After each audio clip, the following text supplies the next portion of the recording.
Chapter 251. Li Wangyu did not know that he was actually taking the blame for Pai Lupi again. He helped Pai Lupi to organize the heavenly grand ritual, the saint's divine manifestation, at the Shuawang imperial consultation, which made a series of arrangements of the aristocratic families useless. Not only did the aristocratic families fail to use the plague of locusts to attack Pai Lupi's reputation and gain more power, but because of the Tao Zu's divine manifestation, Pai Lupi showed more of his imperial power. Now in the imperial court, even if the aristocratic families still accounted for half of the officials and had great power in local areas, but they were suppressed by Pai Lupi everywhere and were in a difficult situation. There was no such thing as an impenetrable wall in the world. The Taiji Palace seemed to be strictly guarded, but in fact, there was no secret to the aristocratic families. Without much effort, they found out from the palace that it was Li Wangyu, the little county man who founded the country, who gave advice to Pai Lupi and made their painstaking plan useless.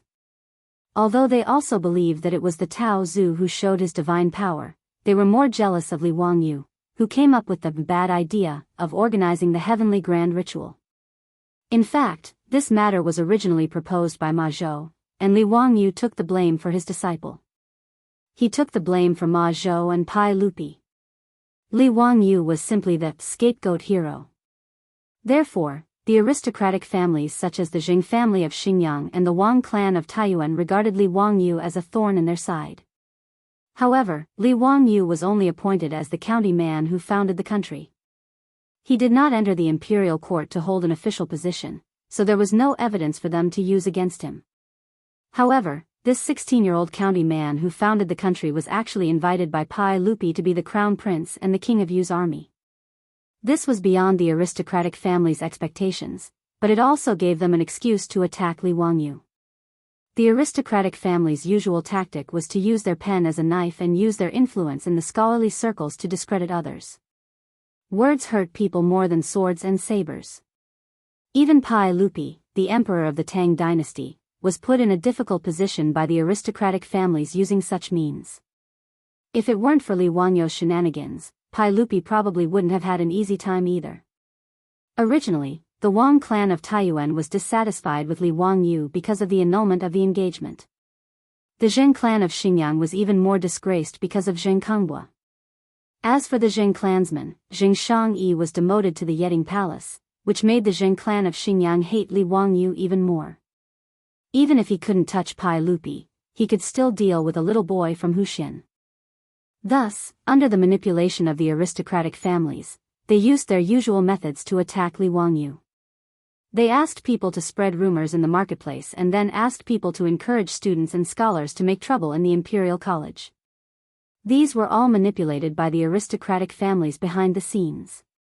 Their purpose was to make Li Wangyu's reputation so bad that everyone wanted to beat him up. This move could not be said to be not vicious. If Li Wangyu's reputation was really bad, no matter how much Pai Lupi liked him and thought highly of him, he couldn't compete with the boiling public opinion.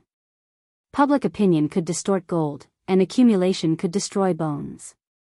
Rumors were terrible. They could reverse right and wrong and put people to death. This was also the reason why Ma Zhou and Yan Liben hurried to Dingzhou village after the imperial college students made trouble today. Li Wangyu was also stunned by the scene in Chang'an. This was the method of using public accounts and Weibo influencers to discredit their opponents in the entertainment circle of the future.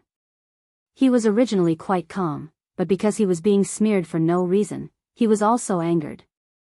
Li Wangyu pretended to be calm and comforted his two students.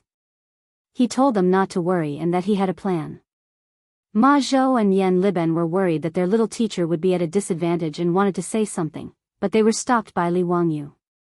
After sending away Ma Zhou and Yan Liben, who came to report, Li Wangyu immediately jumped up from the recliner. Counterattack, this kind of thing must be counterattacked. Did they really think that he, Li Wangyu, was made of clay? If the tiger doesn't show its power, you think I'm Hello Kitty? He also vaguely guessed who was targeting him. It seemed that in the Tang dynasty, other than the Li clan of Hu County, he only had grudges with the Zheng clan of Xingyang and the Wang clan of Taiyuan. The Li clan of Hu County probably didn't have the ability to set up such a trap. Other than the 5 clans and 7 nobles, there was no one else who could incite the students of the Imperial College to make trouble. Thinking of this, Li Wangyu became more and more angry. The Wang clan of Taiyuan and the Zheng clan of Xingyang were really haunting him. He just stayed in Dingzhou village and lived in a remote place, but they still remembered him. They were really domineering and unscrupulous. Wang Ziqiao of the Wang clan of Taiyuan found the head of the county government who had been working for 10,000 years and wanted to frame him. He hadn't taken revenge yet, but now they attacked him. It was really hateful. The cynical man paced back and forth in the backyard, thinking about how to fight back. Since they said that Li Wangyu had no talent and no virtue, then he would show his talent to the world and make them blind. But how to show his talent was a bit troublesome. After thinking about it, Li Wangyu decided to ask for help. Niu Wu, go to the carriage shop in Chang'an City and find Su Changqing. I have something urgent to find her. For crisis public relations, well, it was reliable to ask the beautiful boss to give him advice. This was the specialty of the top students of the University of Pennsylvania. Li Wangyu didn't feel that there was anything embarrassing about asking a beautiful superior to give him advice. After Su Changqing hurriedly returned from Chang'an City, Li Wangyu pulled her into the study and closed the door. The two of them discussed in whispers for a long time. When the door of the study was opened again, Li Wangyu called Niu Wu again and told him a few words. Niu Wu nodded and rode to the county seat of Hu County. The next day, in the legislative hall of Taiji Palace, Pai Lupi was losing his temper. Yesterday, the students of the Imperial College made trouble, which made Pai Lupi aware that someone was targeting Li Wangyu. Before he could ask the 100 Horsemen Department to investigate the cause, the Imperial Censor had submitted a memorial to impeach Li Wangyu from Hu County. He was young and inexperienced, without talent or virtue, and was unfit to be the Crown Prince's tutor. Li Er had vented his anger in front of all the officials in the imperial court. It could be said that he had used his dignity as an emperor to temporarily suppress this matter. If Li Wangyu could guess who was targeting him, so could Pai Lupi. Other than those aristocratic families, no one else would dare to do such a discrediting method. Only the noble clans had such influence. Pai Lupi knew that Li Wangyu had probably taken the blame for him, causing the noble clans to hate him. That was why he was targeted like this. It was precisely because of this that Pai Lupi was so furious. His own nephew had taken the blame for him. How could Pai Lupi not be angry? What made Pai Lupi even angrier was that he still didn't know how to clear Li Wangyu's name. If he issued an edict to refute it, he was afraid that it would add fuel to the fire and confirm that Li Wangyu was a lucky subject. This feeling of having power but not being able to use it made Pai Lupi feel suffocated. Just as Pai Lupi was sulking, he saw the eunuch from the 100 Horsemen Department, who was responsible for passing messages in the palace, enter the hall with a piece of paper. What's the matter? Pai Lupi asked in an unfriendly tone. The eunuch's expression was strange. He respectfully presented the piece of paper with both hands. Your Majesty, you will know once you see it.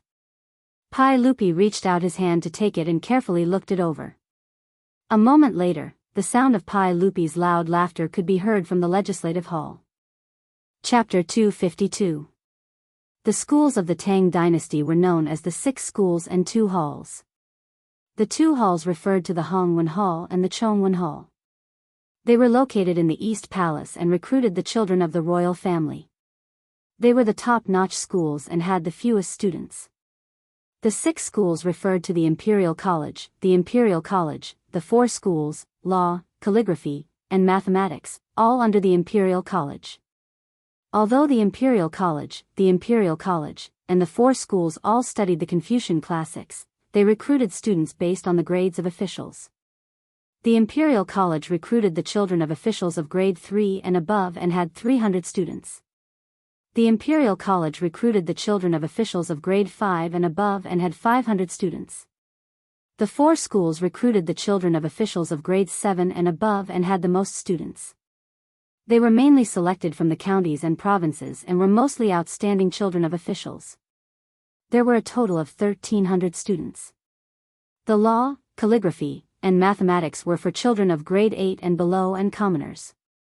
Those who studied law, those who studied calligraphy, and those who studied mathematics added up to less than 100 people. It was a pitiful sight. The Imperial College of the Tang Dynasty was located in the Zhongwu workshop of Chang'an City. The Imperial College took up half of the workshop in the west.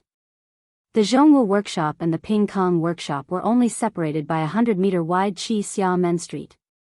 It was really convenient for these students to search for artistic inspiration. The students who caused trouble were mainly from the Imperial College. The main reason was that close to half of the students in the Imperial College were born in aristocratic families. Yesterday, these students were scolded by the Imperial College's Chancellor Kong Yingda and were forced to disperse. However, they were not going to let the matter rest. Within the Imperial College, students from the Jing family of Xinjiang and the Wang family of Taiyuan gathered a group of Imperial College students and prepared to cause trouble outside the Imperial City again. The leading student of the Jing family raised his arms and shouted, "If we don't get rid of the traitors, the country will not be at peace. How can we, the Imperial scholars, sit by and watch such a scoundrel without virtue and talent lead the crown prince astray? Everyone, that Li Wangyu from Hu County is bewitching the saint. How can we sit by and do nothing?"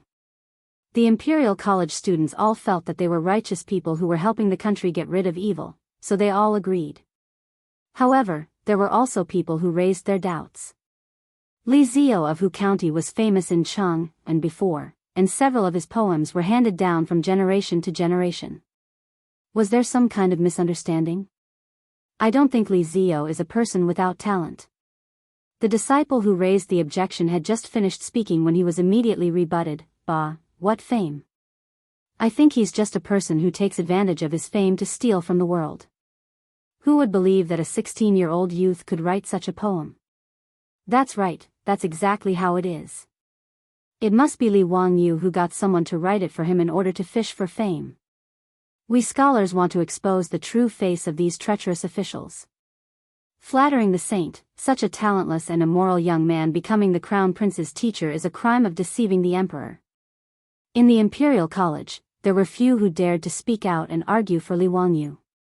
After being refuted by a group of people, they didn't know what to say. Just as the disciples of the Imperial College, encouraged by the scholars of the aristocratic families, were preparing to go to the Imperial City to petition again, a servant of the Imperial College ran in from outside the gate of the Imperial College. He was holding a large stack of papers in his hands, sweating profusely from running. As he ran, he shouted, "Young masters, someone just sent these things over and asked me to bring them to you." "What is this?" A student curiously took a piece of paper from his arms. After looking at it for a moment, his expression changed greatly. How is this possible? Brother, what's wrong? What happened? The student of the Imperial College couldn't help but look at the leaders of the Wang clan of Taiyuan and the Jing family of Xinjiang. With a complicated expression, he replied, "Take a look for yourselves." Everyone curiously took the paper from the servant's hands and began to read it. After reading it, they couldn't help but gasp. This Li Zio is really hard to predict. These were all written by that young man from Hu County? It's really too shocking. Works passed down from generation to generation, all of them are works passed down from generation to generation. How could he create so many poems that can be passed down from generation to generation? Brother, did you notice that? It says here that it's the first issue. Does that mean there's a follow-up? Hiss, how is this possible? Could it be that this Li Wangyu is really a genius? Just by looking at these poems, it seems like we've wronged him. Everyone, did you notice this handwriting? It's so unique. The handwriting is thin and strong, yet it doesn't lose its meat. I've never seen this kind of handwriting before.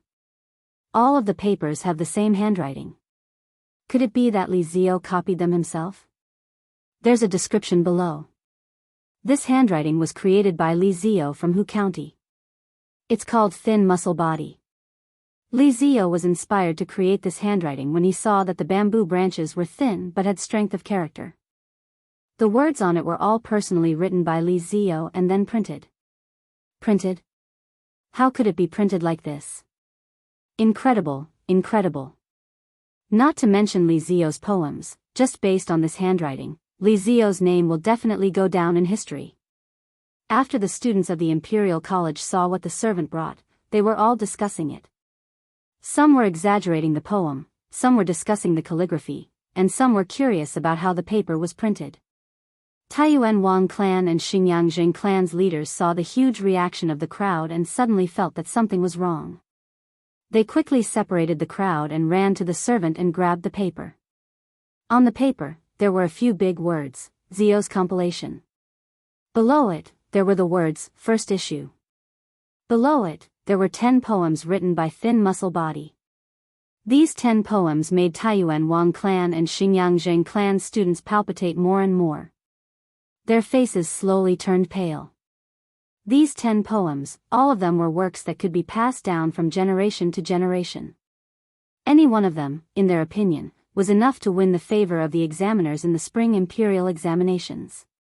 However, Li Wangyu directly printed these 10 poems as if they were free. He even asked someone to send them to the Imperial College to distribute. The students who did not manage to grab the paper were urging people to read it out loud. Immediately, there were people who did not care about the ugly faces of the aristocratic family's disciples and loudly recited. The first poem, Lime Song. Hammered thousands of times deep into the mountains, burned by fire as if it were nothing. Not afraid of being crushed to death, to keep my innocence in the world. The meaning of this poem was that I was brave enough to sacrifice myself to maintain my loyalty and innocence. However, in the eyes of these aristocratic families, Li Wangyu was using this to mock them for their despicable actions. He, Li Wangyu, would rather keep his innocence in the world than wallow in the mire with them. Bastard, he actually wrote such a poem to scold them. If Li Wangyu was innocent, wouldn't that mean that the aristocratic families were all filthy? However, no matter what they thought, once the poem was recited, the Imperial College was full of cheers. Many students even looked at the aristocratic family's disciples with mischievous eyes. That student raised his voice and continued to recite the next poem, Dark Plum. My family washes the inkstone on the head of the tree, blooming flowers with a light ink mark. Don't want people to praise the good color, only leaving a clear air that fills the universe.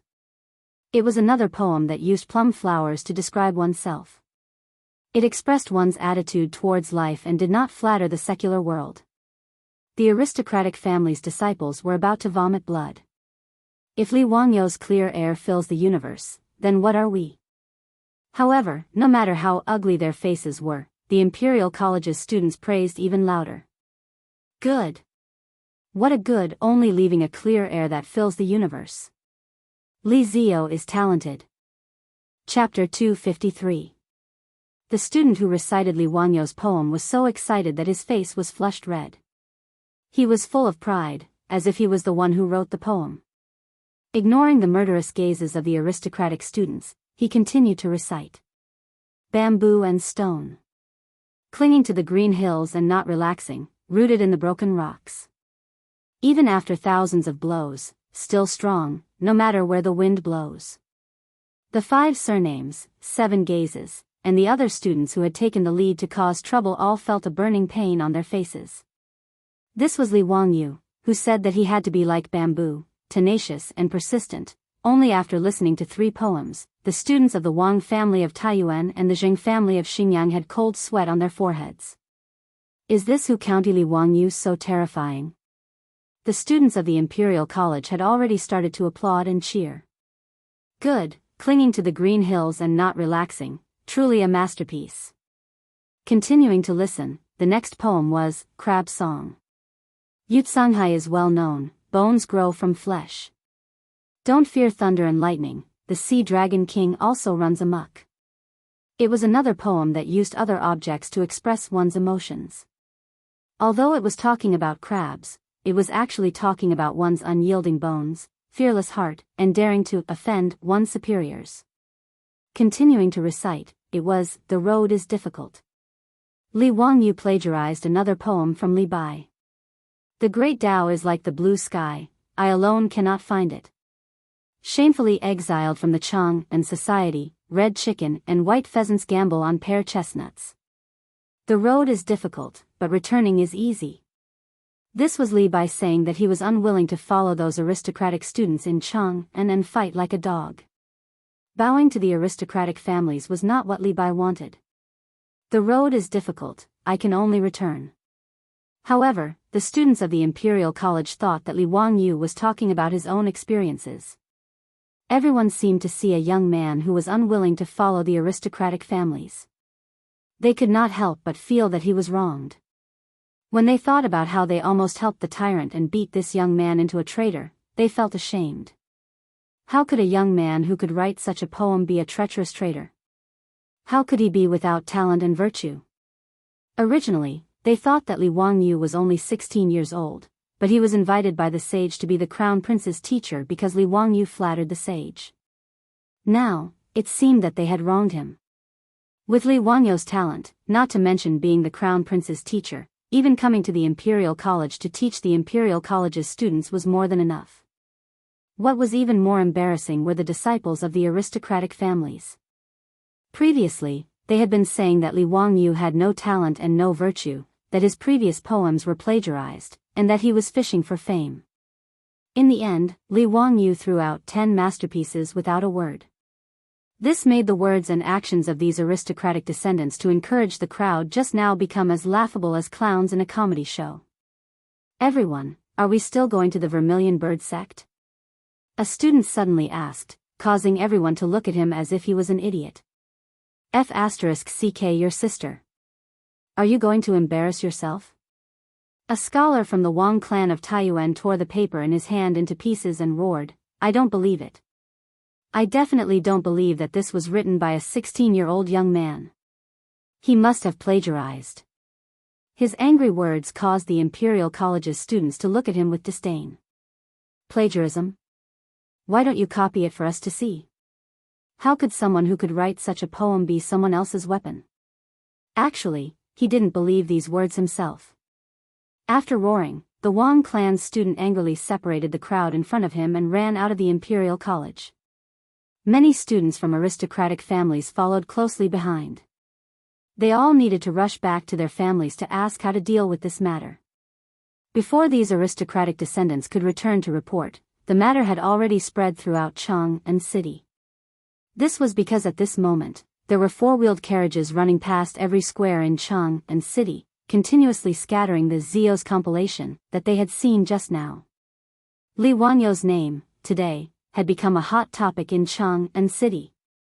In fact, the Wang clan of Taiyuan really didn't wrongly accuse Li Wangyu. Li Wangyu really did plagiarize the poems. However, he only copied the poems of the big shots of the later generations. There were 300 poems of the Tang and Song dynasties, and there were many poems in his mind. Originally, Li Wangyu would have taken the initiative to plagiarize the poems of the big shots in a high-profile manner. He was forced to throw out 1 or 2 poems to deal with the task.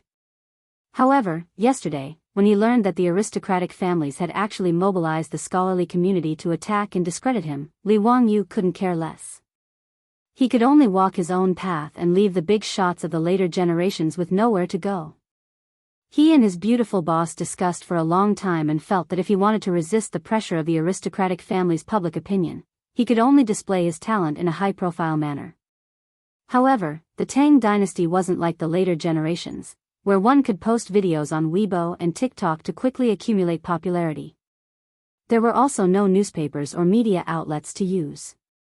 How to quickly display oneself was a problem. Li Wangyu couldn't help but sigh and say, "Sigh, it would be great if there were newspapers. They could pay for an exclusive interview or something. The effect would be great." Su Changqing couldn't help but roll her eyes at him. Newspapers? Do you want to go on TV? If there were newspapers, would you have the chance to plagiarize 300 poems of the Tang and Song dynasties? After being rebuked by his beautiful boss, Li Wangyu could only touch his head and smile foolishly. He thought of the flyers and small advertisements he often distributed when he was in college and couldn't help but have an idea. He couldn't do newspapers. After all, there was no movable type printing in the Tang dynasty. Although Li Wangyu and Su Changqing both knew a little about the principles of movable type printing, they couldn't do it without spending time experimenting. However, there was no problem with using engraving printing to print flyers or something. He could completely print and distribute the poems he plagiarized on a large scale to prove his innocence. Li Wangyu, who originally didn't want to be famous, now realized that in the Tang dynasty, fame was also very important. Wasn't the reason why the aristocratic families could compete with Pai Lupi in such a high-profile manner because of the fame they had accumulated over thousands of years? If Li Wangyu was a famous scholar like Yu Shinan or Kong Yingda, would the aristocratic families dare to smear his name? Li Wangyu's idea was supported by Su Chongqing. In the absence of effective dissemination channels, distributing flyers like the later generations seemed to be a good choice. After the two discussed the details, they decided on the plan to spread their fame by distributing flyers. Li Wangyu immediately copied the poems and gave them to Niu Wu. He asked him to go to the county seat of Hu County and find a printing house to print them. However, to Li Wangyu and Su Chongqing's surprise, Niu Wu went to the county seat of Hu County and quickly returned with a piece of bad news. The printing house in Hu County didn't have the ability to print Li Wangyu's flyers because no one had ever heard of engraving printing. Li Wangyu was stunned for a while when he heard this. Then, he slapped his head. Damn, I forgot. Not only did movable type printing not appear in the beginning of the Tang dynasty, but engraving printing wasn't even invented yet. Chapter 254. Li Wangyu had also forgotten that books in the early Tang dynasty were still handwritten. Engraving printing did appear in the Tang dynasty, but it was only the second year of Xinguang, so there was no engraving printing. Li Wangyu remembered that the earliest record of engraving printing was after Empress Zhongsun passed away.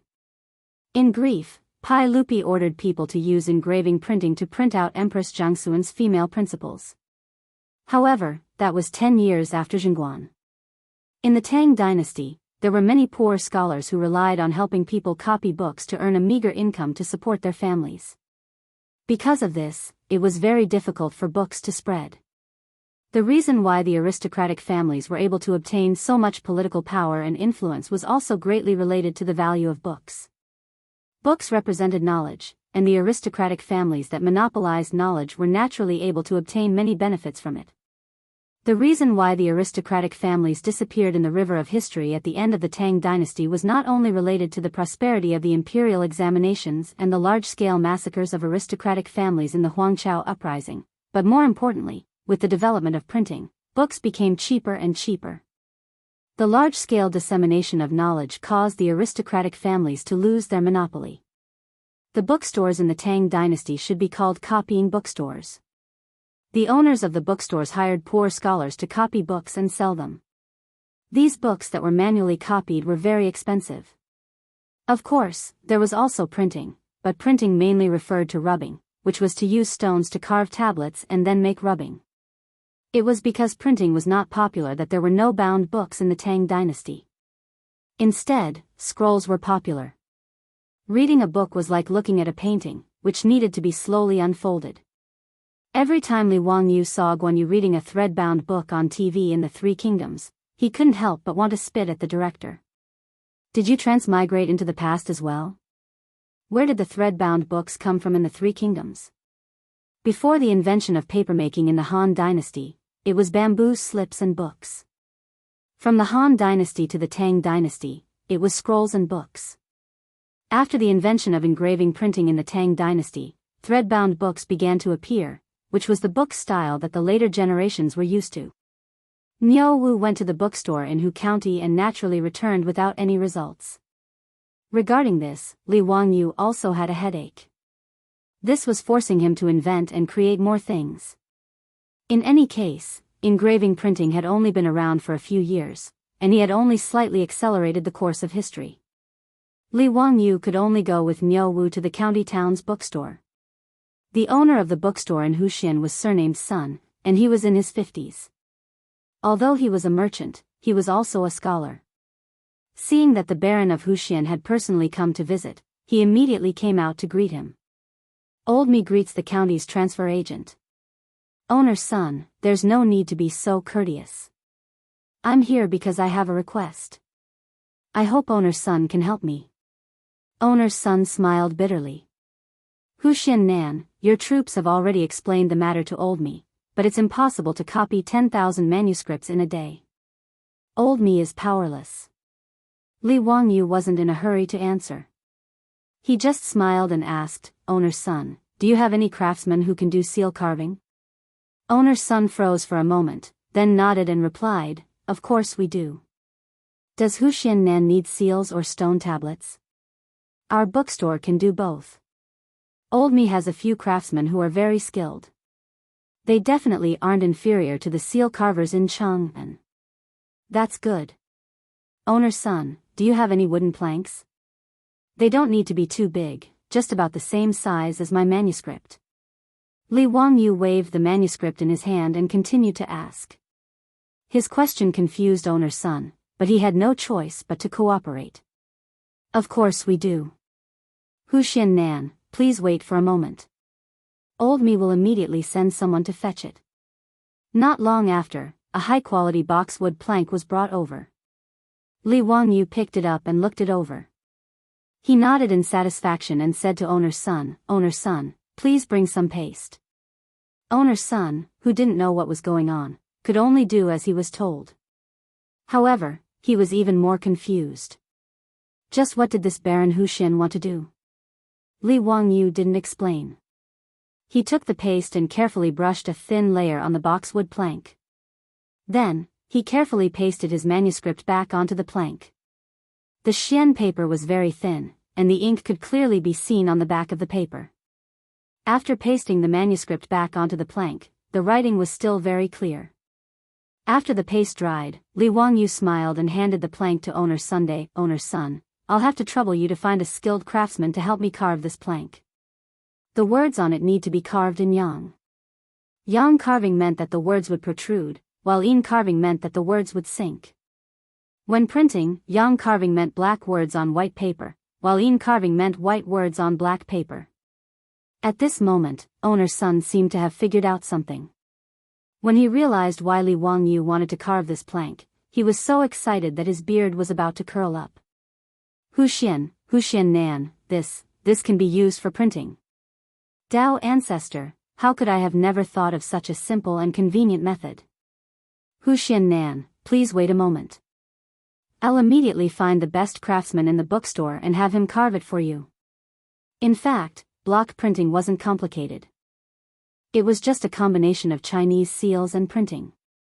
Whether it was seal carving or printing, China had existed since the Qin dynasty. However, no one had thought that by enlarging a seal, it could be used to print books. Sometimes, the development of technology was like window paper. It could be broken with a light poke. Owner's son wasn't bragging. The craftsman in his bookstore only used 2 hours to carve the boxwood plank. Moreover, the words were clear and the strokes were vigorous. At this point, Owner's son didn't even need Li Wangyu's instructions. He immediately asked the craftsman in the bookstore to prepare the ink and tools for printing. They used a roller to apply the ink evenly on the block. Then, they covered it with paper and gently brushed the paper with a brush before taking it off. A leaflet that was exactly the same as the one Li Wangyu had written before was printed. Owner's son couldn't wait for the ink to dry. He snatched the printed leaflet and carefully examined it. He was so excited that his hands couldn't help but tremble. It's done just like that? Is it really that simple? Dao ancestor above, how convenient would it be to use this to print books? The current Analects of Confucius had to be manually copied. Not only was it expensive, but it was also very slow. There were 20 chapters of the Analects of Confucius, with a total of 15,900 words. Even the most skilled copyist would need an entire day to copy it. Just now, he'd asked the craftsman in the bookstore to try printing with the block. Not only was it beautiful and the words were clear, but a craftsman could also print thousands of copies in a day. Although a block could only print a portion of the book's contents, he could carve many blocks and print them at the same time. In other words, if necessary, his bookstore could print thousands of copies of the Analects of Confucius in a day. Moreover, the price might be 1/10 of the original copy, or even less. After a simple calculation, the result left Owner's son on the verge of fainting. Happiness had come so suddenly. Chapter 255. With the engraving printing technique, the 10,000 leaflets that Li Wangyu needed were not a problem at all. He just needed to carve 2 more engraving plates and print them together. Owner's son calmed down his excited mood, rubbed his hands, and looked at Li Wangyu uneasily. Huxian man, look at the engraving technique. Li Wangyu naturally understood what he meant. Li Wangyu did not value the engraving printing technique, so he just nodded indifferently. I'll give you the engraving printing technique, but I have to print a lot of things these days. Before Li Wangyu could finish his words, owner's son immediately patted his chest and promised, Old me will only take the cost of the paper. The engraving, ink, and labor will all be borne by old me. Huxian man, what do you think? Seeing that the owner of the bookstore was so agreeable, Li Wangyu naturally nodded and agreed. Although paper was invented in the Han Dynasty, the price of paper was still high until the Tang Dynasty. His leaflets this time used a lot of money, so owner's son of the bookstore did not dare to pat his chest and say that he would bear the cost alone. After settling the matter of the engraving printing, Li Wangyu's propaganda offensive began smoothly. The next day, after getting the leaflets from the bookstore, Li Wangyu asked Miao Wu to send all the leaflets to the Shun Feng Express Carriage Company and use 4-wheeled carriages to throw out a large number of leaflets. In particular, he asked people to send a large number of leaflets to the directorate of Ziban Square to vent his anger. That was why the previous scene happened. And what the 100 Horsemen department reported to Pai Lupi was exactly this. Pai Lupi laughed and praised Li Wangyu's counterattack. Li Wangyu's move also stunned the aristocratic families. In an era where news was spread by word of mouth, they had never heard of someone who could print his own work on a large scale and then distribute it everywhere as if it did not cost money. Previously, they tried their best to smear Li Wangyu, but they could only send people to various markets in Cheng and city to spread rumors. How could the effect be compared with Li Wangyu's generous leaflets? Yesterday, it was still widely known in Cheng, and that Li Wangyu of Hu County was a lucky courtier.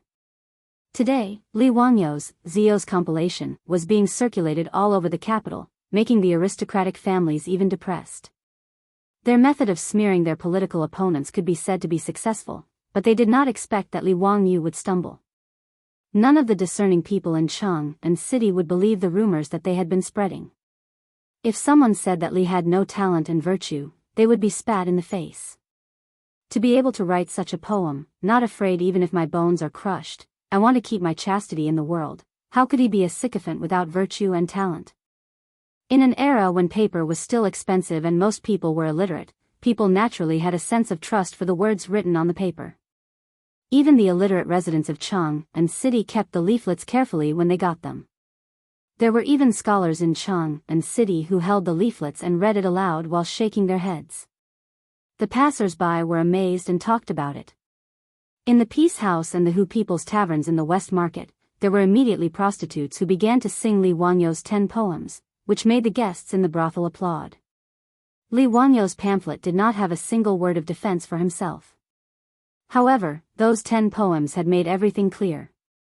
They had also silently slapped the faces of those aristocratic families with loud slaps. In just half a day, the atmosphere of public opinion in Cheng and city was turned around by Li Wangyu's leaflets. Even in the directorate of Wuban Square, no students were discussing whether Li Wangyu was a sycophant. Instead, they were discussing his poems with interest and whether there would be a second issue of Zio's compilation. On the other side of the daily court, Pai Lupi proudly asked the ministers in the hall with Li Wangyu's leaflets in his hand. My lords, yesterday there was an imperial censor that impeached a man from Huxian County for being young and inexperienced, lacking talent and virtue. What do you think about this? Zhang Sun Wuji, Fang Xianling, Du Ruhui, and the others were all smiling. They naturally knew that Li Wangyu had made such a big fuss. The imperial censor who impeached Li Wangyu yesterday was now blushing like a monkey's butt. The aristocratic families and ministers who agreed with him were also embarrassed and did not know how to answer Pai Lupi. No one says anything? Humph, Zhen has here a few poems written by Hu Xiannan. Why don't you read them for everyone? Li Er handed the leaflet in his hand to the eunuch, indicating for him to read it for the officials. In the hall, the chamberlain read the poems loudly with a sharp voice. Jing Shangua, Jing Yuanshou, and the others became more and more angry, but they could not do anything. They could only stay silent with a pale face. The imperial censor who impeached Li Wangyu knelt on the ground and apologized profusely. Not to mention how proud Pai Lupi was in the court. Today, in Chang'an City, whether it was the brothel of Pingkong Square or the directorate of Wuban Square, there were people looking forward to see if Zio's compilation would be distributed today. Li Wangyu naturally would not let them down. In the expectation of everyone, the four-wheeled carriage of SF Express set out again and distributed Zio's compilation to everywhere in Chang'an City. Another 10 poems that had been passed down for generations. On the third day, there were still 10 poems. On the fourth day, there were no more poems on the paper. Instead, there were 2 essays, Love of Lotus and Epigraph of My Shack. Love of Lotus grows from the mud but is not stained. Clear ripples but is not evil. Straight from the middle, neither creeping nor branching. Fragrance is far and clear. Beautiful plants can be seen from afar but not touched. As soon as the 2 essays were published, there was another frenzy in Chang'an City. The aristocratic families completely shut their mouths. They could not afford to offend this young man. Even the young ladies in their boudoirs were all holding a copy of Ziyu's compilation in their hands and reading it out loud. It was unknown how many young ladies from noble families were infatuated with the 16-year-old young man of the Li family just because of these few poems and anthologies.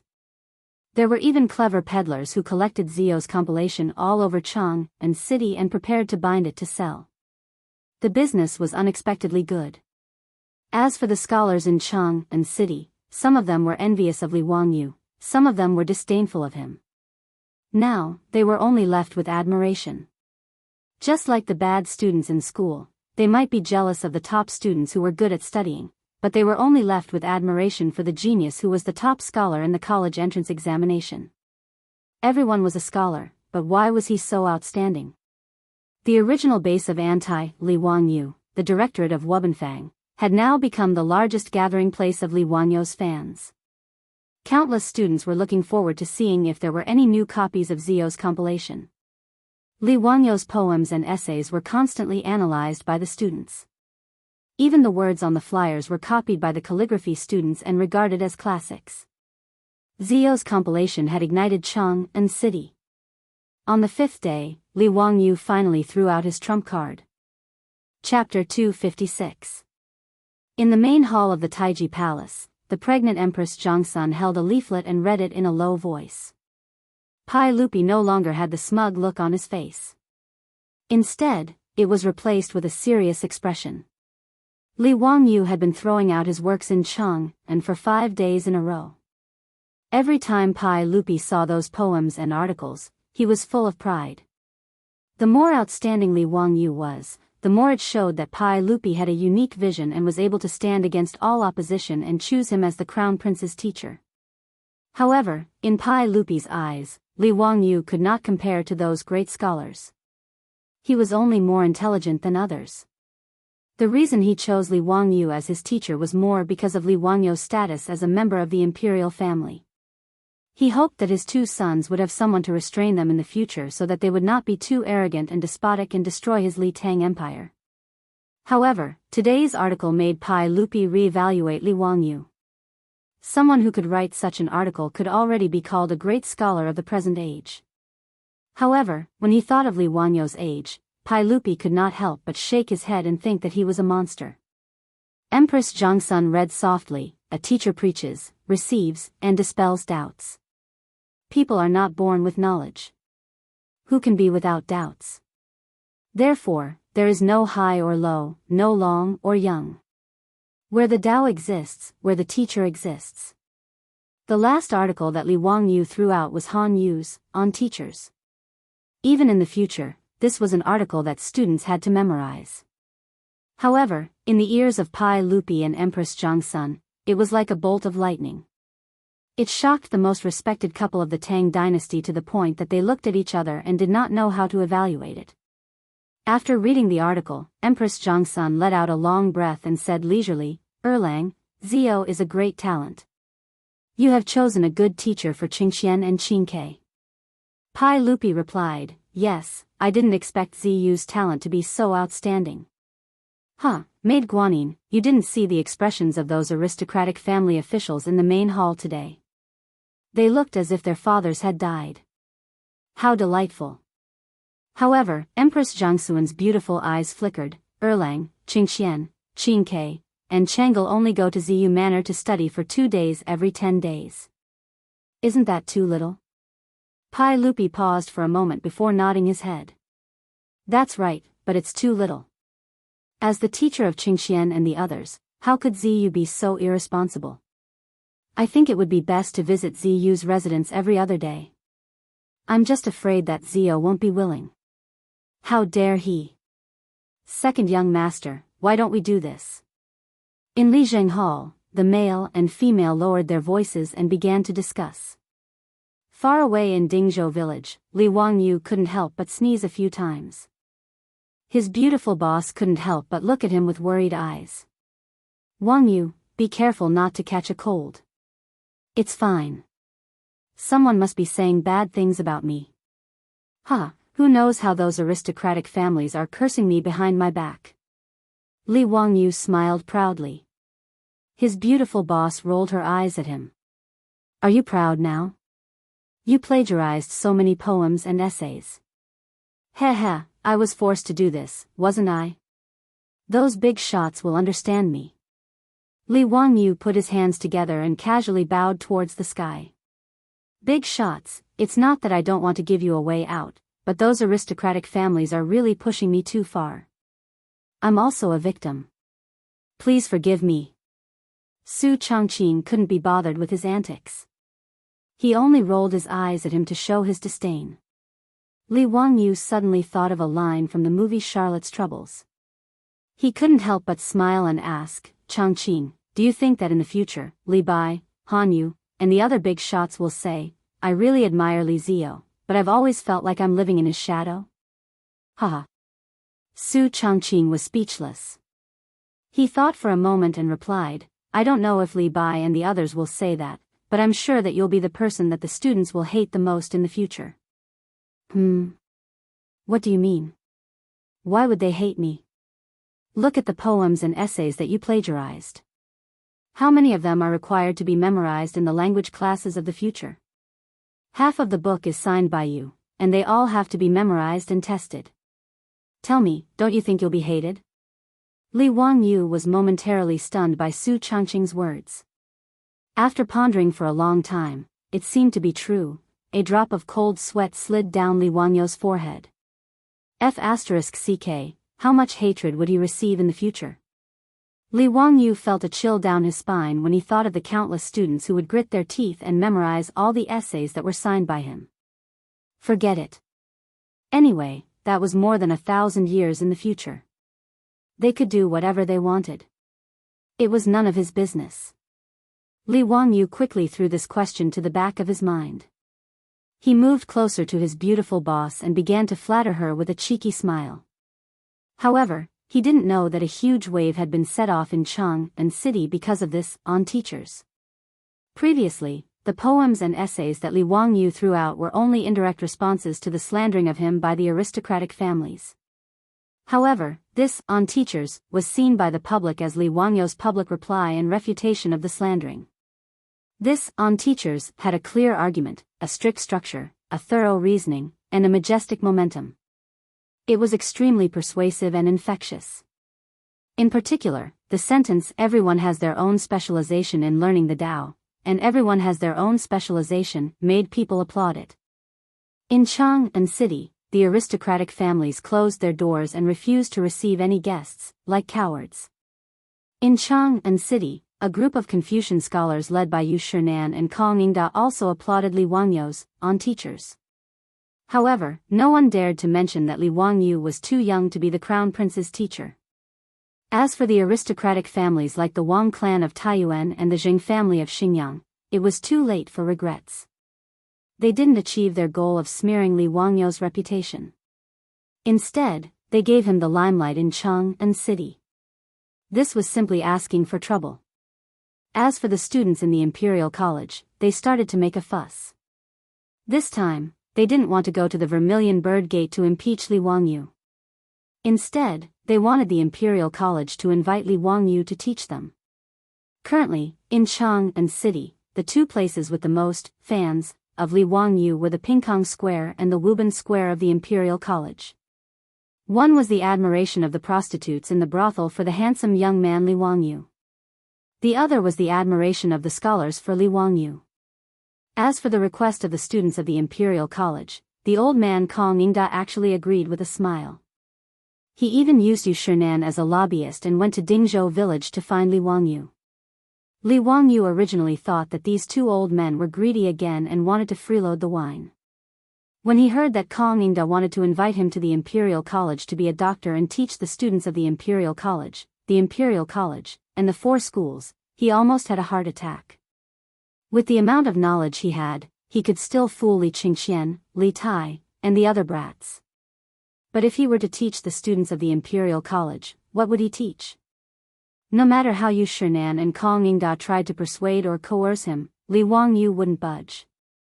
He was determined not to be a doctor of the Imperial College. Regarding this, Kong Yingda and Yu Shinan didn't regret it. They could only turn their grief into appetite.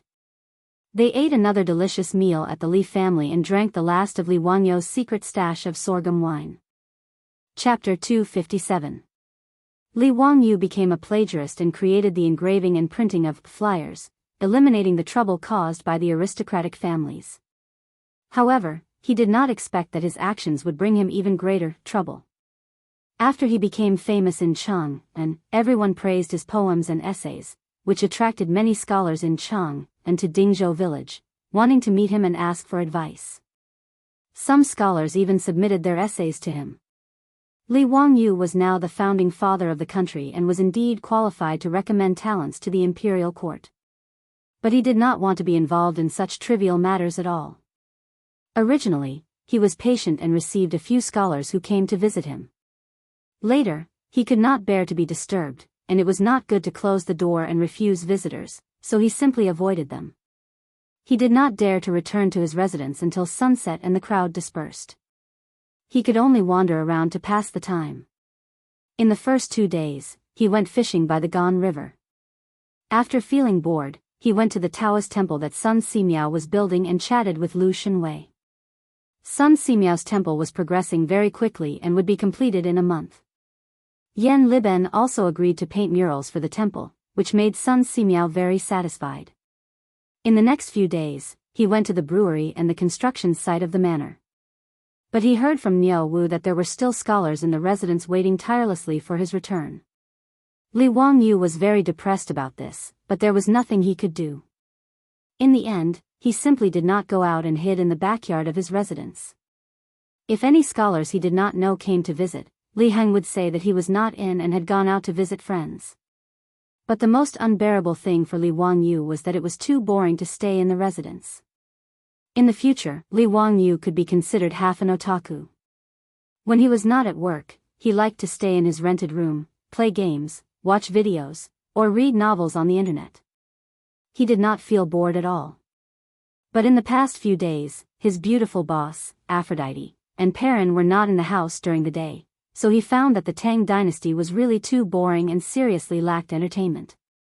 After forcing Li Heng, Niu Wu, and the maidservants in his house to play mahjong with him for 2 days, Li Wangyu was bored to death and was lying on a deck chair in the backyard, staring blankly into space. No wonder his beautiful boss didn't mind going back and forth between Dingzhou village and Chang'an City every day, concentrating on managing the 4-wheeled carriage business. It seemed that her life in the Tang dynasty was really boring, so she wanted to find something to do to pass the time. Think about it. People who were used to all kinds of modern facilities, but after transmigrating to the Tang dynasty, there were no novels to read, no television, no games, and no internet. If they didn't find something to do, it would really drive them crazy. I'm so bored that I'm about to explode. Of course, it was not that there was no entertainment in the Tang dynasty, but that Li Wangyu was not interested in it. The entertainment in the Tang dynasty, especially among the dignitaries, was first of all kinds of banquets. Banquets big and small included toasting each other, reciting poems, and laughing. It was beautiful and wonderful, but in Li Wangyu's opinion, it was really boring.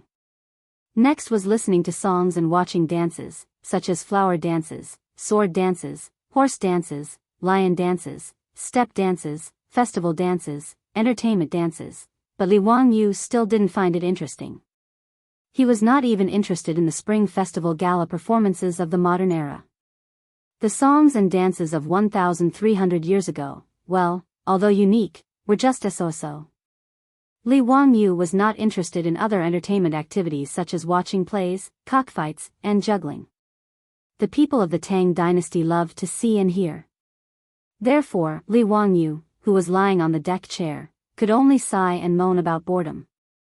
The people of the Tang dynasty were really pitiful. They didn't even have novels to pass the time with. Of course, it was not that there were no novels in the Tang dynasty, but Li Wangyu couldn't understand them.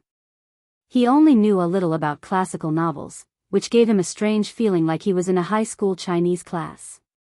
Reading that kind of novel was not entertainment at all, but self-torture. Thinking of novels, Li Wangyu began to ponder again. Should he simply copy a few more novels to enrich the amateur cultural life of the people of the Tang dynasty? Thinking about the 4 great classical novels, Journey to the West seemed to be suitable. However, Sun Wukong was a disciple of Taoism who was incorporated into Buddhism.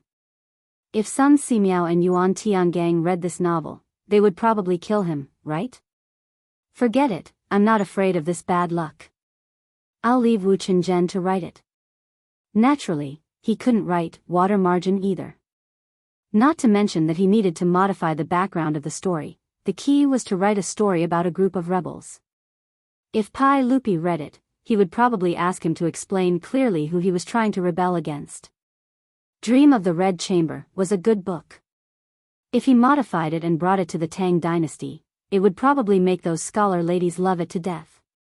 But the biggest problem was that Li Wangyu had never read Dream of the Red Chamber. In fact, it wasn't that he hadn't read it. Li Wangyu had indeed read Dream of the Red Chamber several times, but he had read the novel version of Dream of the Red Chamber. This was very awkward. After thinking about it, the only book that could be written was Romance of the Three Kingdoms. Li Wangyu also liked to read Romance of the Three Kingdoms, and was very familiar with the plot of the Three Kingdoms. It was better to simply copy it in advance. On the one hand, it could kill time, and on the other hand, it could enrich the cultural life of the Tang dynasty. Thinking of this, Li Wangyu immediately sat up from the recliner and ran back to the study room excitedly. He ground the ink, picked up the pen, and began to write on the paper. The first banquet was the heroes of the Peach Garden swear brotherhood and slay the Yellow Turban hero. It was said that the world was divided for a long time and divided for a long time. Li Wangyu couldn't write anymore. After a long while, he threw down the writing brush and walked out of the study room gloomily. It wasn't that Li Wangyu had a conscience and was too embarrassed to copy Luo Guanzhong's novel, but that he couldn't memorize it at all. This wasn't the Tang or Song poems, which his grandfather forced him to memorize when he was young. The essays like Epigraph of My Shack were forced to memorize by his language teacher, but no one told him that he needed to memorize Romance of the Three Kingdoms. Romance of the Three Kingdoms was a total of 120 chapters and more than 640,000 words. Who would be bored enough to memorize it? Speaking of the plot of Romance of the Three Kingdoms, Li Wangyu was very clear about it. But knowing the plot didn't mean that he could write it into a novel, not to mention a novel in vernacular, which was beyond his ability. Li Wangyu felt more and more aggrieved when he saw a good opportunity to show off, to enrich the cultural and entertainment life of the Tang dynasty, slip away from his fingertips. After his beautiful boss came back, he gloomily mentioned his failed attempt to copy Romance of the Three Kingdoms, which made Su Chongqing laugh for a long time. However, after Su Chongqing laughed, he also felt a little regretful. If only my phone still had battery. Nonsense, I know that I can listen to music and play games. I've already regretted it 100 times. Su Chongqing shook his head. No, I mean, I have a lot of novels saved in my phone, like the 4 great classical novels. Li Wangyu looked at her with disdain. Even if your phone can call back to the 21st century, it's useless. A phone without battery is worse than a brick. Chapter 258.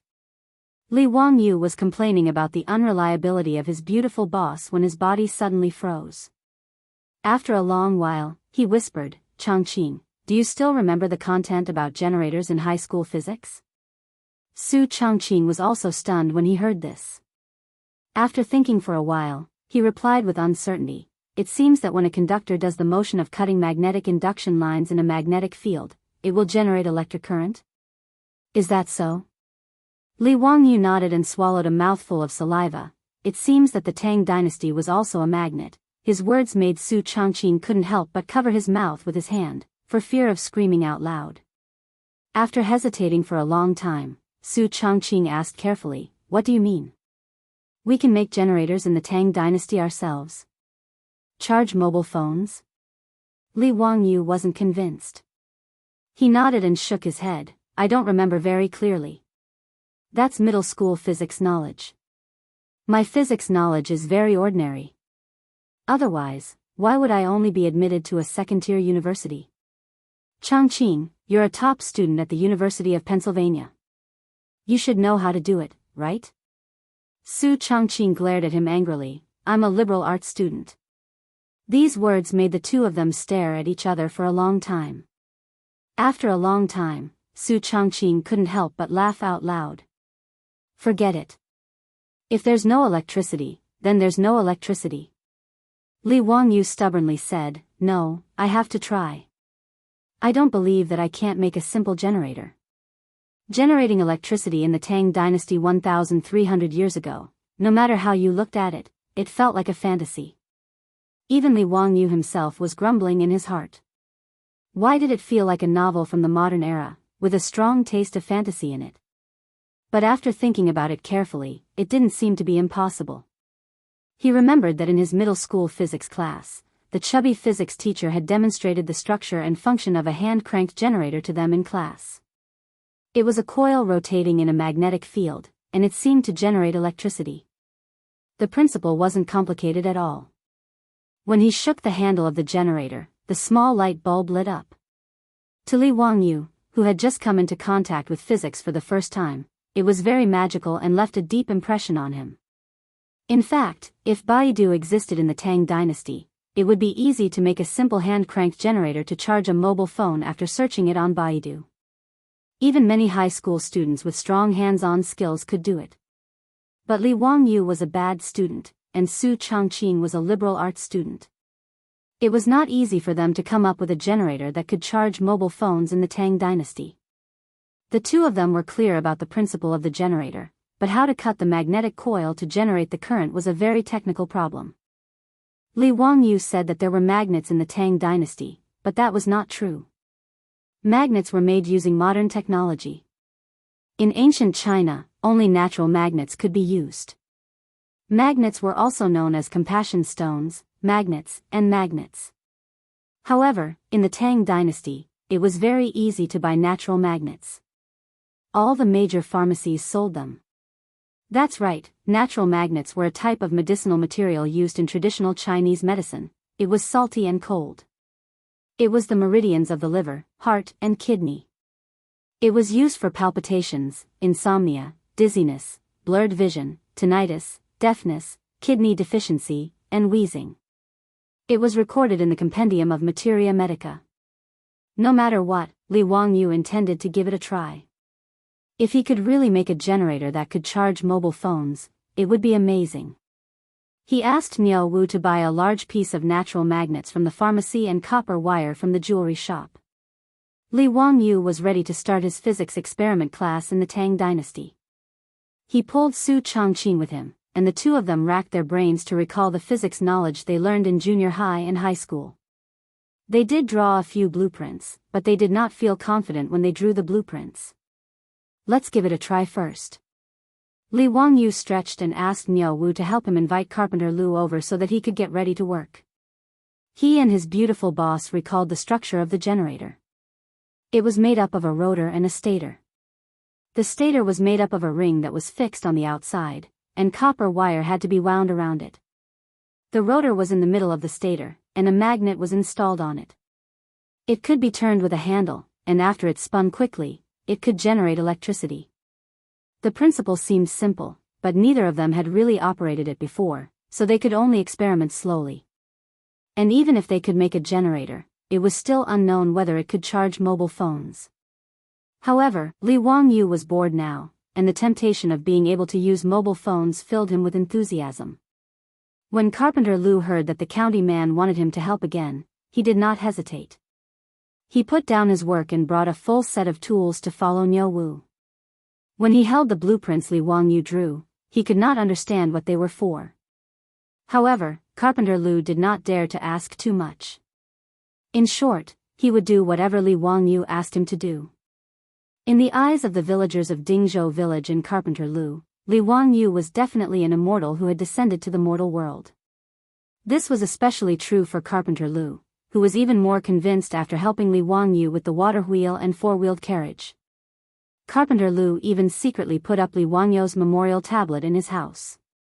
He burned incense and prayed to Li Wangyu every day, treating him like a god. If Li Wangyu knew about this, he would probably vomit 3 liters of blood. Fortunately, Li Wangyu did not know that Carpenter Lu had put up a memorial tablet for him. Otherwise, there might have been a murder case at the county man's mansion in Huxian today. After tinkering for half a day, Li Wangyu did not feel annoyed. Without the interference of mobile phones, computers, and the internet, it did not seem boring to concentrate on one thing. Carpenter Lu's craftsmanship was really good. With just a sketch that Li Wangyu had drawn, he was able to make the main structure of the hand-cranked generator out of wood. Li Wangyu shook the handle with satisfaction and saw that the rotor inside was operating smoothly. Now, it was time to wrap the copper wire around the stator. After wrapping it a few times, Li Wangyu stopped and took off the copper wire that was wrapped around the stator. The beautiful boss was puzzled and asked, "Wangyu, what's wrong? Is there a problem?" Li Wangyu shook his head.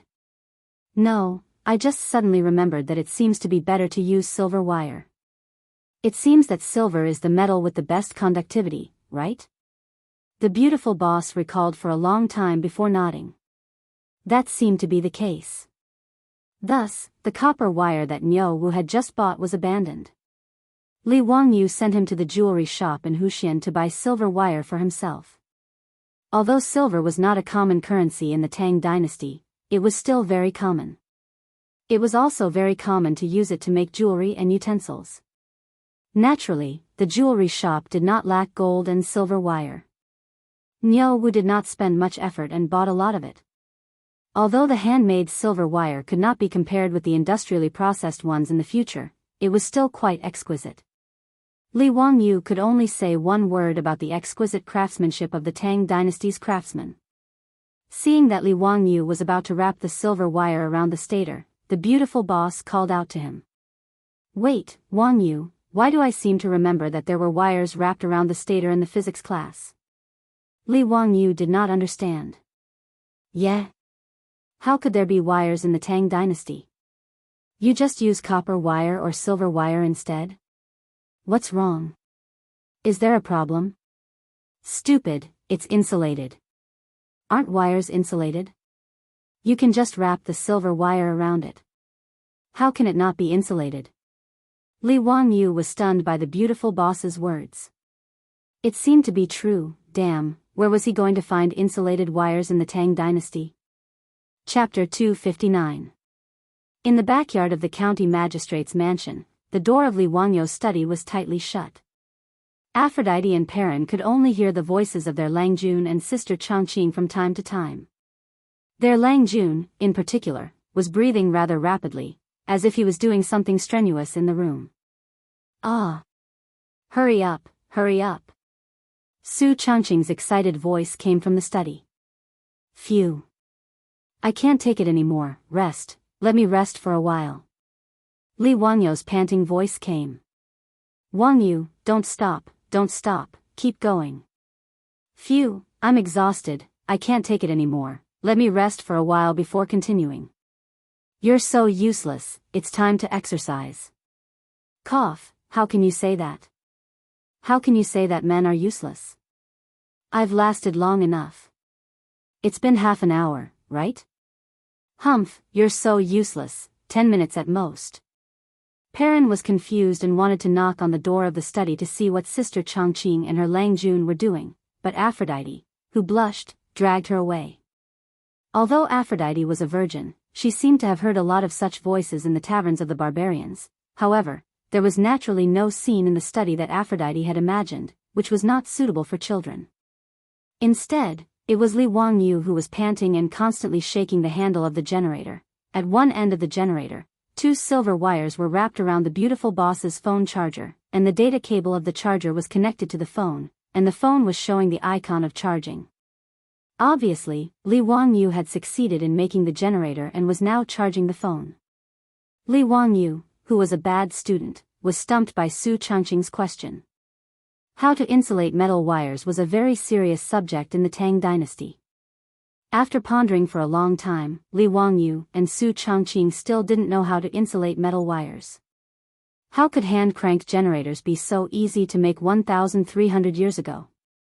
The generator project, that he had been busy with for half a day, still ended in failure before it even started. This was a huge blow to Li Wangyu, and he was depressed for several days. However, there was always a way out. Li Wangyu quickly found a way to solve the problem of the metal wire insulation. He applied a layer of paint to the metal wire. There were records of the use of raw lacquer in China a long time ago.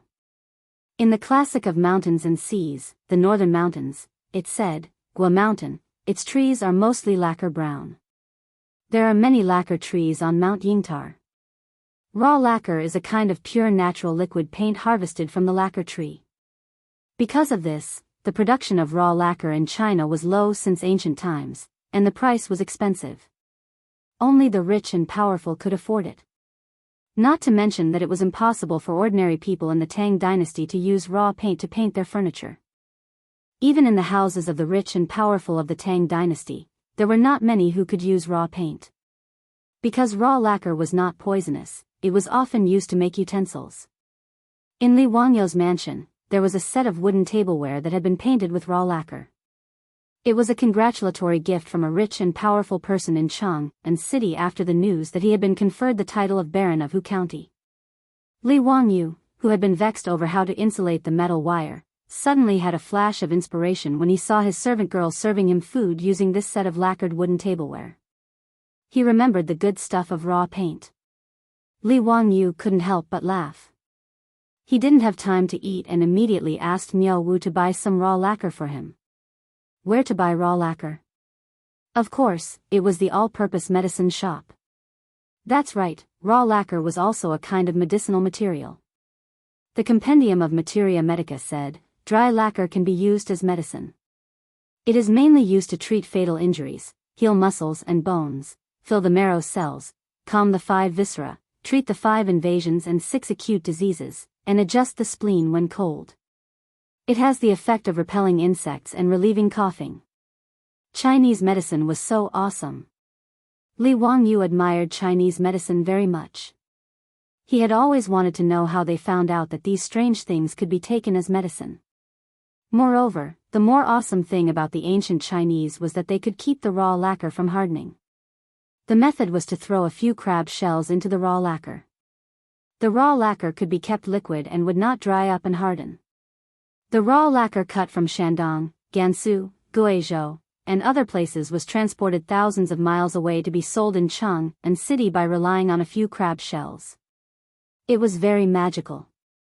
After Niao Wu bought the raw lacquer from the medicine shop in the county, Li Wangyu soaked all the silver and copper wires in the raw lacquer. After taking it out and drying it, it became a simple version of lacquer wire. Finally, with the insulating silver and copper wires, Li Wangyu had a chance to restart the Tang Dynasty generator plan that had been put aside for a few days.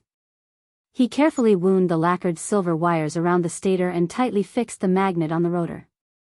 An extremely simple generator could be considered to be completed. However, whether this thing could generate electricity or not, neither Li Wangyu nor his beautiful boss was sure. If it was in the future, it would be clear if a small light bulb was connected and the light bulb lit up after shaking the handle. However, there was no such thing as a light bulb in the Tang dynasty. To test whether the generator could generate electricity or not, they had to rely on a human experiment. Li Wangyu called Niu Wu over with a sneaky smile and let him hold the two ends of the silver wires. Lang Jun, what are you doing?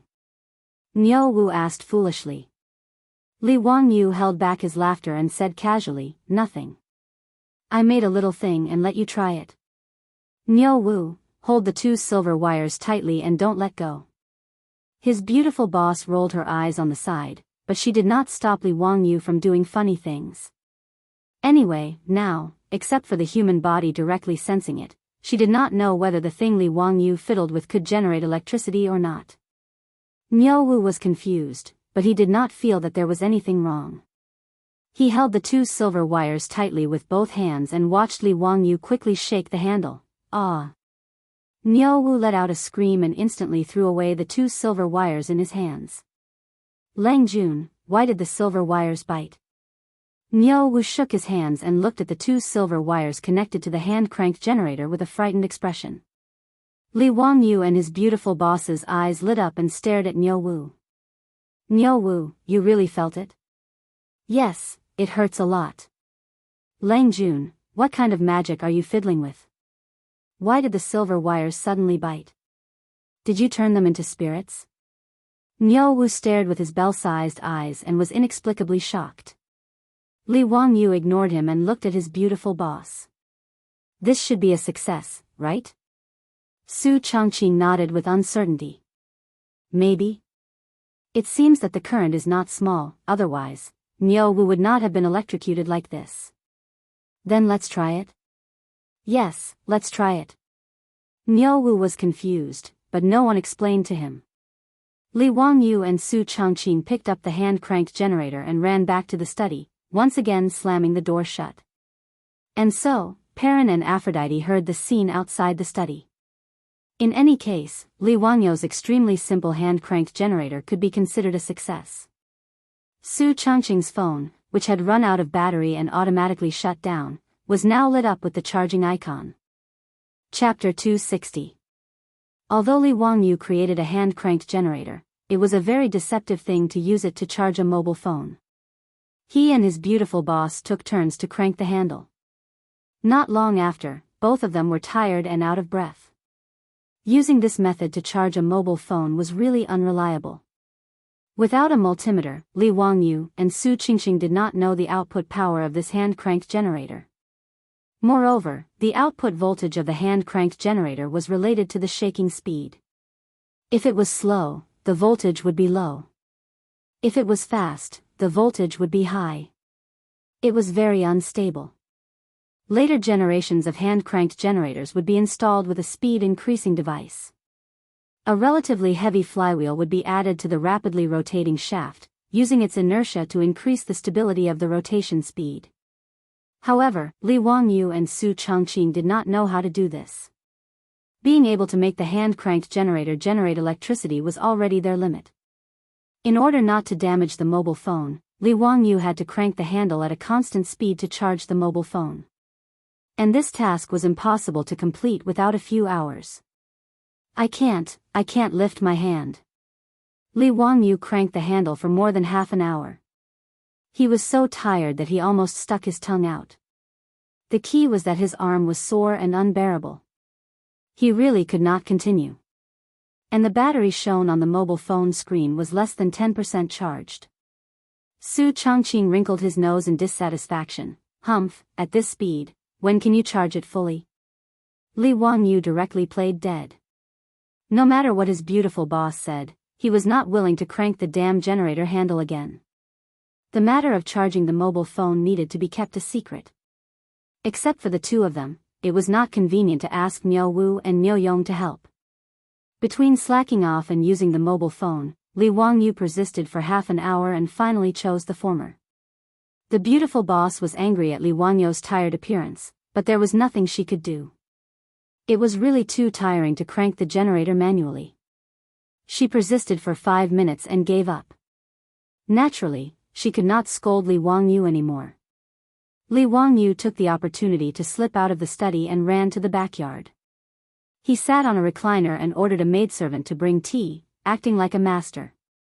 While Li Wangyu was renovating the backyard of the Li residence, he asked Carpenter Lu's two sons to help him send a continuous stream of spring water into the backyard using bamboo.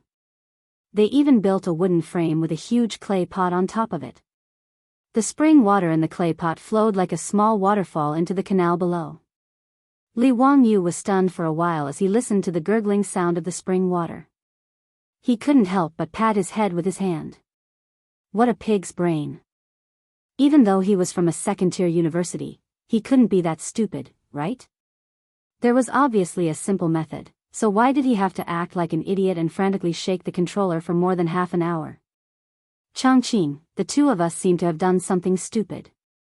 Li Wangyu looked at Su Changqing speechlessly. Su Changqing didn't understand what he meant. He asked in confusion, "What's wrong?" Li Wangyu pointed at the artificial waterfall in the backyard. "Why don't we use water to move the generator? We can just make a small water wheel and use a belt to move the generator's handle." His words stunned the beautiful boss. She glared at him fiercely.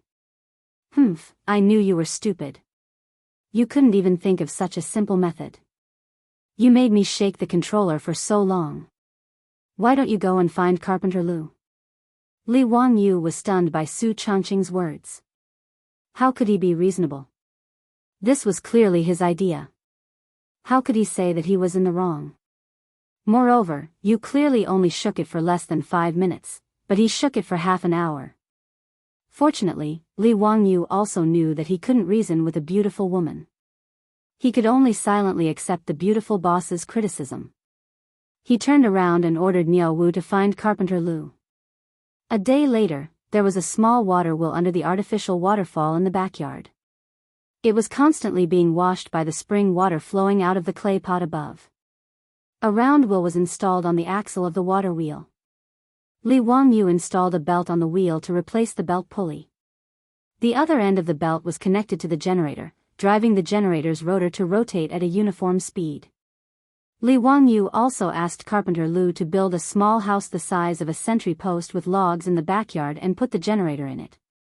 In the future, he and Su Changqing would come to the small wooden house to charge their phones to avoid exposing their secret.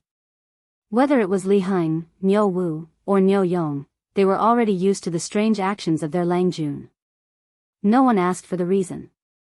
In the study, Li Wangyu looked at the phones that were finally charged. He was very excited. Before he was ready to turn on the phone, he went to wash his hands. He was just short of burning incense and praying.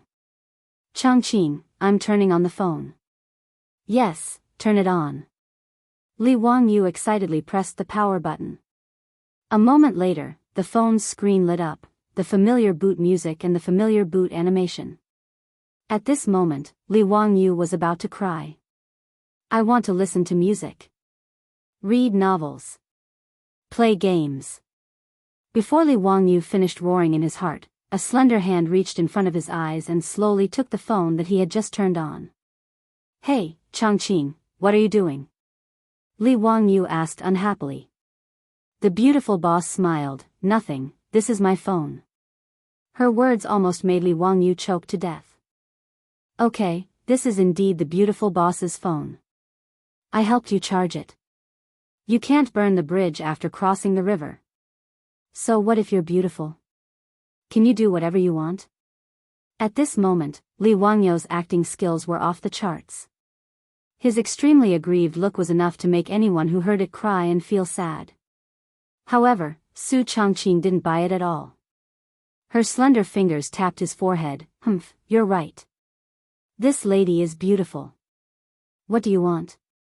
"This is this lady's phone. I'll use it first. Do you have a problem with that?" Li Wangyu was speechless. What else could he do? He could only endure it. Looking at the beautiful boss who was happily holding the phone and playing with it, Li Wangyu was so weak, pitiful, and helpless. He squatted in the corner and drew circles. Under Li Wangyu's unremitting efforts and resistance, he finally won time to use the phone from the beautiful boss. That was every night after the beautiful boss went to bed. Fortunately, the beautiful boss paid attention to her health and usually didn't stay up late. Plus, there was no night entertainment in the Tang dynasty, so she went to bed early. Therefore, after 8:00 in the evening, the right to use the phone finally belonged to Li Wangyu. It had to be said that the beautiful boss's phone was a good thing. With her income, the phone she bought was a high-end model with enough storage. Su Changqing, who didn't mind the trouble, downloaded a lot of things on the phone. Music, MP3, videos, novels, games. She even downloaded several TV series. Li Wangyu was full of resentment. He brightened the biogas lamp in the study, opened the reading software on the phone, opened the Romance of the Three Kingdoms, and began to shamelessly plagiarize. Chapter 261. Li Wangyu was both happy and in pain. He became a shameful plagiarist. As for moral integrity, he had already thrown it to the back of his mind when he plagiarized Li Bai and other big shots' works. The reason why Li Wangyu continued to be a plagiarist, in addition to enriching the cultural life of the people of the Tang dynasty, was purely because he was too bored. Although the phone was now charged and turned on again, Li Wangyu didn't know how long the phone could last. The self-made generator's current and voltage were not up to standard, and it was also unstable. What if it burned the phone one day? Therefore, Li Wangyu also planned to take advantage of the fact that the phone was working normally and copy all the novels stored in Su Changqing's phone. If the phone failed in the future, he wouldn't be so bored. Another reason for copying books was to continue to build his reputation. Although he couldn't bear the harassment after becoming famous, Li Wangyu now had to pinch his nose and continue to build his reputation. After these few incidents, Li Wangyu could also be considered to have understood. If he wanted to let himself and his beautiful boss live comfortably in the Tang dynasty in the future, he must build his reputation. Politics was too dangerous, and he didn't want to touch it. If he wanted to protect himself and not let those aristocratic families have ideas about him, he must have enough reputation. If he could build his reputation until everyone respected him, then the aristocratic families, including Pai Lupi, wouldn't dare to touch him easily. Only then could he continue to be a leisurely landlord. However, being a plagiarist wasn't that easy, especially in the Tang dynasty, where writing small words with a brush was even more painful. Li Wangyu started copying from 8:00 in the evening until 12:00 in the middle of the night when he got the phone. In addition to making his right wrist extremely sore, the reward was that he finished copying the first chapter of the Romance of the Three Kingdoms. Looking at the total 640,000 words of the Romance of the Three Kingdoms and the 120 chapters of the book, Li Wangyu suddenly felt that he had dug a huge hole for himself. Based on today's speed, wouldn't it take him 4 to 5 months to finish copying the entire Romance of the Three Kingdoms? When he thought of this, he felt his vision darken. After Li Wangyu wrote this manuscript, he planned to send it for engraving and printing. Therefore, every word had to be written seriously. He couldn't be careless. To be able to write more than 4,000 words in 4 hours was already considered extremely fast and talented. With such a calculation, Li Wangyu almost decided to give up. He felt that his life was dark.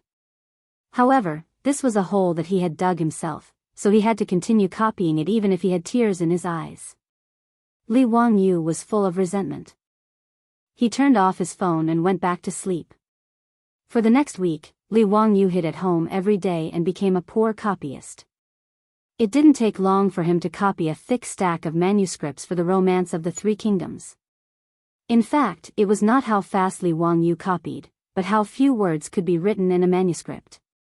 Even if the words were small, in order to be engraving and printing, the words couldn't be too small. At most, there would be no more than 200 words on a page. He could copy more than 4,000 words a day, which was more than 20 manuscripts. After copying for nearly 5 or 6 days, he actually accumulated more than 100 manuscripts. It was a thick stack in his hand. Looking at the stack of manuscripts in front of him, Li Wangyu suddenly couldn't help laughing. The cynical man had a bad idea in his mind. Since it was so painful for him to copy, why not drag everyone down with him and suffer with him? Just at this time, the old housekeeper Li Heng came to inform him that Ma Zhou and Yan Liben had arrived. Today was the day of rest every 10 days. Since Ma Zhou and Yan Liben worshipped Li Wangyu as their teacher, they would come to Dingzhou village to learn from Li Wangyu during their rest days.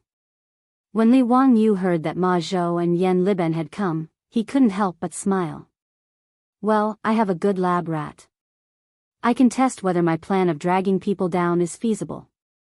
Picking up the finished manuscripts, Li Wangyu went to find Ma Zhou and Yan Liben. Greetings, teacher. Teacher, are you writing poems or articles again? As soon as Li Wangyu came out, Ma Zhou and Yan Liben immediately stood up and saluted respectfully. Seeing the thick stack of manuscripts in Li Wangyu's hands, they were surprised and thought that Li Wangyu had a new work. Some time ago, the aristocratic families asked people to attack and smear Li Wangyu. Ma Zhou and Yan Liben were the most anxious. As the Wangyu collection was spread all over Chang and city like flyers, Li Wangyu's reputation soared. Ma Zhou and Yan Liben also felt honored and felt lucky to be able to become Li Wangyu's disciples. Towards Li Wangyu, the two of them admired him beyond compare, and their respect for him was even greater than before. Li Wangyu chuckled. That's not it. This is just a long historical novel I wrote when I was bored. It's called Romance of the Three Kingdoms. Let me show it to you too. Hearing that it was not a poem or article, but a novel, Ma Zhou and Yan Liben's interest decreased a little. But since their teacher said so, they naturally couldn't refuse. He respectfully took the manuscript from Li Wangyu's hands. The two of them gathered together and started to read the Romance of the Three Kingdoms. The rolling Yangtze River flows to the east, the waves wash away the heroes. Right and wrong, success and failure vanish in a blink of an eye. The green hills are still there, the sunset is still red. The white-haired fisherman on the riverside is used to the autumn moon and spring breeze. A pot of turbid wine is a happy reunion. So many things in the past and present are just jokes. After reading the opening poem, Riverside Immortals, Ma Zhou was so excited that he slapped his thigh. Teacher is really talented, to be able to write such a majestic long and short sentence in a novel. It's really soul-stirring and memorable. Poems were created in the Tang dynasty and were also called poetic verses. In response to Ma Zhou's praise, Li Wangyu just smiled faintly and signaled them to continue reading. Ma Zhou and Ma Zhou didn't pay much attention to the novel, but after reading Riverside Immortals, they stopped underestimating it and started to read it seriously. The first chapter of Romance of the Three Kingdoms was about the Oath of the Peach Garden. The plot of the novel quickly attracted Ma Zhou and Yan Liben's attention. They stopped talking and just looked down at the manuscripts. Li Wangyu had now copied 5 chapters and had just reached the chapter where the three heroes fought Lu Bu. Ma Zhou and Ma Zhou were very excited when they read the manuscripts. Zhang Fei shouted, "This must be Dongjua. What's so good about chasing Lu Bu? Why don't we take down the thief Dong first? That's cutting the weeds and eliminating the roots." It said, to catch a thief, one must catch the thief's leader. Don't know the outcome. Let's listen to the analysis below. They flipped to the back of the manuscripts, but there was no more. Teacher, where's the rest of the manuscripts? There's no more. I've just reached this part. Ma Zhou and Yan Liben's faces immediately became very ugly. They were itching to continue reading, but Li Wangyu actually said there was no more. The two of them almost cursed out loud. Seeing Ma Zhou and Ma Zhou's uncomfortable expressions, Li Wangyu almost laughed out loud. Hee hee, I've really dragged the two of you down with me. It'll be hard for you too. Just sit back and wait for the next update. Thinking back, Li Wangyu was very sad when he was reading online novels in the future. He even had the thought of sending the author a razor blade. Could he dare to update faster? What was even worse was that other than reading the chapters, he encountered an author who didn't update. That made him want to kill someone. Li Wangyu was now ready to use a move that would anger the heavens and the people. Just like online novels, he would update the novel and release it. Chapter 262. Li Wangyu planned to do the same as the later generations of online novels. Every time he finished copying 5 chapters, he would send them to the bookstore in Huxian to be printed and published. Since the birth of block printing in Huaxia, the characters printed could not be too small due to the engraving technology and craftsmanship of the craftsman. A page of about 200 words was printed. Even if it was printed on both sides, the Analects of Confucius with about 10,000 words had a thickness of 30 or 40 pages. The paper that could be used to print books in the Tang dynasty was much thicker than the paper of the later generations. The thickness of the Analects of Confucius was roughly equivalent to the thickness of a book with about 200 pages in the later generations. Li Wangyu planned to print and publish the Romance of the Three Kingdoms separately. He would publish 5 chapters at a time with about 20,000 words, which was equivalent to the thickness of 2 Analects of Confucius. The 120 chapters of the Romance of the Three Kingdoms could be published in 24 volumes. He had worked so hard to copy the book. Naturally, he had to collect some interest to make those who were waiting to read the book feel uncomfortable. Looking at the depressed looks of Ma Zhou and Yan Liben in front of him, the cynical man silently praised his method. Li Wangyu thought of another idea. He turned to Yan Liben and said, "Liben, I plan to publish a book of the Romance of the Three Kingdoms. Can you draw some illustrations for me?"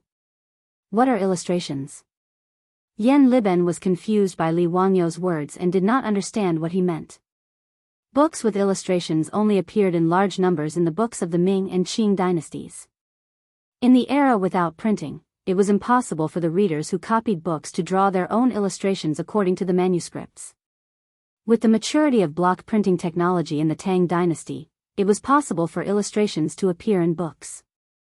Yan Liben naturally did not know what illustrations were, so he had this question.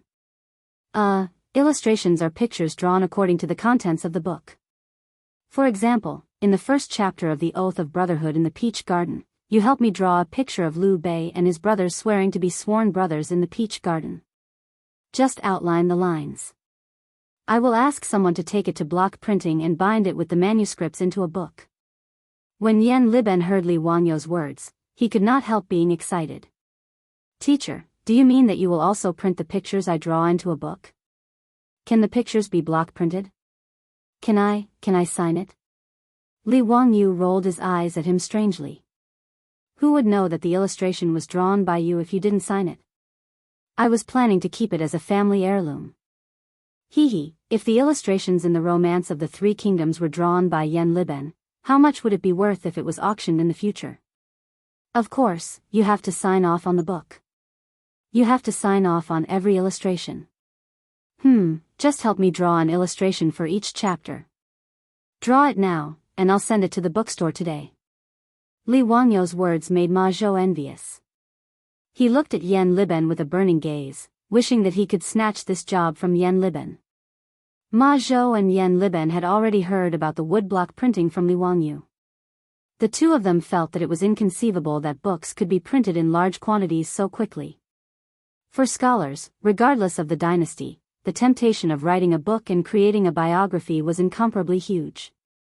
However, before the birth of the woodblock printing, the time-consuming and laborious stone carvings, thick bamboo slips, and expensive silk, it was impossible for scholars to write a book.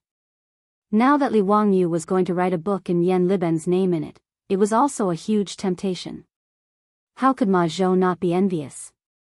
The only regret was that Li Wangyu was going to write a novel. In the eyes of Ma Zhou and Yan Liben, they felt that their little teacher was not doing his job properly.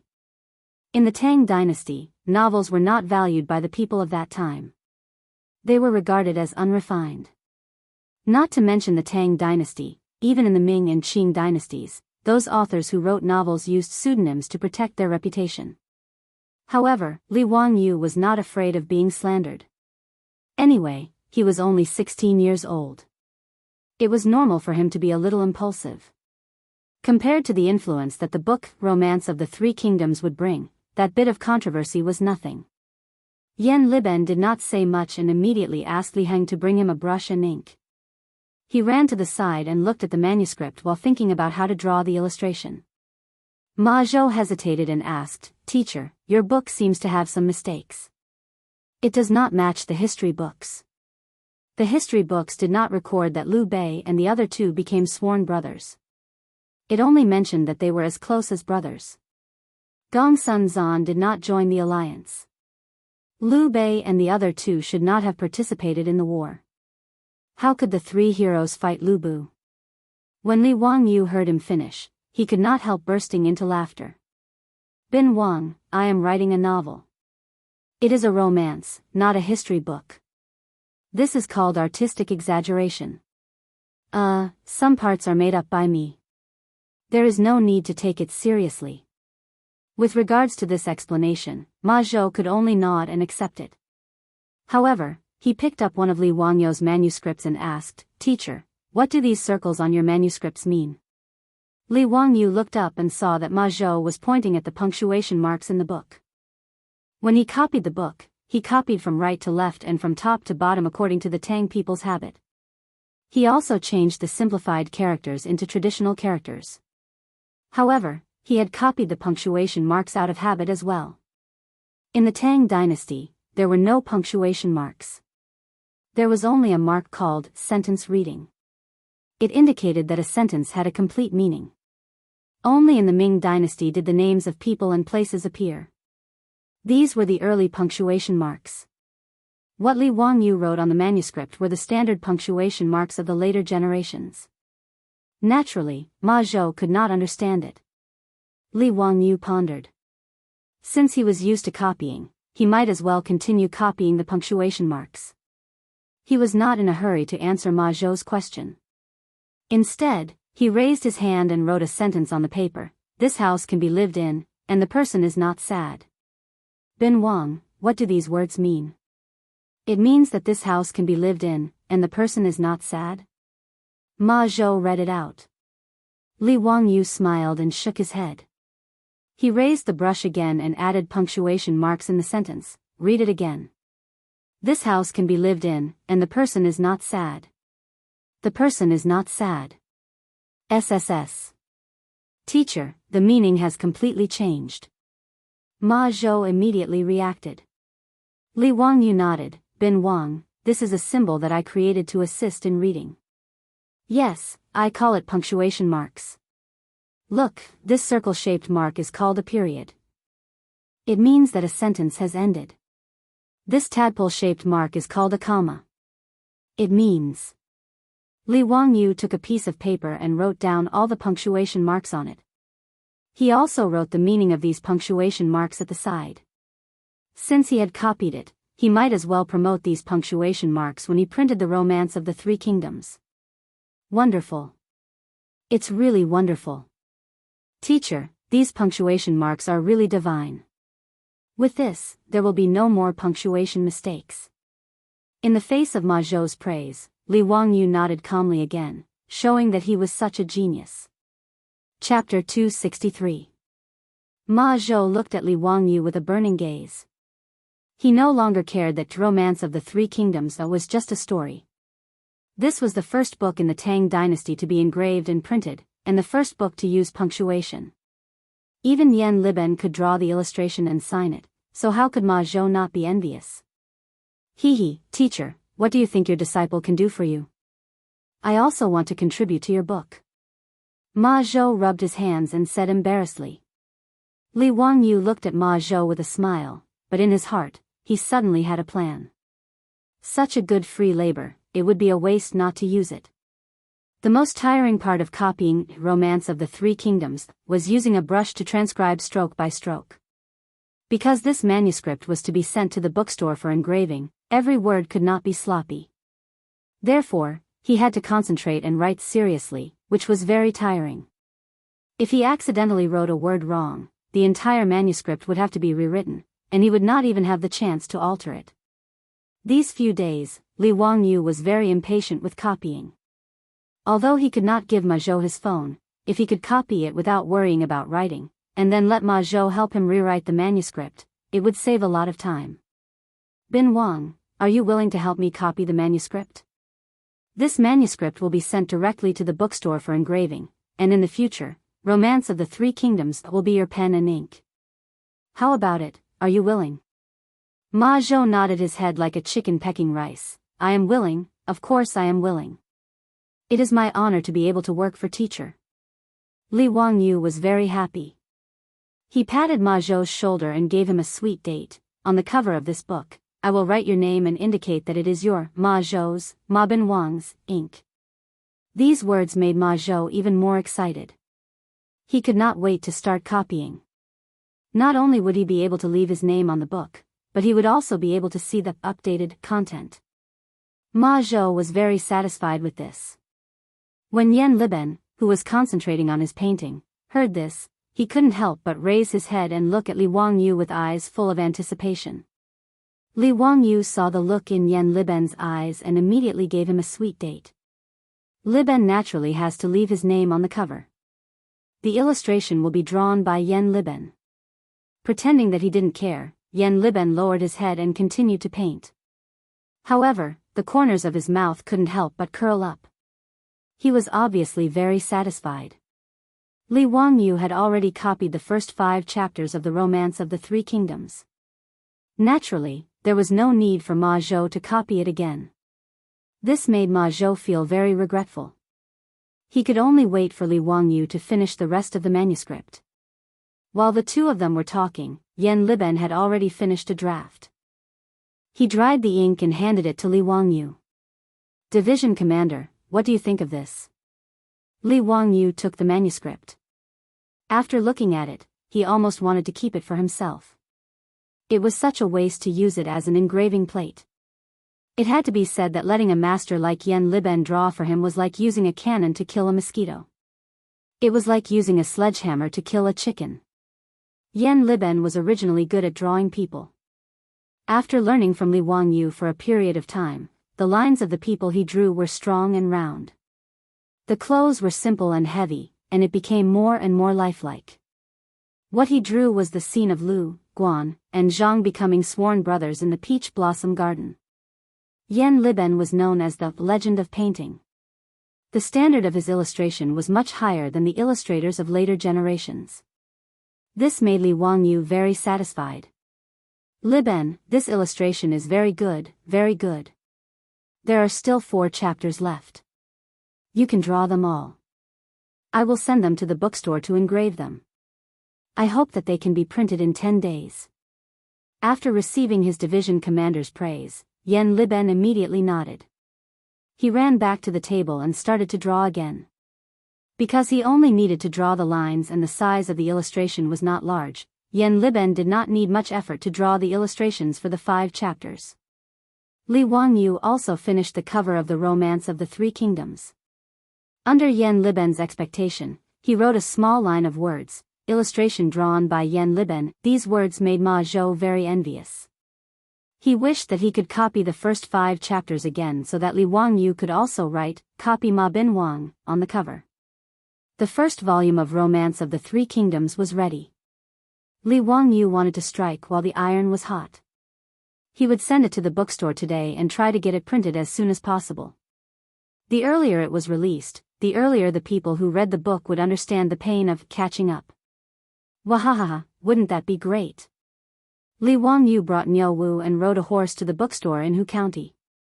When owner's son of the bookstore saw Li Wangyu, he quickly went forward and bowed. "Old me is here to see County Boy. Is there anything that old me can do for you?" Li Wangyu smiled and handed over the stack of manuscripts. "Owner's son, this is the first book that I plan to print. Take a look and see how long it will take to print it." Owner's son respectfully took the manuscripts with both hands and looked through it. "County Boy, old me can print it. May I know how many copies of this book you want to print?" Li Wangyu pondered for a moment. This was the first book, so he did not want to print too many copies. If he could not sell it, he would suffer a great loss. Although Romance of the Three Kingdoms was one of the 4 famous books in China, what if the people of the Tang dynasty did not like it? This was not impossible. Li Wangyu originally wanted to print 10,000 copies. Anyway, the lifespan of a woodblock engraving was about 10,000 copies. 10,000 copies would complete the lifespan of the woodblock engraving. However, considering the cost, he decided to print less to test the waters. "Let's print 1,000 copies first. If it sells well, we can print more." After owner's son heard this, he was a little hesitant. "County Boy, how do you think the wages will be calculated?"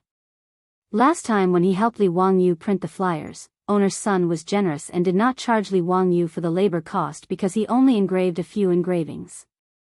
In addition, he wanted to obtain the engraving printing technology. However, the manuscripts that Li Wangyu took out now had about 100 pages. In other words, he needed to engrave more than 100 engravings. However, the labor cost of engraving was not cheap. The fees for the engravings in the bookstore were the same as the fees for engraving seals. They were charged according to the number of words. For every 100 words, owner's son had to pay the engraving craftsman 200 copper coins. The engraving of a page of manuscripts cost about 400 copper coins. For this thick stack of manuscripts with more than 100 pages, just the labor cost of the engraving craftsman alone would cost 40,000 copper coins, which was equivalent to 40 strings of coins. As for the other costs such as paper, ink, and printing, owner's son did not know how much labor he would need. Although he had obtained the engraving printing technology, he had never printed a book before. He could only make a rough estimate of how much capital he would need. However, after owner's son silently calculated in his mind, the number that he came up with gave him a shock. According to his estimation, not counting the cost of the engraving, just the cost of paper, ink, and other printing, Li Wangyu wanted to print this book would cost no less than 100 copper coins. In other words, if Li Wangyu wanted to print 1,000 copies of Romance of the Three Kingdoms, just the cost of the bookstore alone would be about 140 strings of coins, which was 140 copper coins per book. With such a large expenditure, owner's son could not help but be cautious. Chapter 264. Owner's son's mental calculation skills were not bad. His estimation of the price was not wrong. In ancient China, the cost of printing a book was indeed frighteningly high. During the Southern Song dynasty, a book called De Yi Kun Yen was printed. It recorded the cost in detail. Today, there are a total of 20 volumes of the De Yi Kun Yen.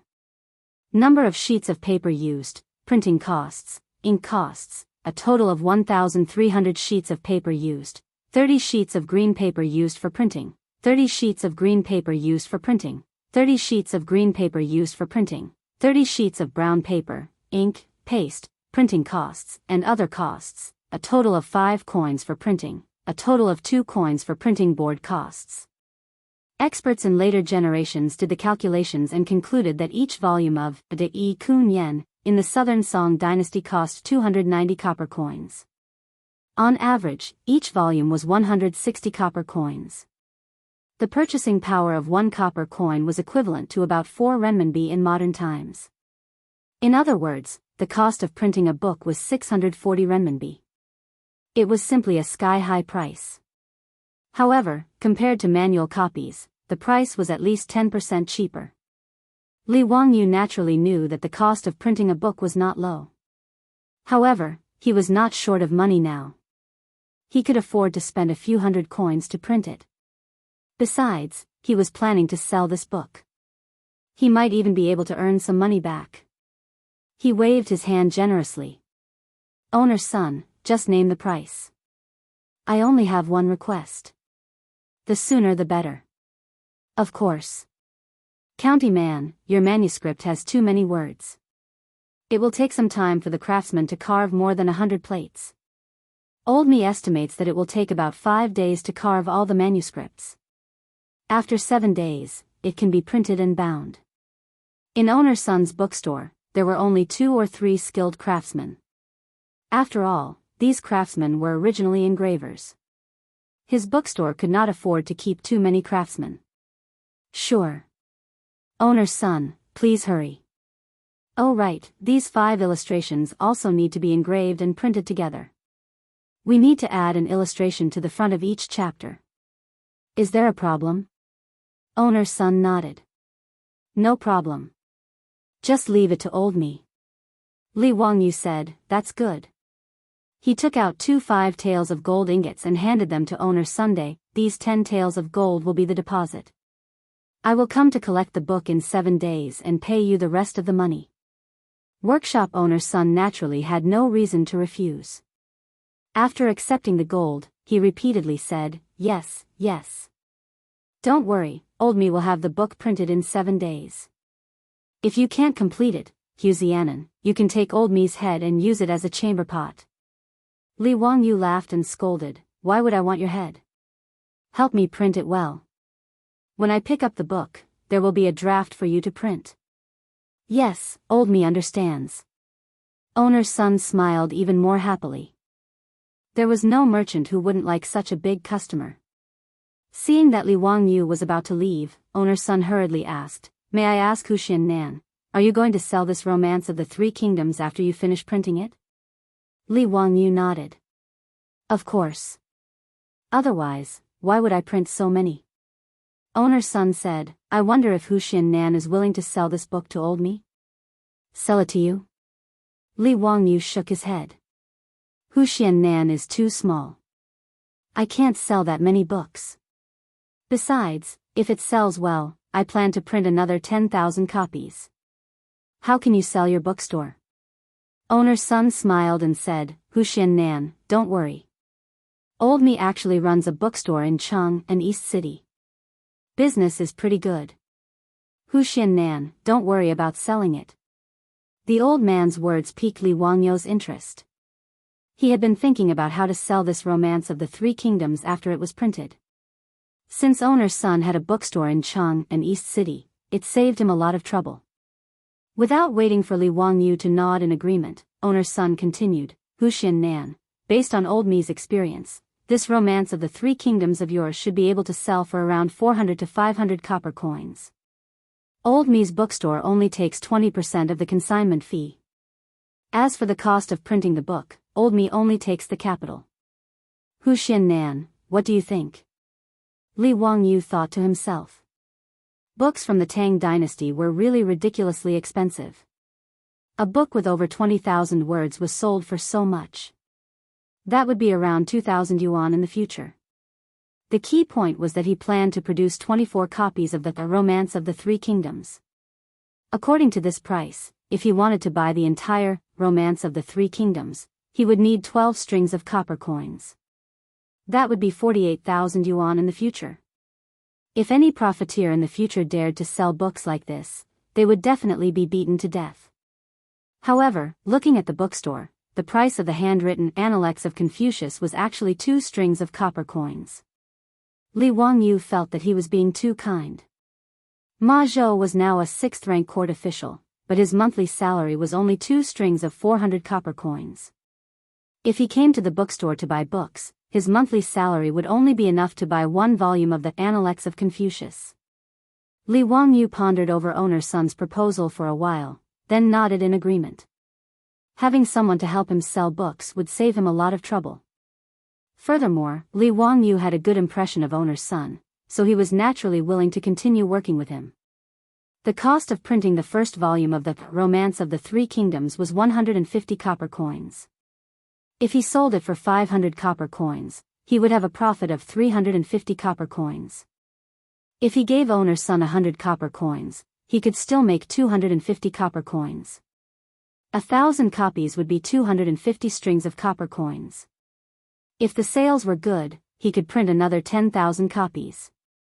That would be a profit of 2,500 strings of copper coins. Furthermore, this was only the first 5 chapters of the first volume of the Romance of the Three Kingdoms. If the book really sold well, he would be able to make a small fortune just by selling the books. However, a profit of 250 per book? Damn, why does this number sound so awkward? Forget it, earning money is a good thing. 250 it is. Li Wangyu did not argue and immediately nodded in agreement to owner's son's proposal. He was prepared to hand over the Romance of the Three Kingdoms to this old man. When owner's son heard that Li Wangyu was planning to write 24 volumes of the Romance of the Three Kingdoms, he was so happy that his beard started dancing. After reaching an agreement, Li Wangyu returned to Dingzhou village and prepared to continue his work as a plagiarist. Since Ma Zhou was willing to help him copy, Li Wangyu was naturally happy to save him the trouble. When he returned home, he began to think about how he could save time and energy to complete the difficult work of copying books. The most important thing was the brush. He definitely could not continue using the brush. Even though Li Wangyu was forced by his grandfather to practice writing with the brush since he was young, no matter what, using a brush to write was not fast. Naturally, there was no need to think about making a fountain pen or a ballpoint pen. Li Wangyu planned to try making a few goose feather pens first. However, there were no geese in Dingzhou village. Li Wangyu pondered and simply asked Niu Wu to bring a bow and arrow to help him kill a few crows. The feathers of the crows could also be used to make a feather pen. The effect was not inferior to a goose feather pen. Moreover, it was just right for writing small characters. Niu Wu was already numb to all of Li Wangyu's strange requests. He was too lazy to ask any more. Carrying the bow and arrow, he went out to look for the crows. With his archery skills, killing a few crows was a piece of cake. Without much effort, the corpses of the crows were placed in front of Li Wangyu. "Ah me tofu, I've sinned, I've sinned." Li Wangyu said that he had sinned, but his hands were not careless. He directly reached out and plucked a few of the longest feathers from the crow's wings. Chapter 265. Li Wangyu had tried making a feather pen because he found it fun when he was a child. In order to make a feather pen, he had even secretly plucked the feathers of several geese at home. For this reason, every time the geese at home saw Li Wangyu, they would immediately go into attack mode and chase after Li Wangyu. There was a saying in the countryside, "It's better to be bitten by a dog than to be pinched by a goose." The geese didn't look fierce, but they were actually ferocious guardians of the house. Not only did the geese bite, they would also fly and beat people, making ear-piercing cries as they did so. In addition, adult white geese were even bigger than house cats, so Li Wangyu was no match for them. Therefore, every time he was chased by the geese at home, he would be utterly defeated. He was in a very sorry state. But even at such a huge price, Li Wangyu didn't succeed in making a feather pen when he was a child. Making a feather pen wasn't as simple as plucking a feather. In order to make a feather pen, Li Wangyu even asked the European girl, Aphrodite, for an answer. But who would have thought that Aphrodite was also confused? She had never heard of a feather pen. It was only after his beautiful boss pulled Li Wangyu aside and explained in a low voice that Li Wangyu finally understood. His beautiful boss had paid attention to the introduction of a feather pen when she was studying in the United States. She still remembered it clearly. The European feather pen was invented around 700 AD, and it was now the second year of Zhengguan, 628 AD. Aphrodite naturally didn't know what a feather pen was. As for how to make a feather pen, the beautiful boss remembered the instructions on the introduction. First, it had to be degreased. There was a thin layer of oil on the feathers of birds, which would stink after a long time, so it had to be removed. The oil on the feathers could be removed by steaming them in a steamer basket and then washing them. Then, the roots of the feathers were cleaned with a knife, and the body of the pen was hardened. The roots of the feather were inserted into an iron pot filled with sand, heated for 15 minutes, and taken out after it cooled down. Finally, he used a small knife to cut the base of the quill into the shape of a fountain pen. Just like a fountain pen, he cut a thin slit in the middle to act as an ink reservoir. Li Wangyu experimented a few times and damaged a few crow feathers before he finally succeeded in making 2 or 3 quill pens. After dipping the quill in ink, it could write very smoothly on the paper.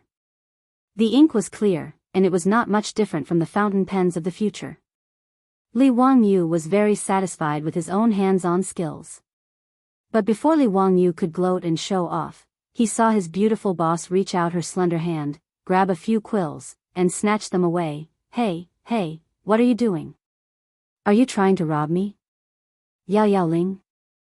Someone is robbing here.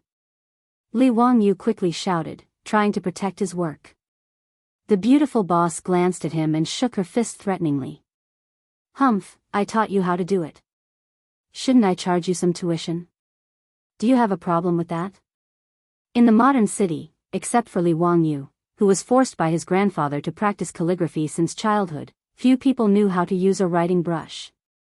Su Changqing naturally did not know how to write with a writing brush, but he had no choice but to use it. In the four-wheeled carriage, she had to record a lot of things every day. During this time, Su Changqing could only pinch his nose and write ugly words with a writing brush. Although Li Wangyu didn't say it explicitly, the smile that often appeared in his eyes made his beautiful superior gnash her teeth in hatred. She was also confused for a moment and forgot that she could make a quill pen to write. When Li Wangyu said that he wanted to make a quill pen, the most happy person was the beautiful boss. So after the quill pen was made, Su Chongqing did not hesitate to directly reach out and forcibly seize the right to use these quill pens. In the face of the beautiful boss's threat, Li Wangyu immediately admitted defeat. No problem. It's what I should do. It's what I should do. The beautiful boss proudly raised her swan-like white neck and proudly left with her spoils of war. She quietly left, just as she quietly came, waving her sleeves, not taking away a cloud, only taking away my quill pen. Li Wangyu looked at the ceiling with tears in his eyes. He was full of sadness and grievance. At this moment, he only wanted to recite a poem. In desperation, he looked at Niu Wu again. Before he could speak, Niu Wu looked at him with disdain, grabbed the bow and arrow, and strode out. Damn, this poem was not good. He actually dared to look down on his Lang Jun. Li Wangyu became more and more speechless. Even Niu Wu dared to look down on him. Where was the dignity of the family head? After Niu Wu brought back a few more crows that were killed by arrows, Li Wangyu was busy again. Finally, he used a quill pen. Copying with a quill pen was much faster than using a writing brush. In addition, Ma Zhou was copying for him. Li Wangyu wrote even more flamboyantly. His speed was so fast that he almost flew. In one night, Li Wangyu copied almost 2 chapters, which made him very satisfied. Sure enough, tools were the ladder of human progress. After solving the problem of copying books, Li Wangyu's bitter days had finally come to an end. Although he still spent a lot of time copying books every day, the efficiency was much higher. Every day, he asked Niu Wu to ride a horse and send the manuscripts he copied to Cheng and City. He asked Ma Zhou and Yan Liben to copy and draw illustrations. Ma Zhou and Yan Liben were happy and didn't feel tired at all. Instead, they could see the latest chapters every day and were very satisfied. Sometimes, Niu Wu was delayed by something and was late. Ma Zhou and Yan Liben complained. Niu Wu could only silently roll his eyes. Sure enough, like teacher, like disciple. One day, because Li Wangyu was lazy and didn't want to copy books, he gave himself a day off. As a result, Ma Zhou and Yan Liben waited in Cheng and City for a long time, but Niu Wu didn't come to deliver the manuscripts. In a moment of anxiety, they rode a horse to Dingzhou village to rush the manuscripts. Li Wangyu was speechless at this kind of behavior of urging him to update his novel. He could only comfort them and repeatedly promise that he would let Niu Wu deliver the manuscripts to them tomorrow. Finally, he sent the 2 disciples who were eager to see the next chapters back. 7 days later, Li Wangyu finally received the freshly printed Romance of the Three Kingdoms, sent by owner Sunday. He also told Li Wangyu that the first volume of Romance of the Three Kingdoms would be officially sold at Sun Ji bookstore in the East Market of Cheng and City tomorrow. Li Wangyu also had high hopes for this.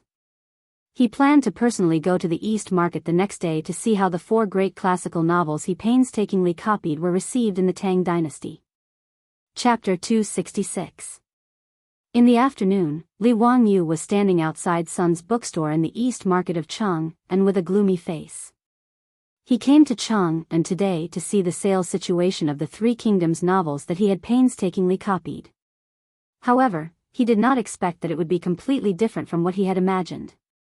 Sun's bookstore was not considered small in the East Market. There were 3 storefronts that sold all kinds of hand-copied scrolls, rubbings of steel inscriptions, paintings, brushes, ink, paper, and inkstones.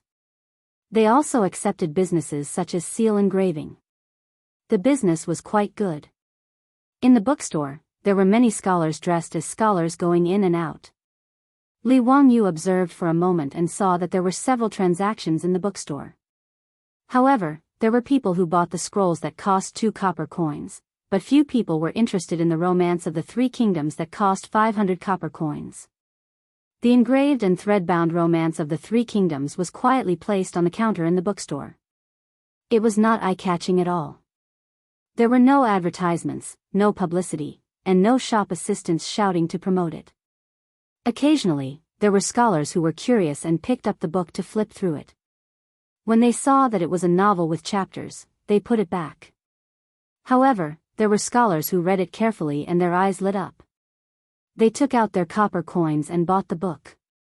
However, before Li Wangyu could smile, the scholar who bought the book immediately hid the book in his arms like a thief. He was afraid that others would see it. This scene made Li Wangyu's temples throb. I'm writing the 4 great classical novels, not a romantic novel like Jean Ping Mei. What the hell do you mean by looking like you bought a pornographic film on the street? He thought. Seeing their junior teacher gnashing his teeth, Ma Zhou and Yan Liben, who had accompanied him to the bookstore, both comforted him.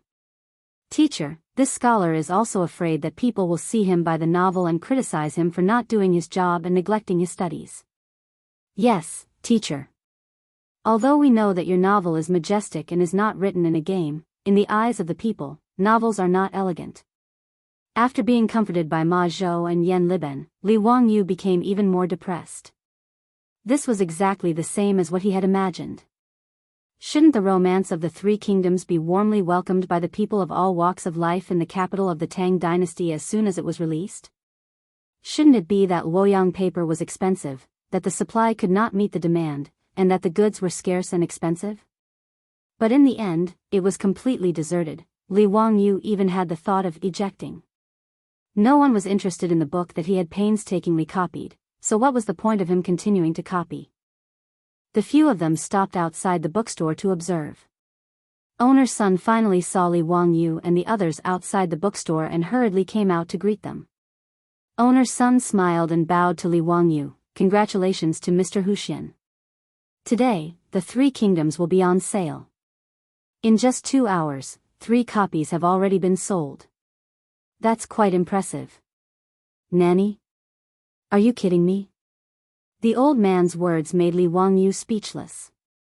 Did this old man misunderstand the concept of good sales? In 2 hours, that's 2 hours, only 3 copies have been sold. You actually came to congratulate me? Is this good sales? Then how long will it take me to sell these 1,000 copies of the 3 kingdoms? In fact, in owner's son's eyes, selling 3 copies in 2 hours was indeed a very good result. This was mainly because the price of engraving printing in the 3 kingdoms was cheap. The price of 500 copper coins was considered very cheap compared to the price of 1 or 2 strings of copper coins per scroll. In his bookstore, the copies of the books such as The Great Learning, The Doctrine of the Mean, The Analects of Confucius, and Mencius could only be sold 1 or 2 volumes per day. Before the invention of engraving printing, due to the high price of books, bookstores did business a bit like the antique shops of the modern era. They paid particular attention to not opening a business for a year, but opening a business for 3 years. Therefore, in owner's son's eyes, selling 3 copies in 2 hours was already a very good business. However, Li Wangyu was getting more and more annoyed. This was too different from what he had imagined. The East and West markets were not open for business early in the morning. The Tang dynasty's rule was that the market was in the middle of the day. In other words, the East and West markets could only start trading at noon and end in the afternoon after the drums sounded. There was only half a day of business every day. According to today's sales speed, 10 copies of the 3 kingdoms would not be sold in a day. Owner's son had printed 1,000 copies of the first volume of the 3 kingdoms. Based on the current sales, wouldn't it take more than 3 months to sell all of them? This was only the first volume of the 3 kingdoms. There were still 23 volumes after that. How long would it take to sell all of them? Moreover, Li Wangyu's goal was not only to sell 1,000 copies. He was also thinking of selling 10,000 copies, or even more. Although the literacy rate in the Tang dynasty was not high, there were at least hundreds of thousands of scholars in the Tang dynasty. In an era without any entertainment, was it difficult to write a novel and sell tens of thousands of copies? However, he did not know that if he could sell 1,000 copies of the 3 kingdoms in 3 months, he would make owner's son laugh his head off. In Son's bookstore, the books that were originally the best-selling had only sold 40 or so in a month's time. In fact, owner's son was not the only one who thought so. Even Ma Zhou and Yan Liben felt that selling 3 copies in 2 hours was already considered a big hit. Seeing that they all had such a matter-of-fact expression, Li Wangyu was speechless. He could only ponder on how to increase the sales of the book. If his beautiful boss knew that he had sold 3 copies of the 3 kingdoms that he painstakingly copied in 2 hours, she would laugh herself to death. "Brother Ziqiao, let's go to the bookstore and see if there are any new paintings." Li Wangyu was pondering when he heard a voice behind him. He turned his head and could not help but show a look of disdain. Chang'an City was so king small that he could meet these troublemakers everywhere. The one who spoke was Cui Daogu of the Cui clan in Qinghe. Beside him were Wang Ziqiao of the Wang clan in Taiyuan, Cui Hong of the Cui clan in Bowling, and Lu Xiang of the Lu clan in Fanyang. Naturally, there was a large group of servants following behind the 4 rich young masters of aristocratic families.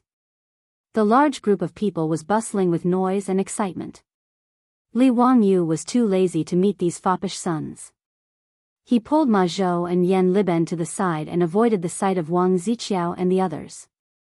When this group of silk pants entered Sun's bookstore, the troops behind them immediately became extremely overbearing and chased away all the customers who were buying books and looking at paintings. Owner's son could only pretend that he did not see such behavior of driving out his customers. He smiled and greeted them. "Gentlemen, may I know what you want to buy?" "Shopkeeper, do you have any new books?" Yes, this novel, Romance of the 3 Kingdoms, was just put on sale today. It was written by a man from Hu County. "Gentlemen, are you interested?" Owner's son naturally did not know of the conflict between Li Wangyu and these foppish sons. He even enthusiastically picked up a copy of Romance of the 3 Kingdoms and respectfully handed it over. "Which man from Hu County?" Wang Ziqiao asked in an unfriendly tone. Owner's son did not know and smiled. "Li Zio of Hu County, Baron of Hu County." Just as he finished speaking, Wang Ziqiao angrily tore the Romance of the 3 Kingdoms in his hand into 2. Chapter 267. Now, the name that these aristocratic families, including the Wang clan of Taiyuan, the Cui clan of Bowling, the Lu clan of Fanyang, and the Cui clan of Qinghe, least wanted to hear about Li Wangyu of Hu County. In his previous life, these aristocratic families had wanted to vent their anger by spreading rumors in an attempt to smear Li Wangyu's reputation. However, Li Wangyu had displayed his works in Chang'an, and for several days in a row, ruthlessly slapping the aristocratic families in the face. Not only did they fail to achieve their goal, but they also made Li Wangyu even more famous. This was like making a wedding dress for someone else, making the aristocratic families feel very sullen.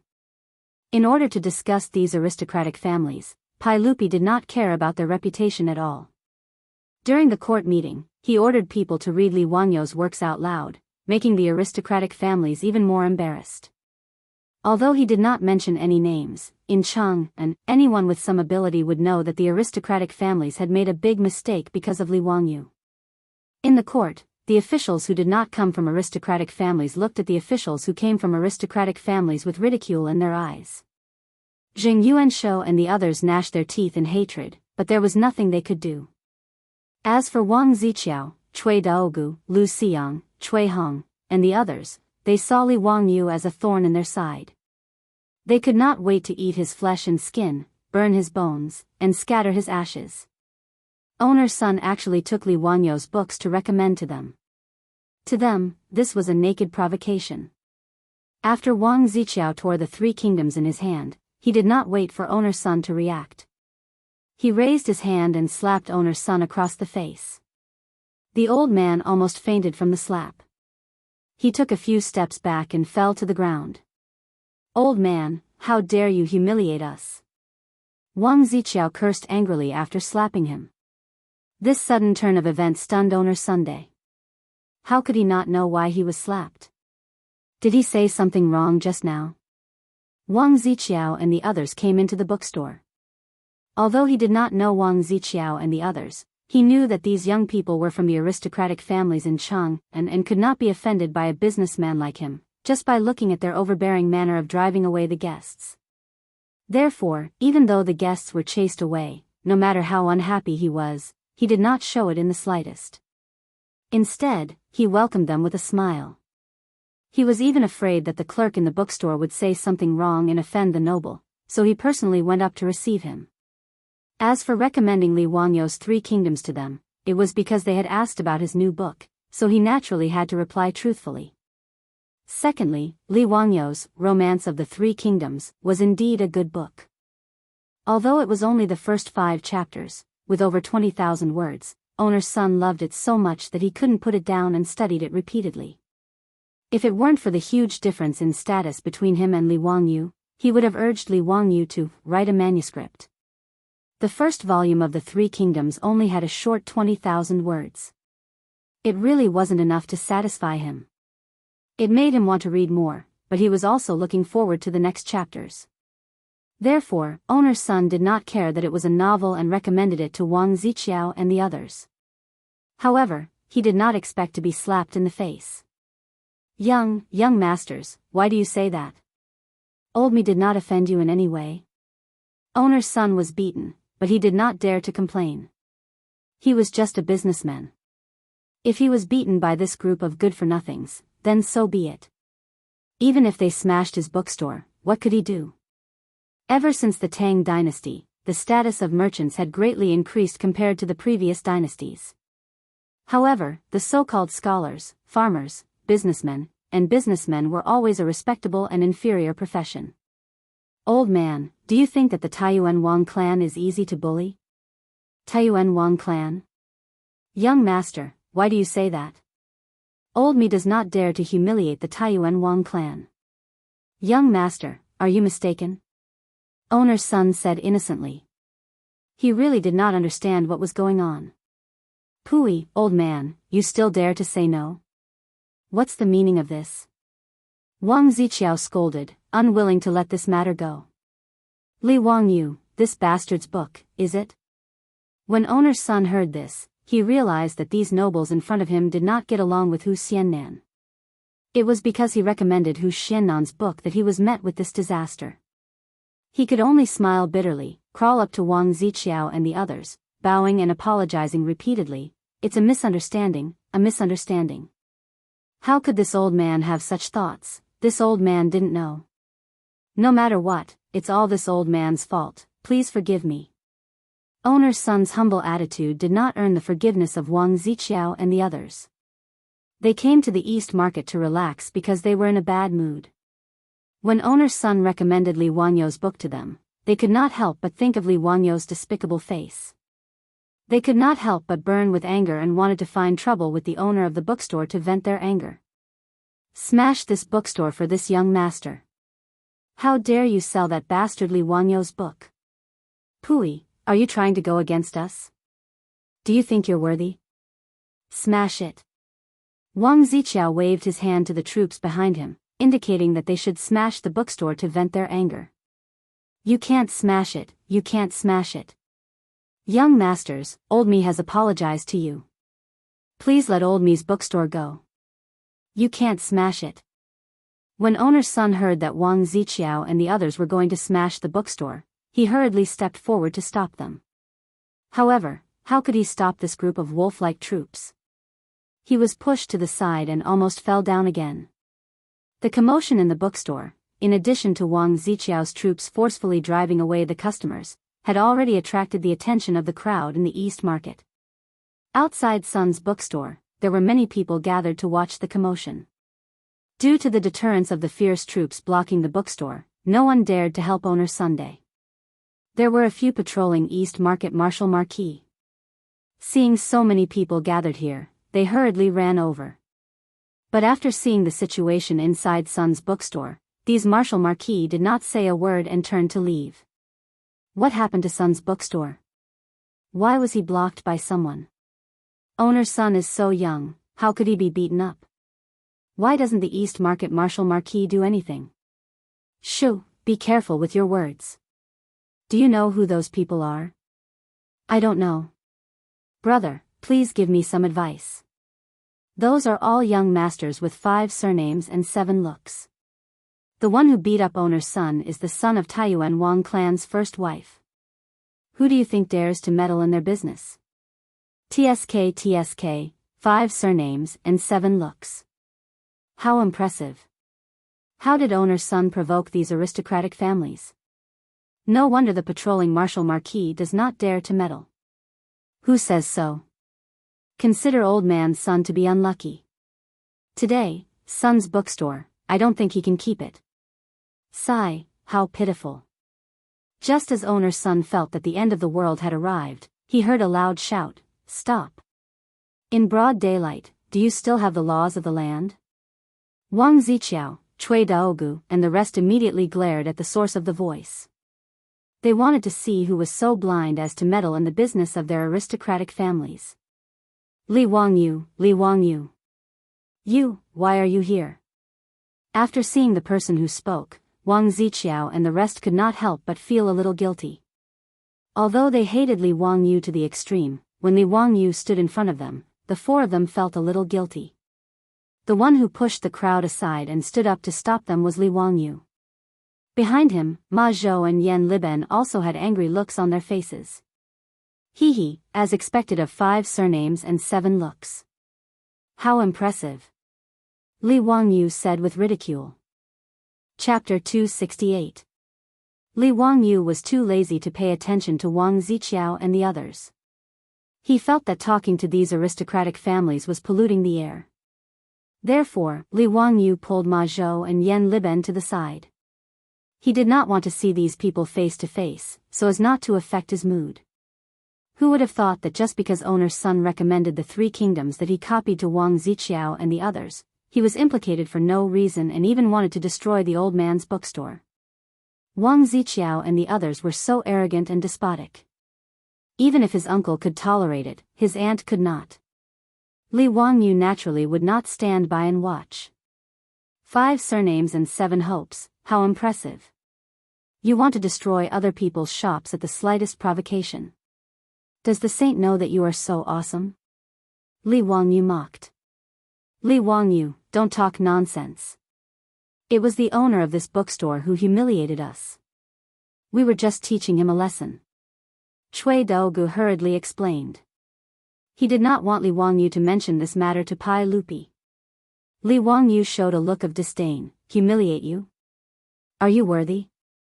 You, don't be so arrogant. Do you want to be enemies with the 5 surnames and 7 hopes? Do you want to stand up for this insignificant merchant? How can we not teach such a disrespectful merchant a lesson? Hee, insignificant merchant? May I know what your official positions are? What are your titles now? Li Wangyu asked. His words made Wang Ziqiao and the others speechless. They did not know how to answer. The aristocratic families led by the 5 surnames and 7 hopes mainly relied on the local areas. They relied on their power, money, and prestige to control the local politics and enjoy a superior political and social status, contending with the imperial power. However, in terms of status and titles in the imperial court, they were far inferior. Pai Lupi naturally would not confer high positions and titles to officials from aristocratic families. Even the head of the Jing family, Jing Yuanshou, was only a 3rd-rank official of the Honglu Temple. As for the disciples of these aristocratic families, they actually didn't have any official positions, nor did they have any titles. If one really wanted to talk about it, they were nothing more than commoners. He was different from Pai Lupi's group of debauches. Although Qing Chumo and the other debauches did not have a noble title, they all had official positions granted to them by the imperial court. Although most of them were fake titles, it was enough to show Pai Lupi's attitude. Normally, no one would be so tactless as to ask Wang Ziqiao and the others about their official positions and titles. The 5 surnames and 7 hopes were the best identities for the legitimate sons of these aristocratic families. Are you humiliating us? Wang Ziqiao roared in exasperation. Li Wangyu took out his goldfish talisman and waved it in front of Wang Ziqiao and the others. Do you see it clearly? I am the Baron of the founding county of the Tang dynasty, with the title of Huxin. You guys are nothing. Do you have any seniority? Why aren't you bowing to me? His words made Wang Ziqiao and the others speechless. Li Wangyu was now the Baron of the founding county of the Pai Lupi. Logically speaking, they should bow to Li Wangyu. But how could Wang Ziqiao and the others be willing to bow to Li Wangyu? They looked at each other and planned to turn around and leave. Stop. You tore my book and are going to leave like this? What are you going to do? Li Wangyu said, didn't the adults in your family teach you to apologize for destroying other people's things? Prince Zhou chuckled and said, apologize? Who can afford my 5 surnames and 7 hopes? Just because of this bookstore owner? You can ask him if he dares to accept my apology. When owner's son heard his words, he quickly waved his hand. Old me can't afford it, can't afford it. Please don't say that. Owner's son's surrender was naturally within Li Wangyu's expectations. How could a merchant go against the 5 surnames and 7 hopes? Not to mention a small bookstore owner, even if Chang An's Chiu family was a wealthy family, if Zhang Liang, the commandery duke of Chongping, wanted his paintings, he could only obediently offer them up with both hands. Li Wangyu ignored owner's son and only stared at Wang Ziqiao. The book you just tore was placed in the bookstore for sale. It has nothing to do with this bookstore owner. Let me ask you, are you going to compensate or not?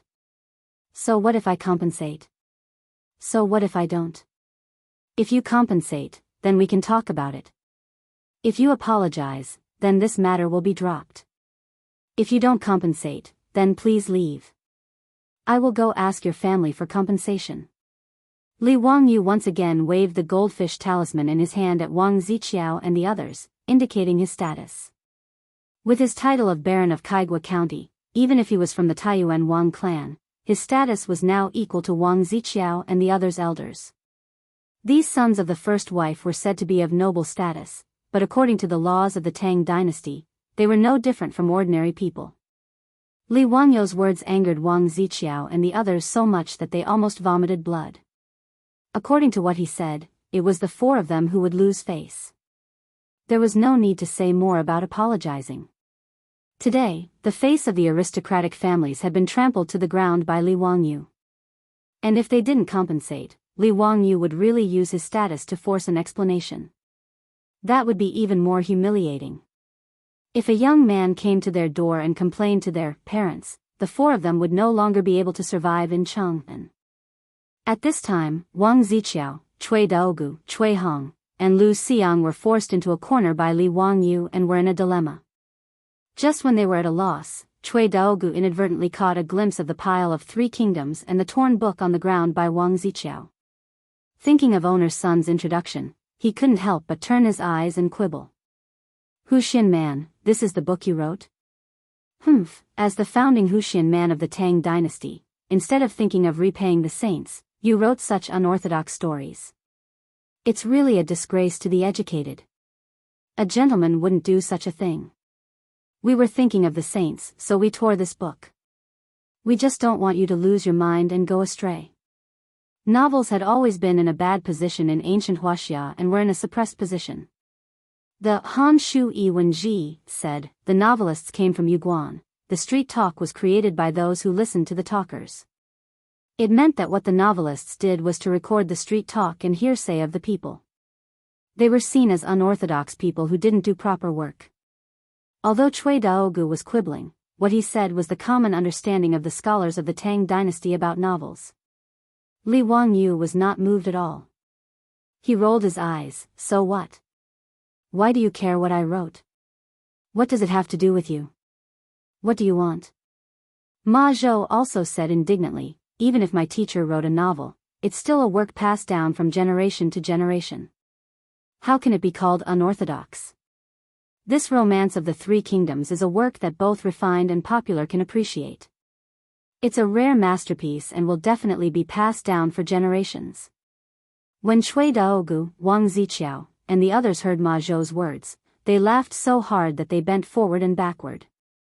A novel actually wants to be passed down for generations. You master and disciple are not afraid of boasting. The wind will cut your tongue. TSK, so this kind of hearsay novel can also become a work passed down from generation to generation. Today has really broadened my horizons. Why don't we let the scholars take a look and see whether or not this novel is a waste of time? Wang Ziqiao and the others mocked and ridiculed, but Li Wangyu was too lazy to even lift his eyelids. I'll ask you one more time. Are you going to compensate or not? Chapter 269. Faced with Li Wangyu's interrogation, Wang Ziqiao threw caution to the wind and stubbornly replied, "What if I tear up a book that no one cares about?" Li Wangyu looked at him with contempt. No one cares about it? Do you think you have the qualifications to evaluate my book? Why can't I say it? Why were there so many of these novels piled up in the bookstore? Li Wangyu, are you planning to sell it as cleaning paper? Wang Ziqiao mockingly pointed at the pile of Romance of the Three Kingdoms in the bookstore. Huh, why don't I take out a copper coin and treat these books that no one cares about as waste paper and sell them all to me? It's also fine to use them to light a fire. Cui Daogu also joined in with a laugh. Lu Xiang and Cui Hong also laughed and nodded repeatedly in agreement. Ma Zhou and Yan Liben were so infuriated by this group of rich young masters that they almost went berserk. Humiliating Li Wangyu like this was equivalent to humiliating them both. However, Li Wangyu stopped the two who were about to go berserk. Facing the ridicule of Wang Ziqiao and the others, he only smiled contemptuously. Since you all keep saying that no one cares about my book, why don't we make a bet? Bet? What do you want to bet? Hearing the word bet, Wang Ziqiao and the others suddenly had a bad feeling. Whether it was in the Zhan Temple or in the brothel of Peace Square, they had lost both bets with Li Wangyu. Wang Ziqiao's face was even more unsightly.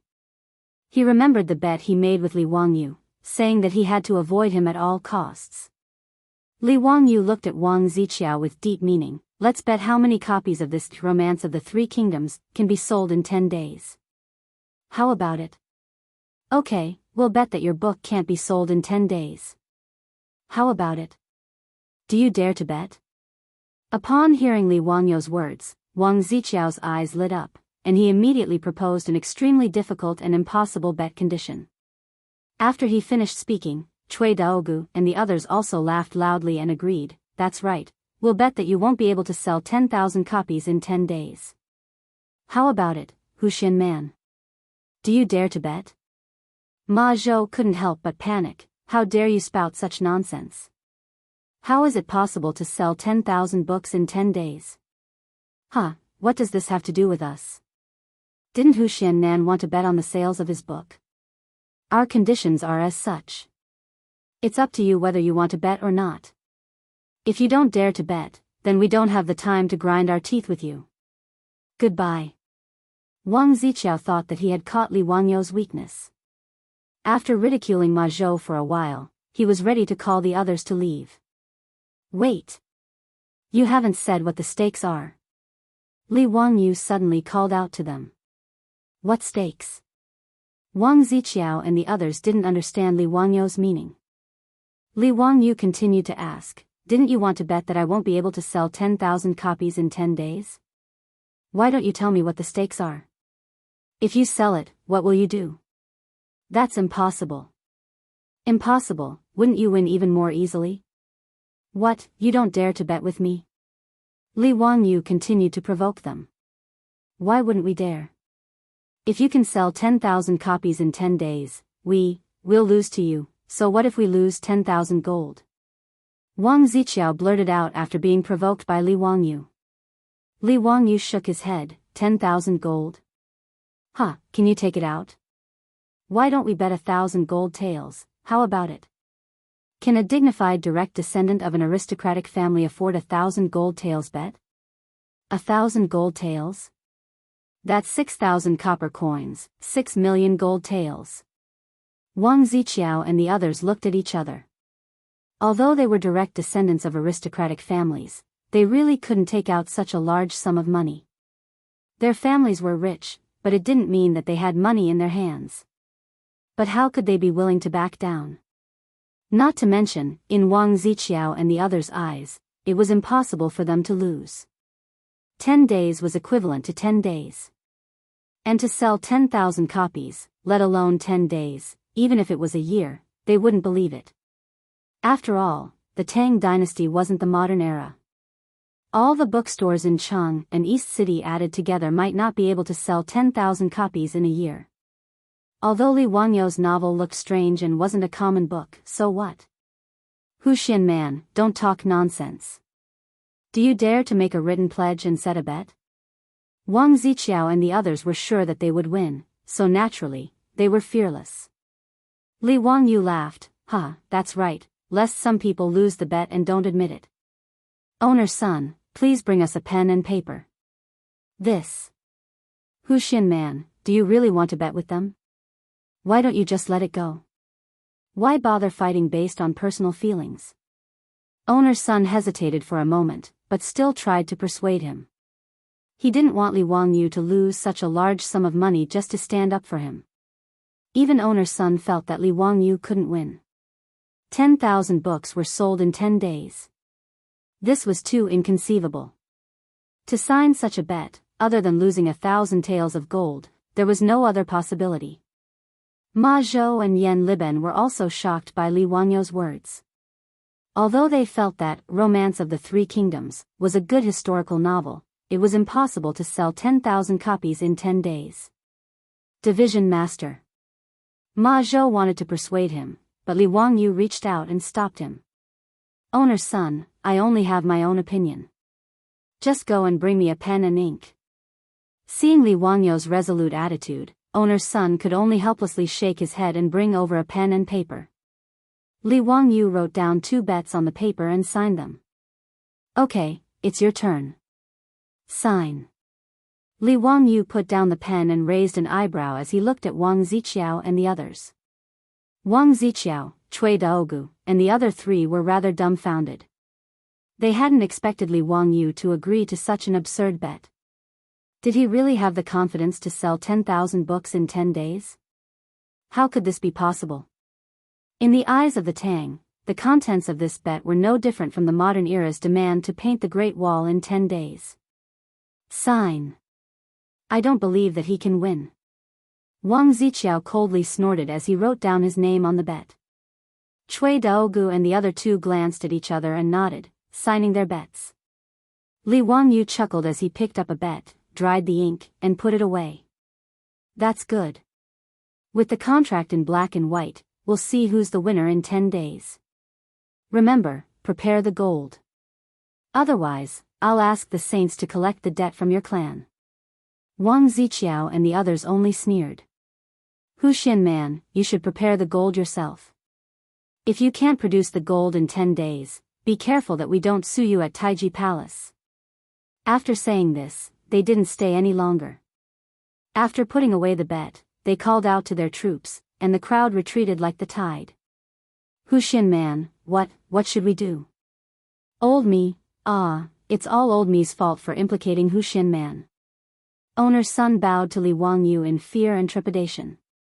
Li Wangyou waved his hand. It's fine. I have my ways. Chapter 270. When Li Wangyou made such a bet with Wang Ziqiao and the others, owner's son was the one who was the most frightened. He was worried that Li Wangyou would blame him in the future if he lost the bet. He was also worried that if Li Wangyou won, those young masters would vent their anger on his bookstore. What should he do then? For the old man, today's matter was in a dilemma.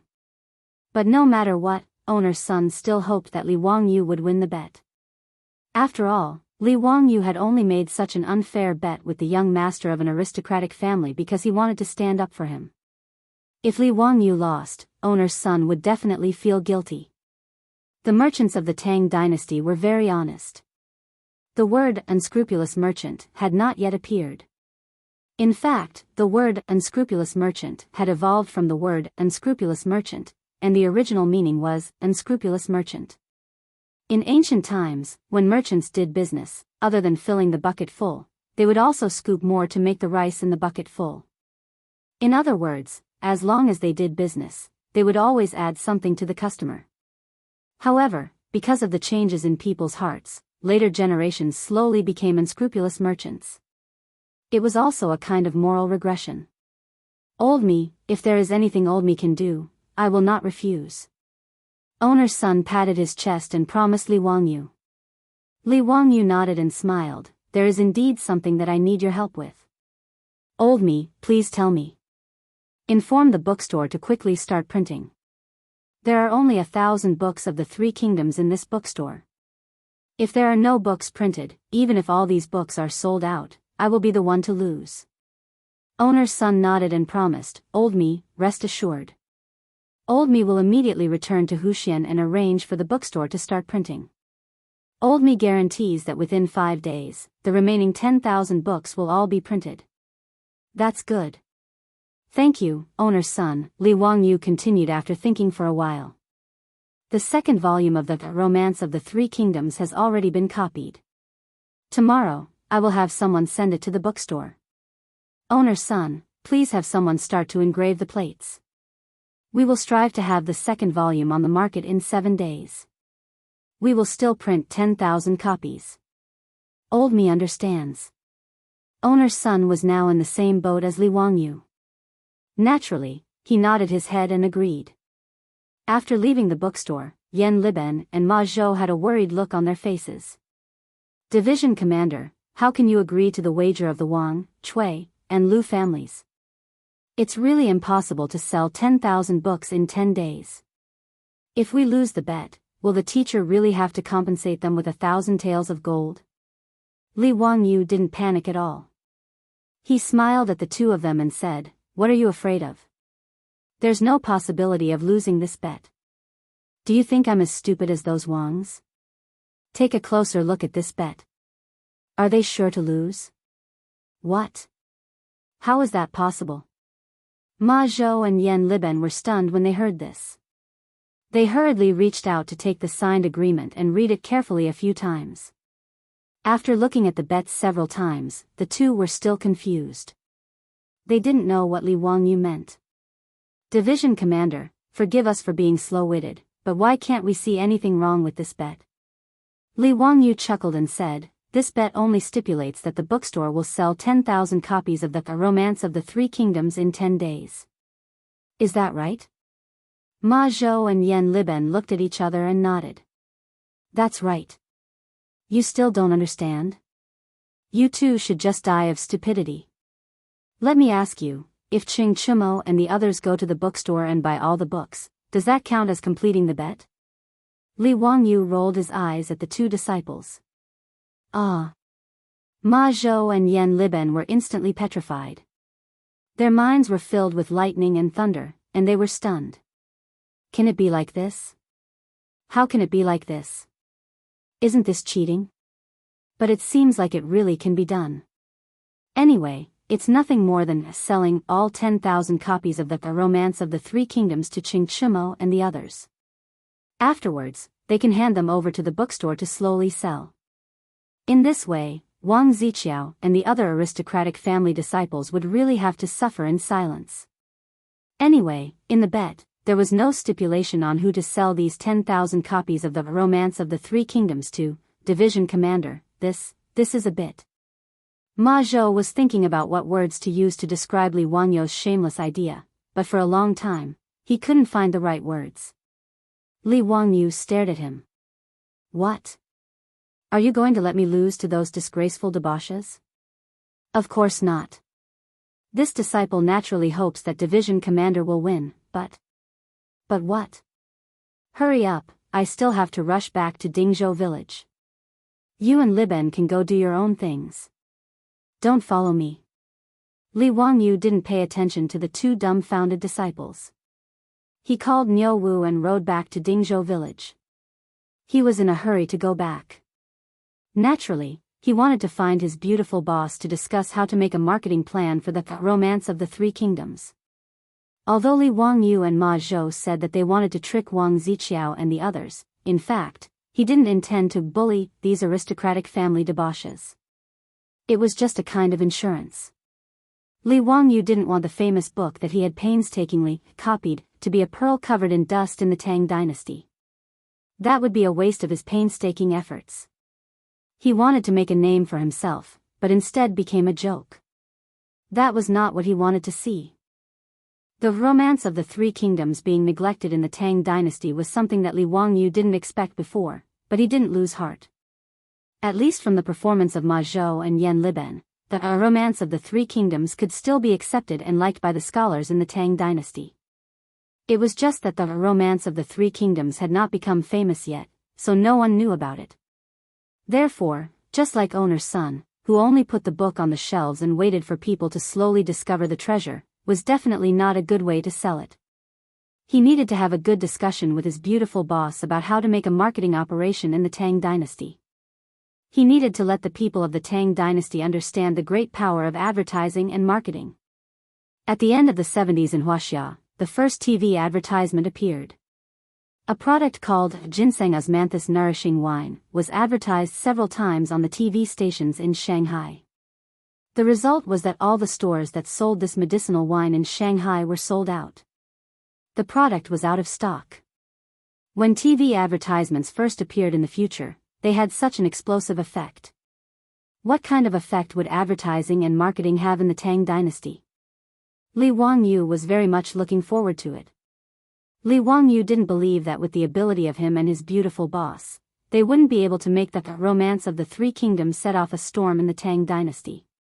If that happened, the two time travelers would be wasted. After returning to the Li family's old residence, Li Wangyu immediately found Su Chongqing. He pulled her into the study, closed the door, and told her everything that had happened today.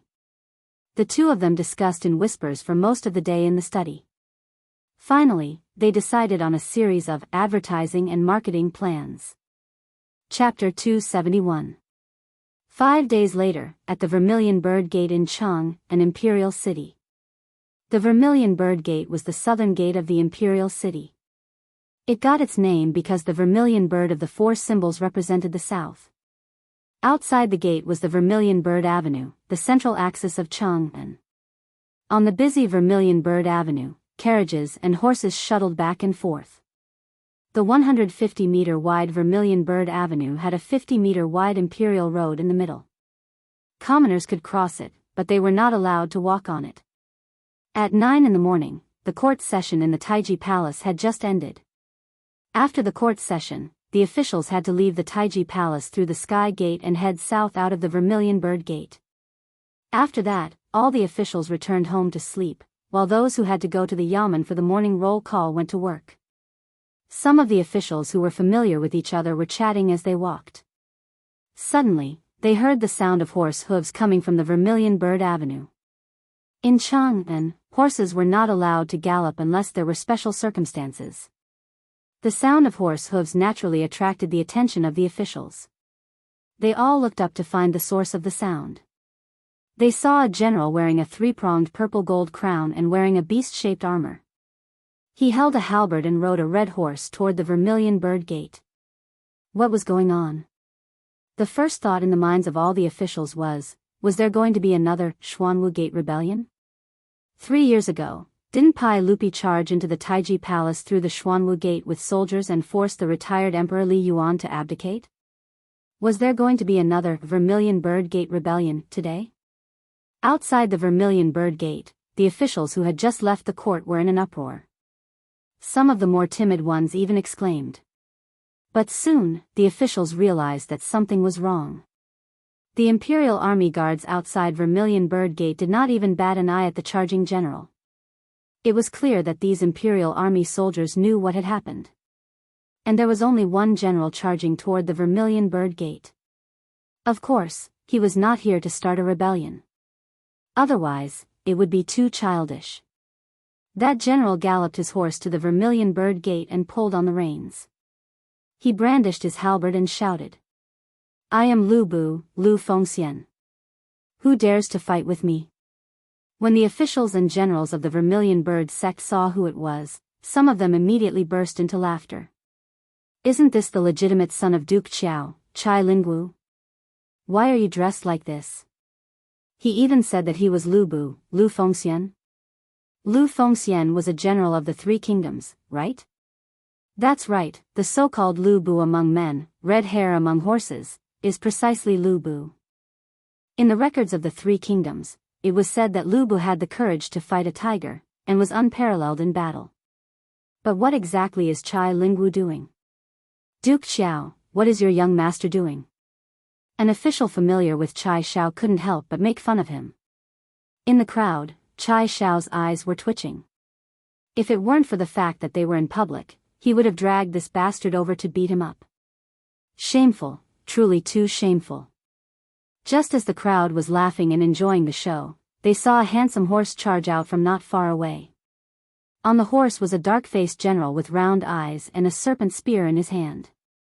The horse shouted, "Slave of 3 surnames, don't run. Zhang Fei of Yen is here." The officials roared with laughter. If this wasn't Qing Yaojin's legitimate son, Qing Chimo, who else could it be? Qing Yaojin, that old bastard, was also in the crowd. When he saw this scene, he wasn't angry at all. Instead, he laughed heartily. Wahahaha, this scoundrel, this brat is actually playing the role of Zhang Fei of Yen. Why didn't he call me over for such an interesting thing? When we get back to the manor, I'll definitely take care of this unfilial son. Qing Yaojin's words stunned the officials who were watching the show. Isn't your focus a bit off? You actually think this is interesting and want to personally participate. Unconsciously, the officials around Qing Yaojin slowly moved a few steps away from him, afraid that this old bastard would infect them with his insanity. Qing Chimo and Chai Lingwu, these two people, began to fight on the main street of Vermilion Bird Gate. It was very lively. This caused more and more people to gather around Vermilion Bird Gate. They applauded and cheered, making these two people even more excited. The two people fought for dozens of rounds. Then they saw a red-faced man, holding a green dragon crescent blade, rush over on his horse. "I am Guan Yu, Guan Yunchang." This time it was Yuqi Jingda, that old bastard, who began to cheer loudly. He shouted with his broken voice, "It's my family's child. Dog, you even painted your face red. Yuqi Baolin, if you can't beat them, don't go home." His words almost made Yuqi Baolin, who was disguised as Guan Yu, fall off her horse. She calmed herself down and pretended that she didn't hear anything. She raised her blade and attacked Chai Lingwu. The 3 horses fought for 30 rounds. Then they saw another horse rush out from the side. On the horse's back was a white-faced general, holding a double-edged sword. "I am Liu Bei, Liu Xuanda. Little Lu Bu, don't hurt my brother." Then he urged his horse forward. The 4 people fought on Vermilion Bird Gate. This time it was Fang Xuanling's turn to be stunned. The old man's temples suddenly throbbed. The one who called himself Liu Bei was his second son, Fang Jun, Fang Yi. Du Ruhui also poked him with his elbow. "Brother Xianling, your second son is also very brave." Fang Xianling was choked half to death by his words. He could only pretend that he didn't hear anything. He glared at his son, thinking about how to punish him when he returned home. Qing Chimo, Yuqi Baolin, and Fang Yi surrounded Chai Lingwu and fought. Seeing this, the officials and the common people on Vermilion Bird Gate stared straight at them, cheering louder and louder. No one noticed that on top of Vermilion Bird Gate's imperial city wall, Pai Lupi's figure quietly appeared, watching the 4 people fight with interest.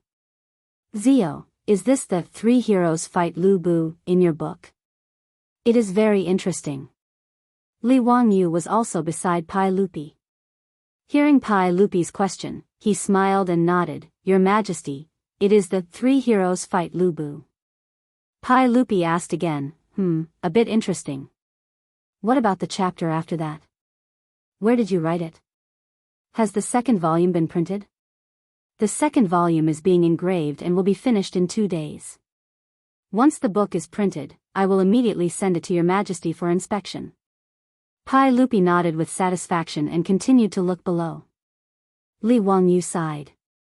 "Damn, such a big shot, reader, I can't afford to provoke him. If I provoke him, it won't be a problem of sending him razor blades." In order to advertise and market his Romance of the 3 Kingdoms, Li Wangyu went to the palace a few days ago and presented the 1st volume of his Romance of the 3 Kingdoms to Pai Lupi. Pai Lupi liked Romance of the 3 Kingdoms immediately. This historical novel about the 3 kingdoms was very much to his liking. Li Wangyu also took the opportunity to make a series of requests to Pai Lupi, including today's performance outside Vermilion Bird Gate. After receiving Pi Lupi's approval, it was carried out. Outside Vermilion Bird Gate, the performance was still going on. Chapter 272.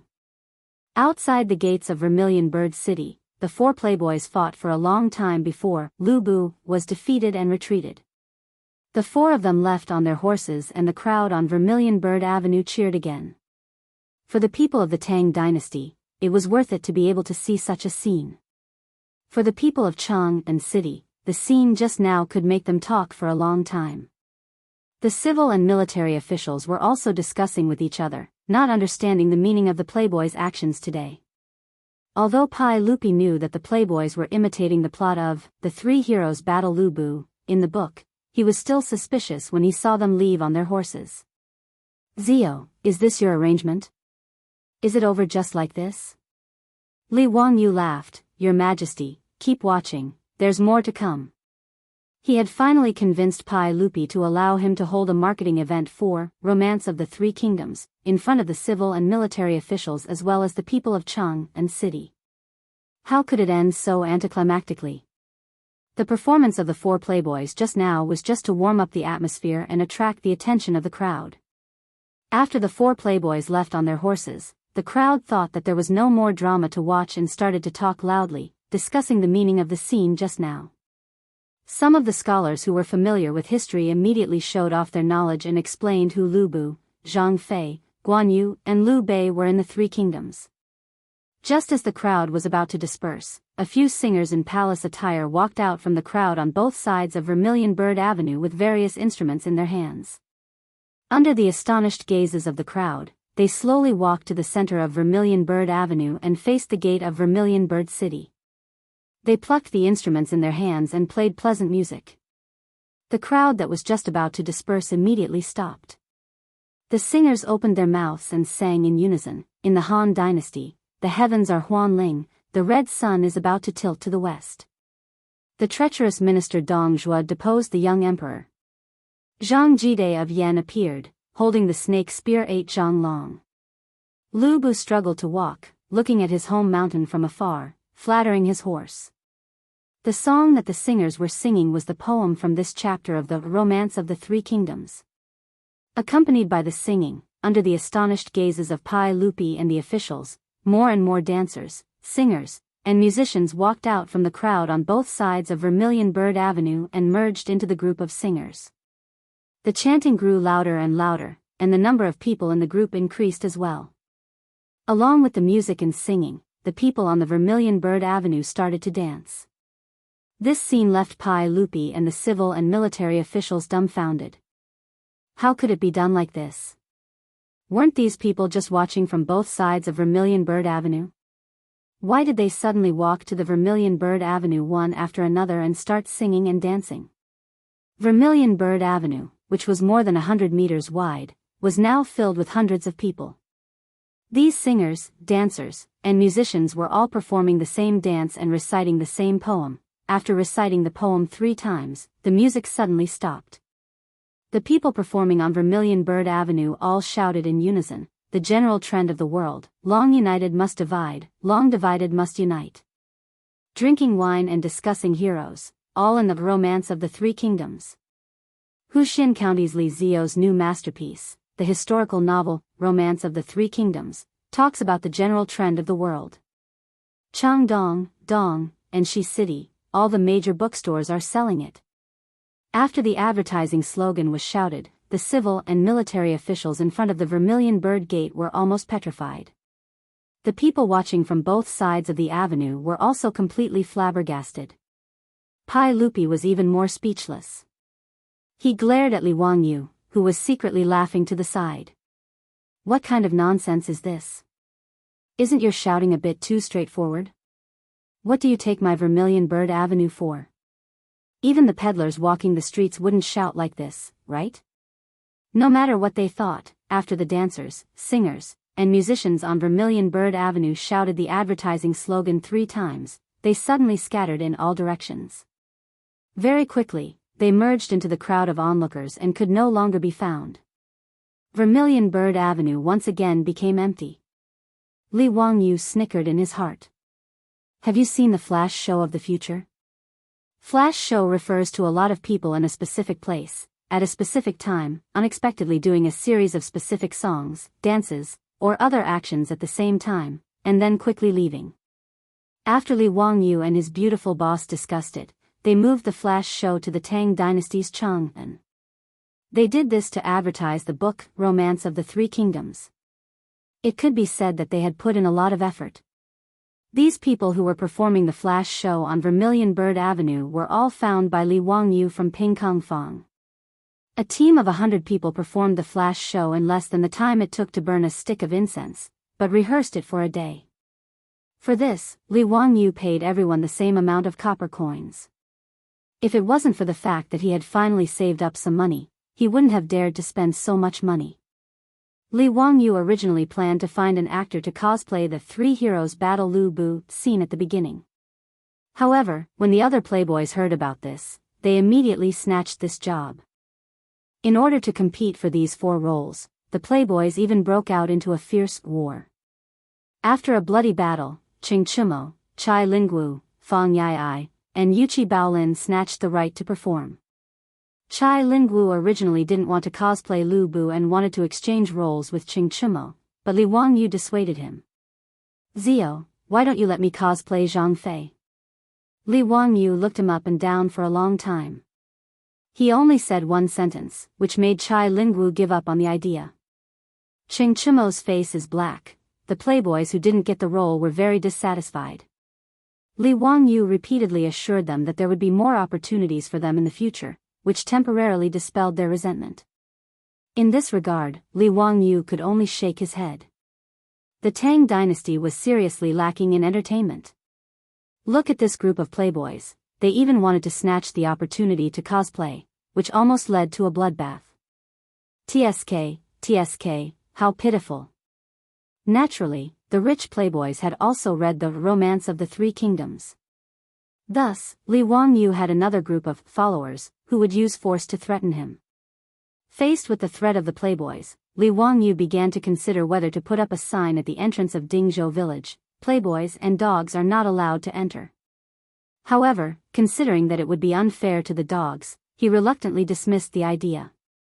The cosplay performance in front of the Vermilion Bird Gate in the Imperial City, as well as a flash advertisement, immediately spread throughout Chang'an City at the speed of light. At the same time, Li Wangyu's leaflet publicity began again. Leaflets full of slogans and introductions of the Three Kingdoms were once again scattered all over Chang'an City by 4-wheeled carriages. Fortunately, there were no urban management officers in the Tang dynasty. Otherwise, this kind of littering would definitely be punished until Li Wangyu went bankrupt. In any case, Li Wangyu's Romance of the Three Kingdoms suddenly broke into the sight of the people of the Tang dynasty.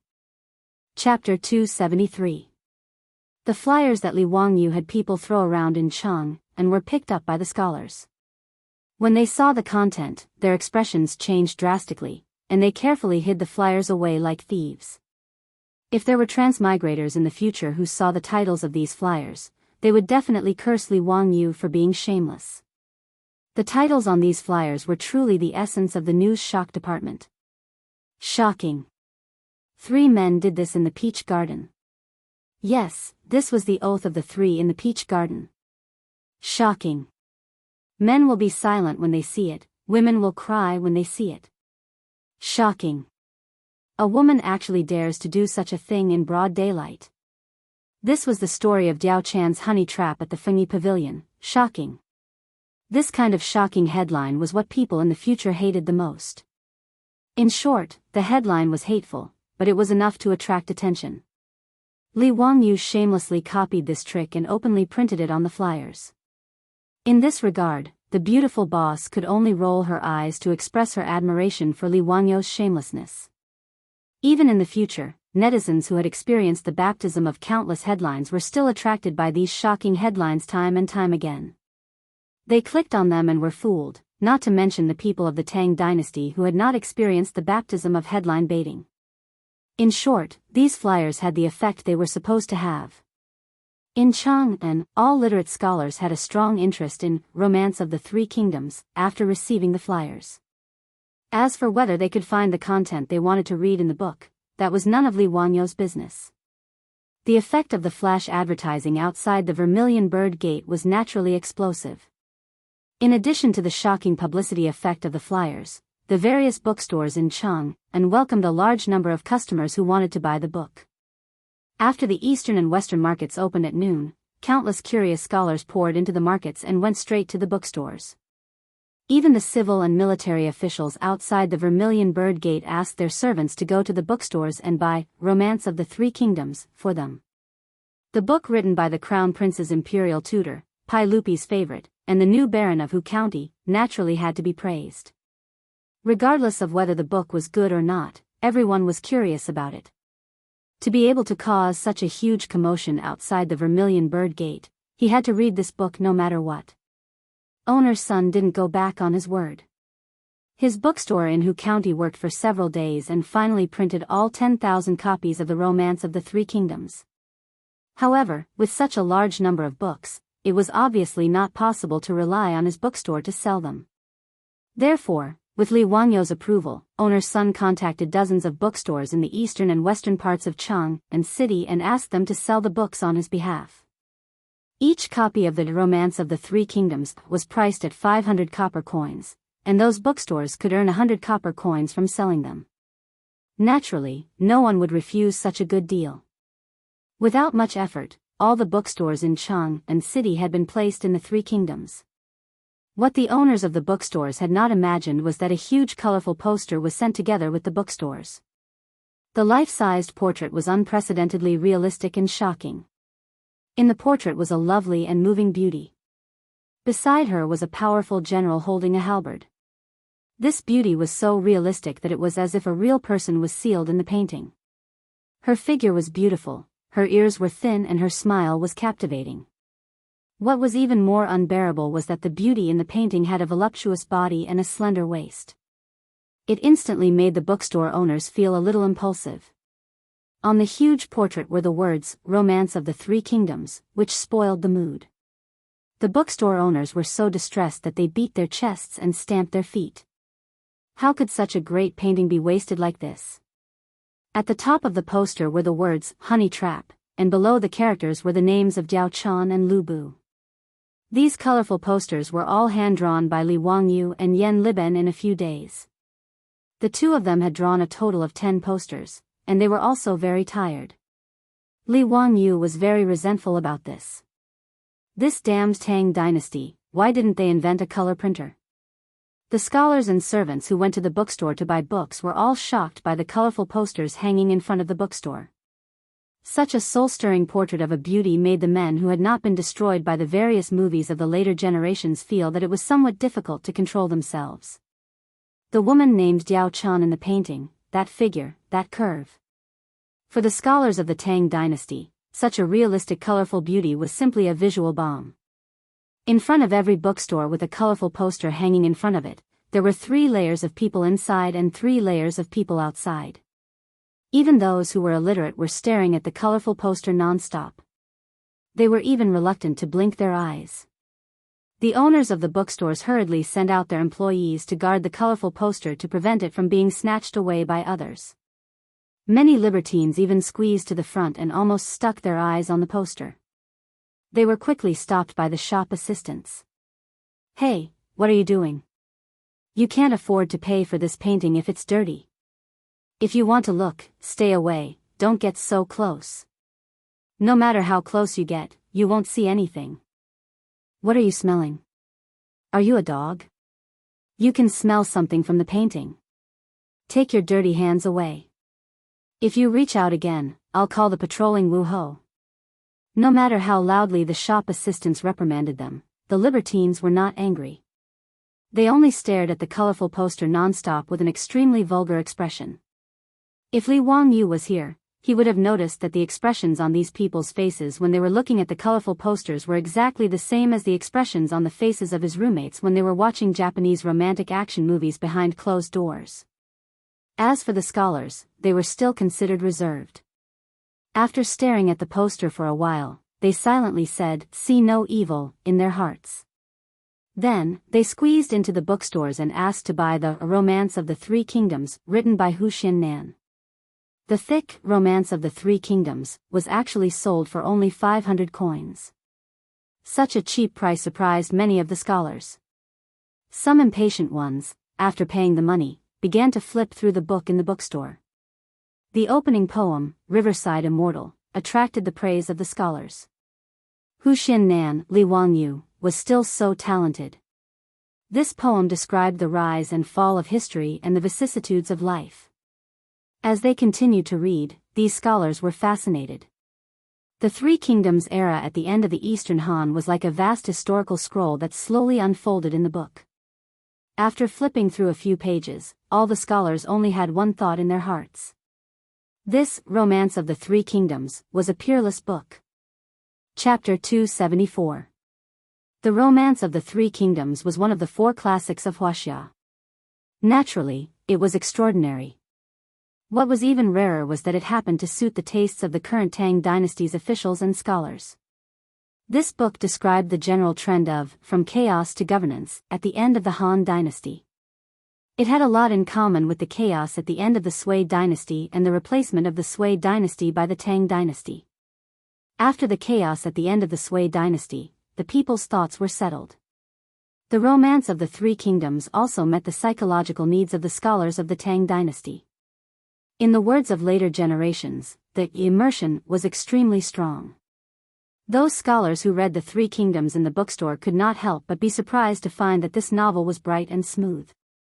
It was both elegant and popular. Moreover, there was a deep meaning in the words.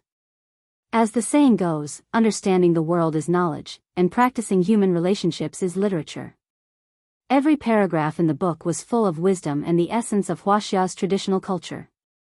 Good book. A rare good book. This was the unanimous thought in the minds of all the scholars who read the Three Kingdoms. Such a good book should be poured into a cup of good wine and read carefully while drinking. That was a kind of enjoyment. Or perhaps he could boil a pot of fragrant tea and have a beautiful woman to accompany him. Then, he could savor this wonderful book. As the saying goes, the earth stove, the tea cauldron, and the fire is alive. Where can the joy of reading be found? Several plum blossoms, the heart of the world. In short, the scholars who read the Three Kingdoms all opened their wallets and bought the book. Even if there were scholars who were poor and did not have enough money, they still shamelessly borrowed copper coins from their companions and bought a book. In the two cities of Chang'an, more than a dozen bookstores were like this. It was unprecedentedly popular. The scene of selling books even scared the owners of the bookstores. No one had ever seen books sold like this. Those scholars gave away a lot of copper coins just to get a copy of the Three Kingdoms. The Three Kingdoms plagiarized by Li Wangyu was completely popular. Seeing that the stock in each bookstore was decreasing, the owners of the bookstores hurriedly called their shop assistants and asked them to quickly go to Suanji bookstore in the East City to replenish the stock. Due to the fact that Romance of the Three Kingdoms was a story, most of the bookstore owners didn't ask for too many books when owner's son sent them over. They thought that the books would take up too much space. The books in these bookstores ranged from 100 to a few dozen books. Now, with so many scholars rushing in to buy the books, many bookstores were sold out. The owners of these bookstores were already starting to regret not leaving behind more copper coins when owner's son came to sell his goods. After all, these were all copper coins. If he sold one book, he would earn 100 copper coins. If he sold 10 books, he would earn 1 copper coin. Looking at the customers who squeezed into the bookstore with strings of copper coins in their hands, the owners of the bookstore sighed in their hearts. This money was too easy to earn. Owner's son, I'm an employee from the Ma family bookstore in Shi City. Our bookstore would like to make up for 500 copies of the Three Kingdoms. Owner, I'm from Liuji bookstore in East City. Please send another 600 books of the Three Kingdoms to our bookstore. Owner's son, all the books in our bookstore have been sold out. Please give us the books first. Our bookstore is full of customers waiting to buy books. It's the same for our bookstore. All the books are sold out. Owner's son, please send the books to our bookstore first. Similarly, Sun's bookstore was packed with scholars who wanted to buy books. When owner's son heard the words of these employees, he was so happy that his beard trembled. He hurriedly agreed and began to arrange for his employees to deliver the books. Li Wangyu, on the other hand, had already anticipated this situation.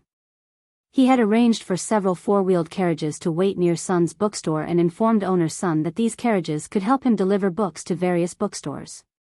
Originally, owner's son didn't think much of it and thought that Li Wangyu was too optimistic. He had sent more than 1,000 books of the Three Kingdoms to the bookstores in Cheng and City. Could it be that they were all sold out? It was impossible to sell 1,000 books in a day. However, owner's son naturally couldn't say much about Li Wangyu's arrangement. He just smiled and thanked him, and didn't think much of it. Now, owner's son realized that he had underestimated the influence of the Three Kingdoms. He was also full of admiration for Li Wangyu's foresight. He hurriedly called for the four-wheeled carriages to come over and ordered the employees to start moving the books out of the warehouse. Stacks of books that emitted the fragrance of ink were moved onto the carriages. Under the guidance of the employees of the bookstore, they were sent to the bookstores in Cheng and City. More and more people rushed to buy the books of the Three Kingdoms. Many of them were just passing by the bookstores. They were either attracted by the colorful posters or the flood of people rushing into the bookstores to buy the books. Out of curiosity, they unconsciously squeezed into the bookstores to see what kind of book it was that so many people were rushing to buy it. After flipping through a few pages, these people who didn't know about the Three Kingdoms also opened their wallets and bought a book, preparing to go back and study it carefully. The books were selling faster and faster. In just half a day, the evening drum sounded in Cheng and City. The customers in the market had no choice but to leave. The bookstores also sent in the sales statistics for the day. Owner's son almost had a heart attack when he saw the numbers on top of it. More than 4,700 books sold. It had only been half a day. For the Tang dynasty, such a terrifying sales volume was comparable to a stormy sea. It set off a huge wave in Cheng and City. Owner's son suddenly felt like laughing. Those young masters from aristocratic families actually wanted to bet with the men from Hu County. Wasn't it obvious that they were prepared to give away money? There were still 5 days before the bet, and nearly half of the 10,000 books in the bet had been sold today.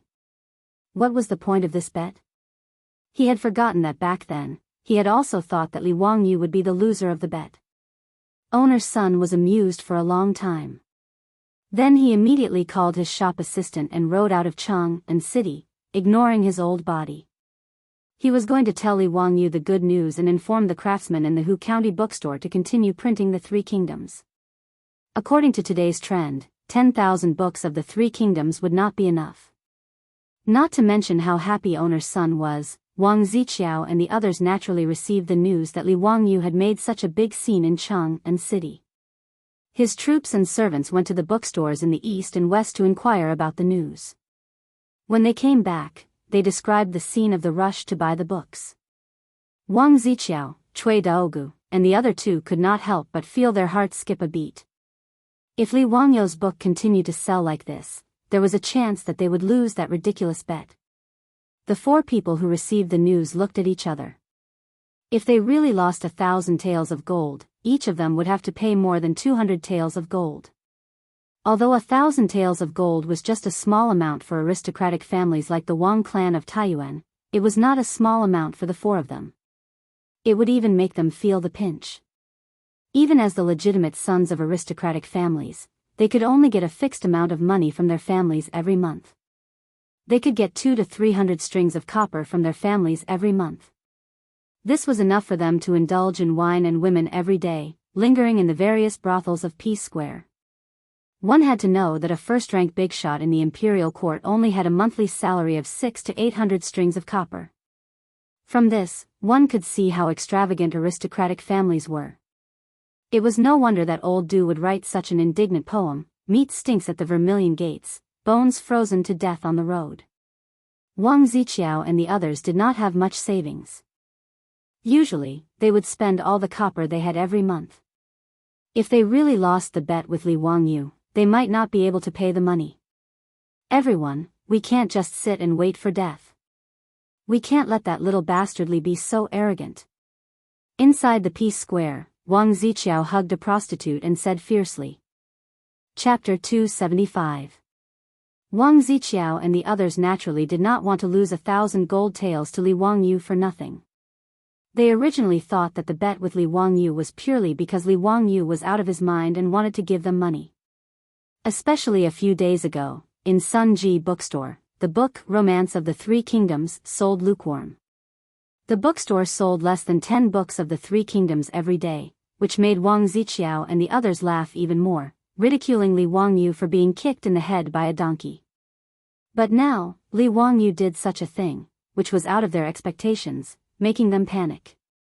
What do you think we should do? I asked the servants to ask around. That stupid book sold a few thousand copies today. Cui Daogu asked. Cui Hong straightened his neck. What can we do? Can you force others not to go to the bookstore to buy books? If you ask me, so be it if we lose. Can Li Wangyu come to us to collect the debt? I won't give it to him. Lu Xiang said, bullshit.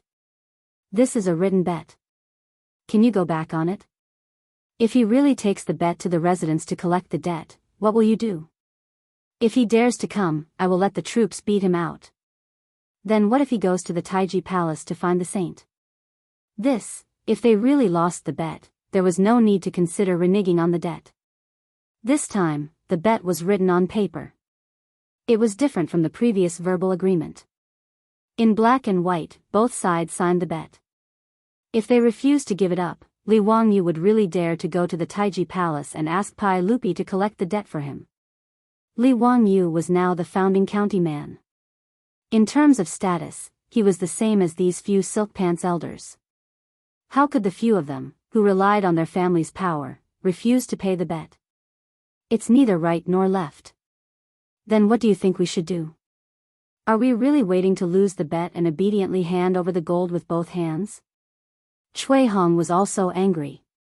His words left Wang Ziqiao and the other two speechless for a while, not knowing what to do. Wang Ziqiao suddenly drove away all the prostitutes and singers around him. He lowered his voice and said to the three of them, I have an idea, but I don't know if you dare to do it.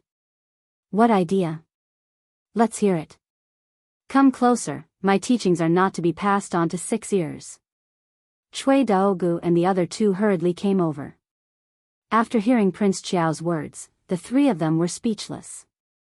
Brother Ziqiao, this method is extremely risky. What if? Cui Daogu was a bit hesitant. 200 taels of gold was actually not much. Taking a risk for this bit of gold was not worth it. Lu Xiang also shook his head. That's right. At most, you'll lose 200 taels of gold. It's not worth it, right? However, Cui Hong supported Wang Ziqiao's idea. I think it's fine. If we really lose, it's not just a trivial matter of 1,000 taels of gold. What we lose is the face of our family. When he said this, it made Cui Daogu and Lu Xiang hesitate. Just as Cui Hong said, losing a bit of gold was nothing. But to lose the face of the family, that was not okay. Wang Ziqiao advised again. Let's each send a capable troop to do this. After the matter is done, give them a sum of money and send them back to Taiyuan, Bowling, and other places. How much trouble can they cause? Cui Daogu and Lu Xiang silently looked at each other and nodded in agreement. It was night. Chang'an City East Market. Suddenly, an ear-piercing copper whistle sounded. In the city square, a raging fire erupted. The intensity of the fire was so great that it lit up the night sky of Chang'an City. The flames soared several zhang high and the momentum was terrifying. East Market Wuhou shop's Colonel Qin Xian led his Wuhou subordinates and desperately squeezed water bags in an attempt to extinguish the fire. But not only was the fire not extinguished, it was instead becoming more and more intense. Colonel, someone must have set the fire and used kerosene to ignite the fire. Otherwise, why would the water bags not be able to extinguish the fire? The Wu Hou subordinates who were trying their best to extinguish the fire loudly shouted to Qin Xian. On this point, Qin Xian had already seen through it. The fire came so suddenly and the water could not extinguish it. Other than someone maliciously setting the fire, there was no other explanation. His face was already covered in black soot. After being soaked in sweat, his face was covered in black marks. But Qin Xian did not care about this. He could only continue to urge his subordinates to extinguish the fire. At the same time, he ordered the Wu Hou subordinates to push down the shops on both sides of the fire to create an isolation zone to prevent the fire from spreading. Motherf **, it's really strange. Which shop is on fire? What kind of business is it doing? Colonel, this is a family bookstore, Sun Ji bookstore. When Qin Xian heard that it was a bookstore, he did not care too much. But during the day, he also knew that many scholars came to the bookstore to buy books. It seemed that they were all trying to buy a novel written by a county man. He did not know if the bookstore being set on fire tonight was related to this matter. But after all, Qin Xian was only a colonel of the Wu Hou shop. He was not responsible for the arrest case. So this thought only circled around in his mind and he did not delve into it. He only focused on directing the Wu Hou subordinates to extinguish the fire. As the most important market under the jurisdiction of Wanyan County, the news of the fire in the East Market was immediately reported to Wanyan County Magistrate Lu Dehang. Lu Dehang, who was woken up, broke out in a cold sweat. He hurriedly broke out from the arms of the concubines on the bed. He hastily put on his clothes and led a group of yamen runners to the East Market. By the time he arrived at the East Market, the sudden fire had almost been extinguished. Sun Ji bookstore and the shops next to it were all burned to the ground. The embers were not extinguished, and from time to time, dark red sparks would appear in the night. Colonel Qin, why did it suddenly catch fire? Lu Dehang wiped the sweat from his forehead and asked Qin Xian. Including the Tang dynasty, the dynasties of Huaxia all attached great importance to fire fighting. Although the Tang dynasty would not punish officials for a fire, it still had a big impact. So when he heard the fire alarm, Lu Dehang could not sleep well for the past 10,000 years. Lu Ming House, according to this official speculation, it should be arson. We have to wait until the fire is completely extinguished before we go in to investigate. Hearing that it might be arson, Lu Dehang could not help but gasp again. Arson was a serious crime. According to the Tang dynasty's law, arson was sentenced to death by hanging. If the fire killed people, it would be considered as death by reason. Moreover, arson was one of the 10 evils. It was an unforgivable crime.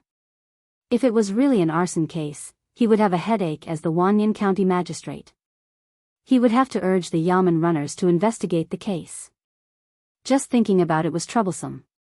If it could not be solved, he would have to report the case to the Ministry of Justice and the Supreme Court. That would be even more troublesome. Lu Dehang sighed and could only secretly pray that Qin Xian's judgment was wrong. But when the fire was completely extinguished, the Marquis of the Marquis shop and the yamen runners entered the fire to investigate. Then, bad news came. Not only was it confirmed that the fire was arson, but the charred remains of a human were also found in the fire. Chapter 276. During the Sui and Tang dynasties, the yamen did not have a coroner who specialized in autopsies. During the Sui and Tang dynasties, a coroner was someone who worked in the funeral industry. Due to the fact that examining a corpse was a menial and arduous task, the government would usually send a coroner who was in charge of funeral work to examine the corpse. It was not until the Song dynasty that coroner became official servants in the yamen. They were equivalent to the forensic doctors of later generations. After the coroner who was summoned by the Wanyan County yamen examined the corpse found in the fire, he concluded that the corpse was burnt by a weapon. Hearing this report, Lu Dehang felt a toothache. Now, not only was there an arson case, there was also a murder case. This was a huge case. After dawn, the yamen runners of Wanyan County found owner's son in Hu County and brought him to the Wanyan County yamen for questioning. Owner's son almost fainted when he learned that his bookstore had been burned to ruins last night and that someone had died. After owner's son identified the remaining belongings and clothes on the charred corpse, he confirmed that it was the shop assistant who had been keeping watch in the bookstore last night. His own shop assistant had died an unnatural death, and his bookstore had been set on fire. The old man wept and kowtowed to Lu Deheng, begging Lu Mingfu to help him get justice. He had to catch the culprit who had committed murder and arson. Lu Deheng naturally had a headache about this. After asking owner's son in detail whether he had any grudges with anyone recently and whether he had any enemies, Lu Deheng sent the old man out. Putting aside how Lu Deheng urged the Yamen runners to handle the case, owner's son walked out of the Wanyan County Yamen in a daze and was numbly brought to the Eastern Market by his shop assistant. Looking at the bookstore that had been burned to the ground, the old man could not help but shed tears. This bookstore was not worth much and could be rebuilt with just a few dozen strings of coins. However, there were a large number of books in the bookstore, especially those handwritten copies and famous paintings. They were all priceless treasures. With a rough estimate, the value of the burned books, paintings, paper, ink, brushes, and inkstones was no less than 500 strings of coins. Now that all of them had been burned down, owner's son even had the thought of committing suicide. When the shopkeepers of the surrounding shops saw owner's son suffer such a disaster, they all shook their heads and sighed. They all comforted the old man. Owner's son, my condolences. Sigh, this is truly a sin. How dare a murderer commit murder and arson in Chang, and in broad daylight? Damn it. Owner's son, if there's anything you need, just tell this old man. This old man will help you get through this difficult time. Owner's son is such a nice person. He has never argued with anyone and is always honest in his business dealings. How could someone be so cruel? The group of merchants all spoke up to console the old man, causing owner's son to feel slightly comforted. He cupped his hands in thanks to everyone and began to make arrangements for the aftermath. He ordered people to clean up the ruins of the bookstore and take stock of the losses. He also arranged for someone to report the news to the shop assistant who was killed. He also had someone send copper coins to express his condolences. After busying himself for half a day, owner's son suddenly recalled something and his face warped in shock. He had no time to care about anything else. He pulled over a shop assistant and hurriedly gave him a few instructions. Then, he hurriedly mounted his horse and ran out of Chang and city. Owner's son suddenly remembered that there were still thousands of copies of the Romance of the Three Kingdoms in the bookstore. He had to go to Dingzhou village to inform Li Wangyu about this matter. As he galloped on horseback, a thought flashed through owner's son's mind. Could this sudden fire have something to do with those aristocratic families? After thinking carefully, the old man could not help but break out in a cold sweat. He had no quarrel with anyone. Apart from those books and paintings, there was nothing valuable in the bookstore. If it was for money, there were many shops in the Eastern Market that dealt in gold and jewelry. There were plenty of valuable things. How could a thief commit murder and arson just to steal books? Owner's son did not think that there were any enemies that would be so fierce, except for some minor conflicts with the legitimate sons of the aristocratic families such as the Wang clan of Taiyuan and the Chui clan of Bowling. Thinking deeper, owner's son felt even more frightened and his heart raced. He thought of the bet that Li Wangyu had made with those young masters of the aristocratic families. He had promised to sell 10,000 copies of the Three Kingdoms in 10 days. But now, all the books in his bookstore had been burned to ashes. Owner's son did not dare to continue thinking about it. This was not something that a merchant like him could participate in. The old man whipped the horse twice more and sped up towards Dingzhou village. Li Wangyu had just woken up and received such bad news. He could not help but be shocked. He exchanged glances with his beautiful superior and could tell what the other was thinking from their eyes. If this matter had nothing to do with the aristocratic families, Li Wangyu dared to wring his head off and give it to the aristocratic families to kick as a ball. Yesterday, he had just created a sensation in Chang and city and made the Romance of the Three Kingdoms sell like hotcakes. But in the middle of the night, someone had sneaked into Sun's bookstore to commit murder and arson. This was definitely not a coincidence. With the books burned, it was naturally impossible to sell 10,000 copies of the Romance of the Three Kingdoms. A few days later, he would be considered to have lost the bet and would have to pay Wang Ziqiao and the others 1,000 taels of gold. Li Wangyu did not expect that Wang Ziqiao and the others would be so crazy. For a bet of 1,000 taels of gold, they dared to commit murder and arson. This was truly outrageous. Li Wangyu naturally did not know that these aristocratic families dared to do anything for their own reputation. If he had not been conferred the title of meritorious noble by Pai Lupi, the aristocratic families would have already made a move on him. Whether it was the Zheng clan of Xingyang or the Wang clan of Taiyuan, they had been unhappy with him for a long time. Now, it was only because they were afraid of Pai Lupi that these aristocratic families did not dare to openly deal with Li Wangyu. Li Wangyu's face was gloomy as he asked, "Owner's son, can your bookstore in Hu County print more books urgently?" "Of course. Old me thought yesterday that 10,000 copies might not be enough to sell, so I have already informed the bookstore to start printing more.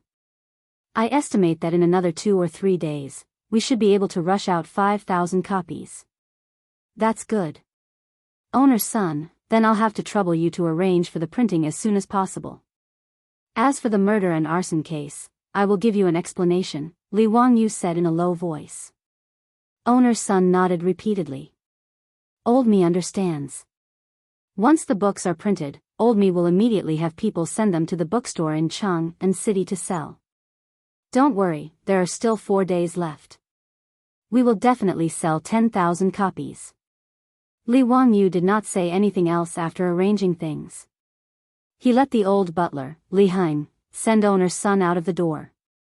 The murder and arson case in the East Market gave Li Wangyu a great shock. At this moment, he realized that this was not a legal society of the future, but the Tang dynasty of 1,300 years ago. If one did not have enough power to protect himself and his family, he would probably be eaten up until not even his bones were left. Just a few legitimate sons of the aristocratic families dared to commit murder and arson in Chang and City. In this world, was there anything that they did not dare to do? Those who steal will be punished, and those who steal the country will become feudal lords. Only the feudal lords will be benevolent and righteous.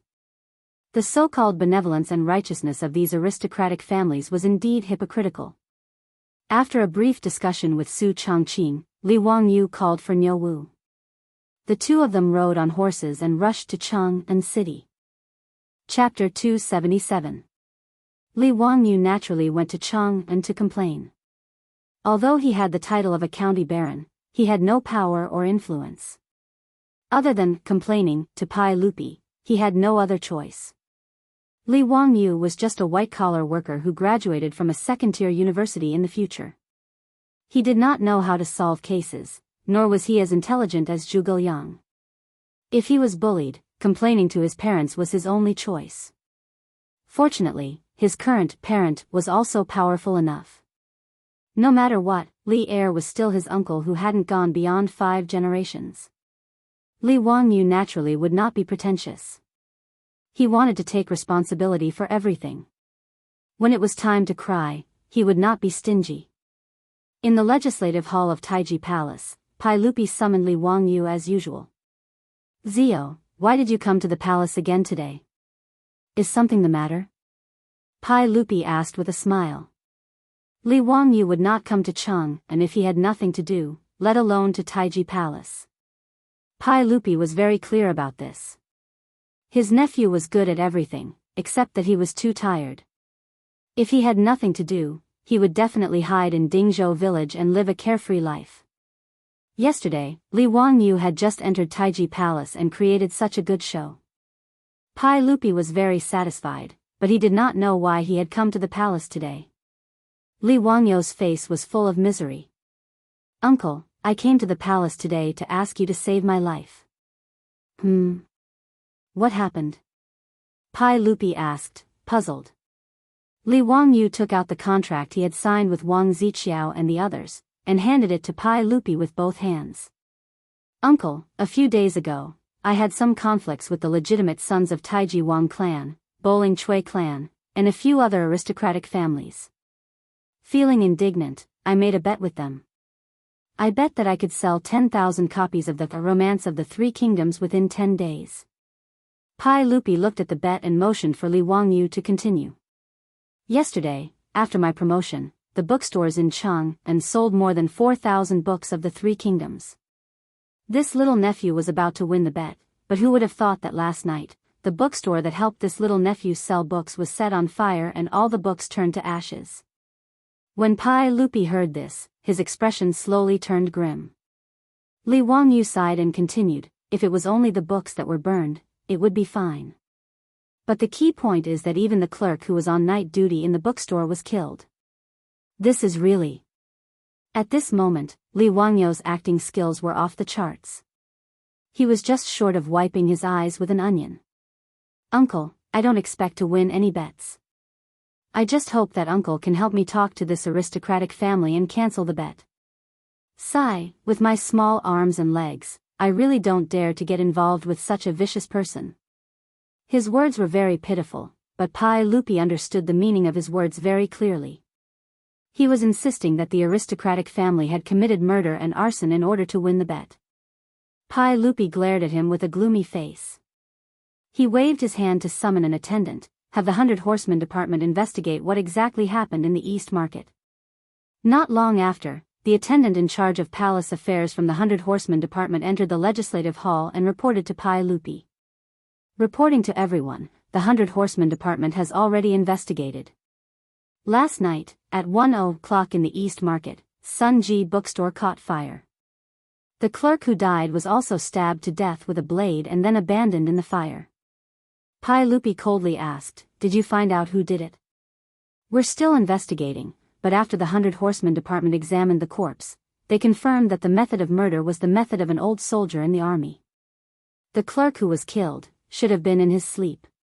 His mouth and nose were covered, and then a blade was used to stab his heart.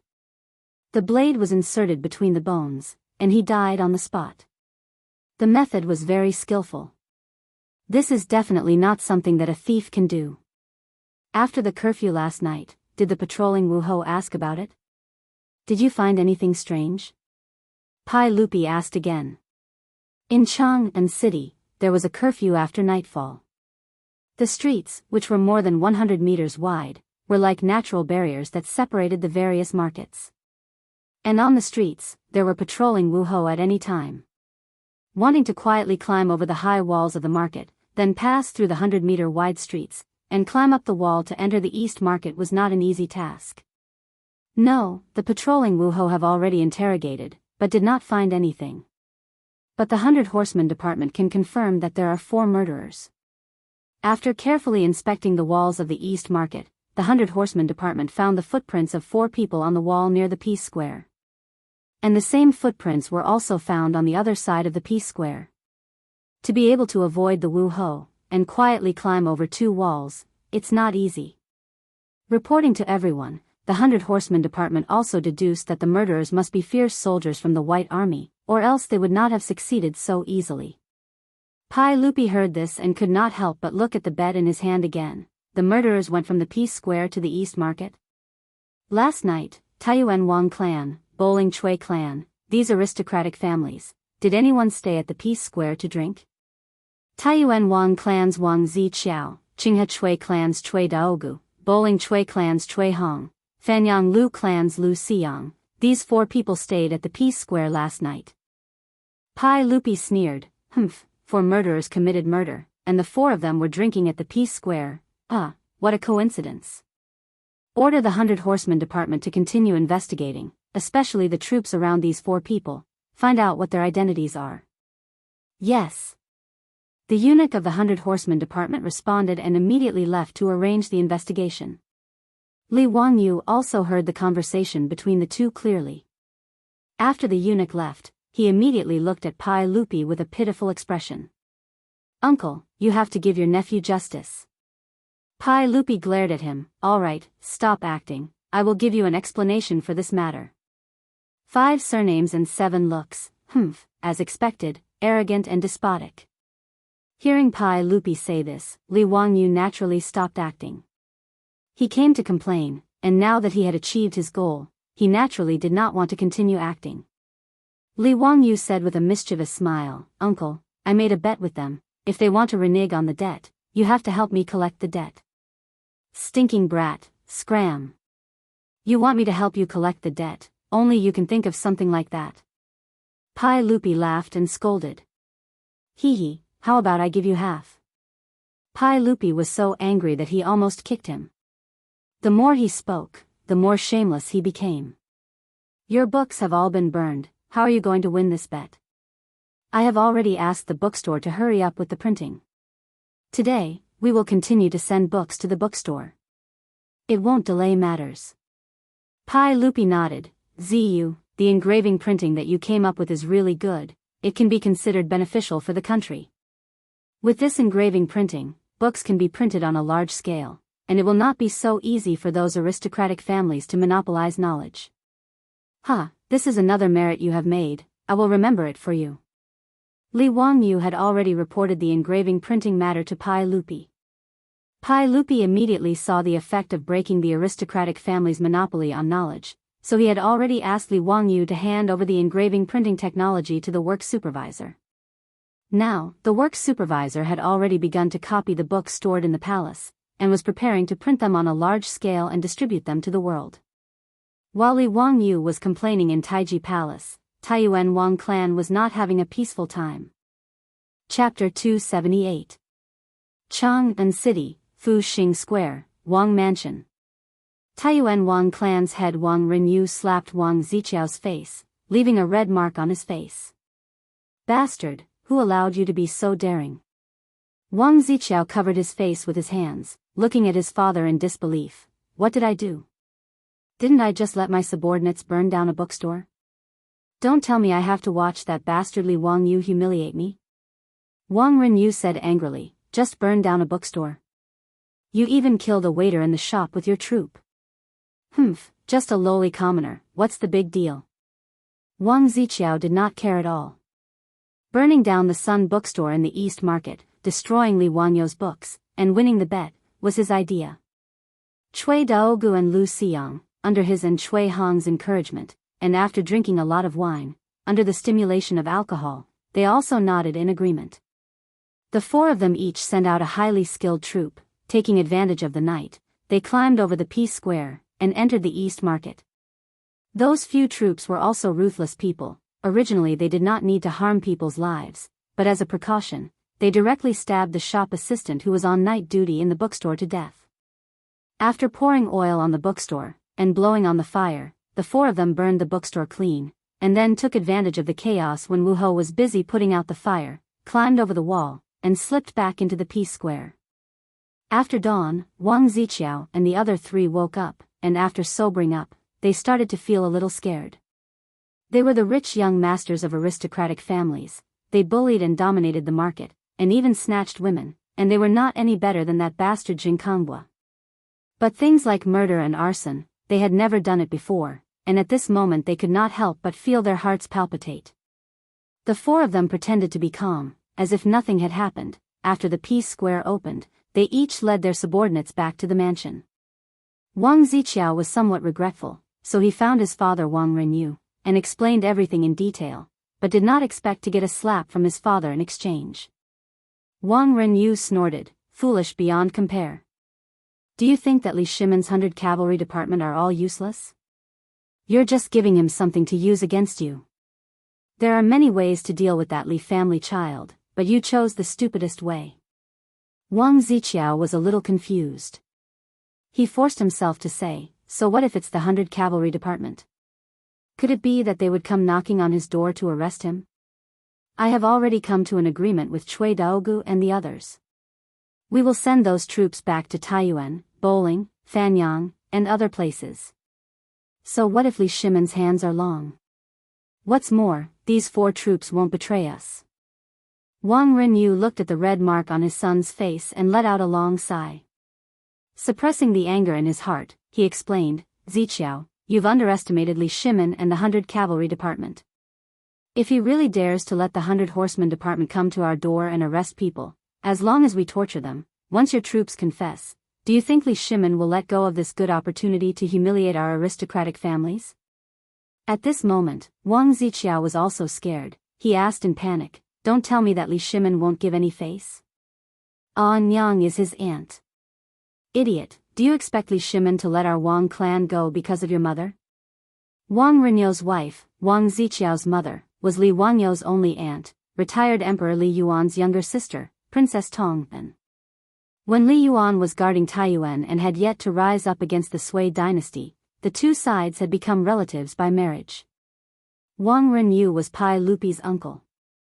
Logically speaking, the Taiyuan Wang clan and Li Tang's imperial family had a close relationship. The two sides should not be fighting openly and covertly. But aristocratic families and imperial power, the two sides had loved and hated each other for thousands of years. This was not a conflict that could be resolved just by marrying a few women to each other. Wang Ziqiao did not agree with his father's words. So what? Don't tell me that Li Shimin dares to kill us aristocratic families? Why should we be afraid of him?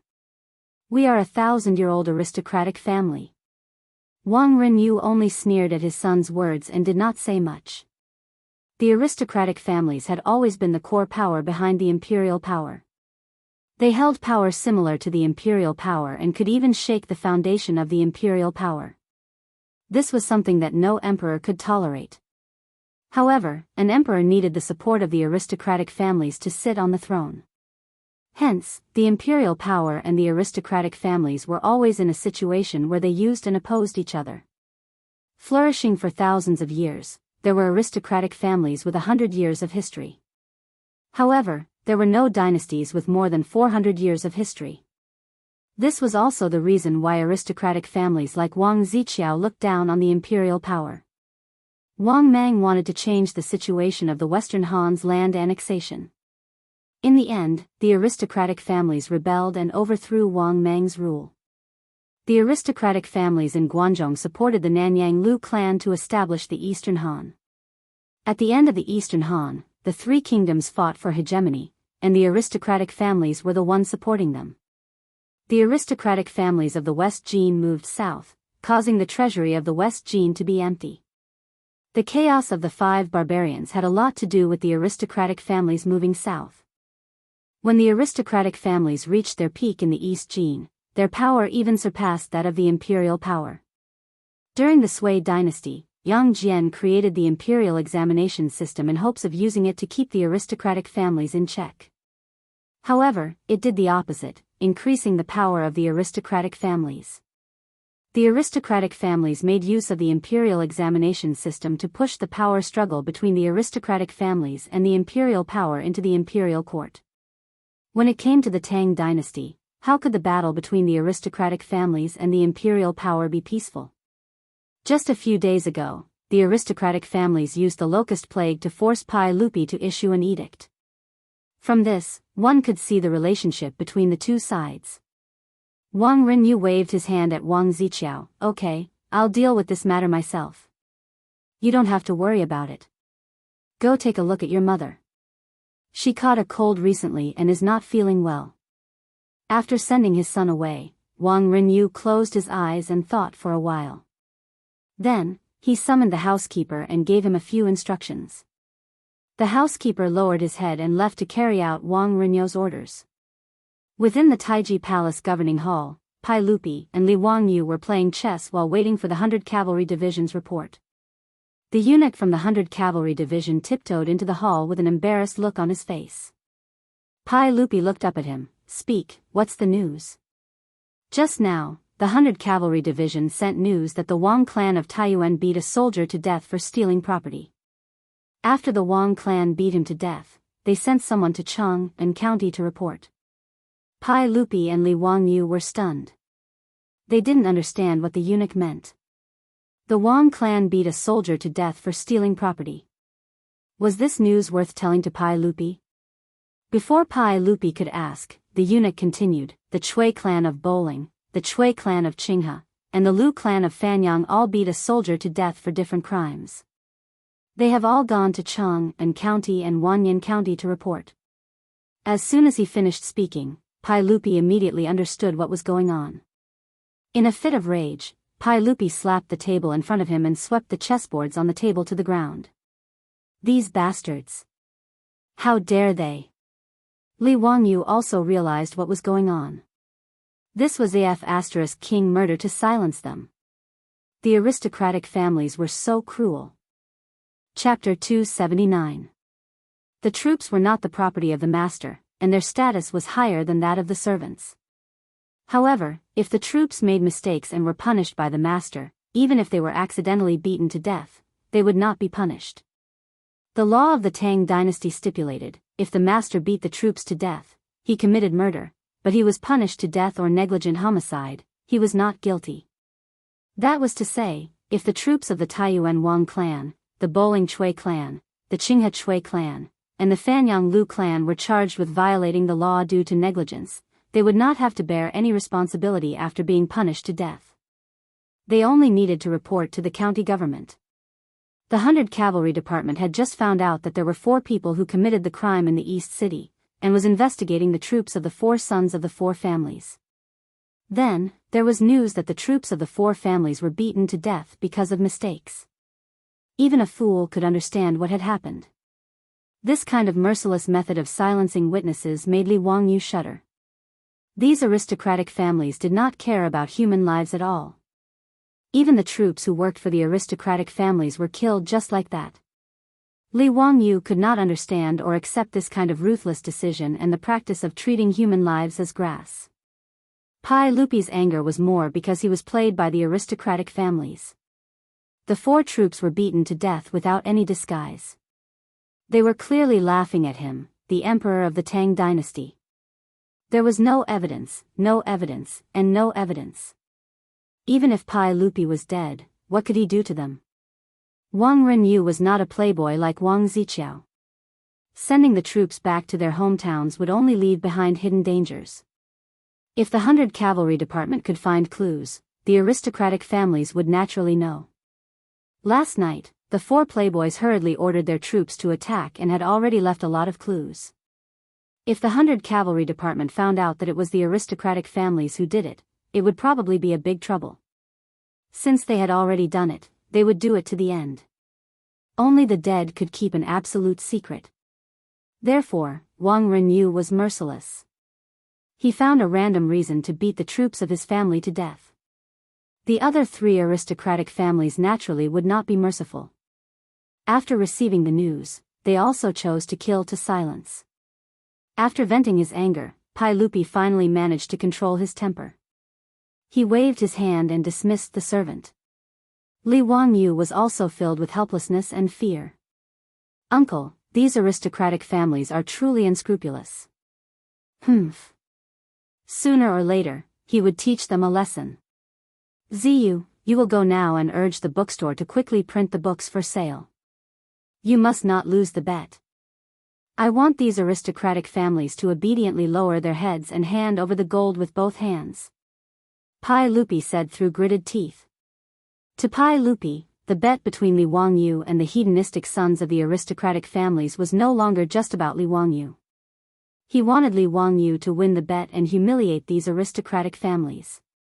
This bet that seemed like a joke had turned into a battle between Pai Lupi and the aristocratic families. If Li Wangyu lost, then he, Pai Lupi, as the emperor, would lose even more face. As the emperor of the Tang dynasty, he could not protect Li Wangyu and let the aristocratic families kill him in Cheng and city. This was simply a slap to Pai Lupi's face. Li Wangyu nodded and asked worriedly, Uncle, those aristocratic families won't continue to use any tricks, right? They won't do anything to me, right? These aristocratic families were unscrupulous in their actions. They really made him, a white-collar worker of the future, feel a little scared. Which normal person would not be scared?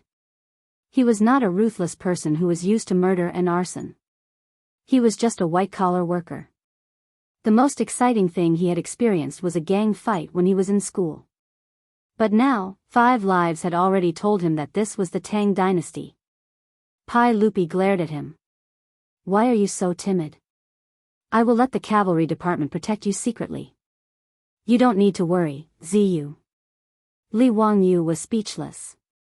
What do you mean I'm timid? I'm not afraid even if you want to protect me with all the palace guards. But he only had the Niu brothers as guards at home. His own safety was one thing. If they really pushed him too far, he could fight them to the death. But what about his beautiful boss and Aphrodite? No matter who it was, if they were really harmed by those aristocratic families because of him, even if he made explosives and sent them all to the Western Paradise, what could he do? So Li Wangyu had to first ensure the safety of himself and his family. There's also Dingzhou village. Uncle, you have to let people protect it for me. That's my fief. Okay. Pai Lupi nodded in agreement. Since Pai Lupi said that he would let the cavalry department protect him in Dingzhou village, Li Wangyu was slightly relieved.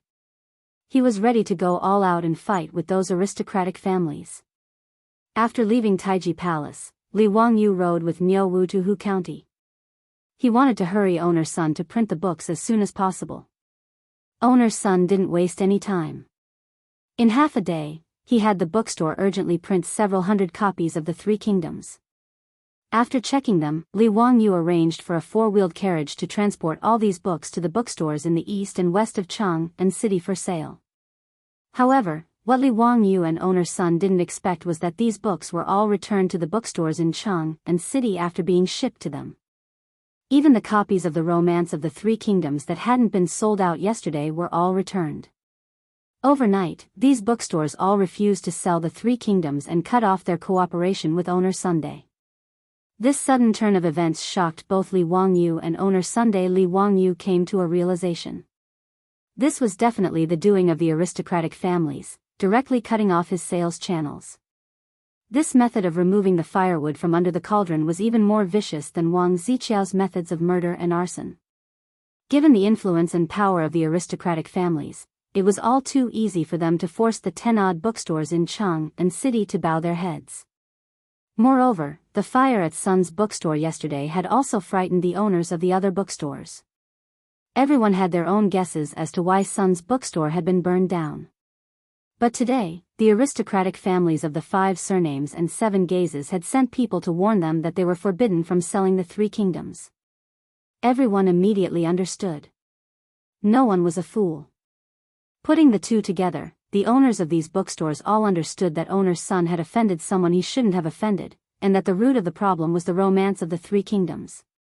As merchants, no matter how much they sympathized with Owner's son and how much they despised the actions of the aristocratic families, the owners of these bookstores had no choice but to obey. Without hesitation, they removed all the Three Kingdoms books from their bookstores and returned them to Owner Sunday. They also carefully put away the colorful posters, no longer daring to openly hang them outside the bookstore. The methods of the aristocratic families had caught Li Wangyu by surprise. Sun's bookstore had been burned down and they had lost their sales channels. Even if the subsequent books were printed, where could they sell them? Just as Li Wangyu was racking his brains for a solution, another piece of bad news came from Chang'an City. Chapter 280. Within a day, more than 4,000 copies of the Romance of the Three Kingdoms were sold in Chang'an, which was terrifying. For a while, everyone in Chang'an was talking about the Three Kingdoms.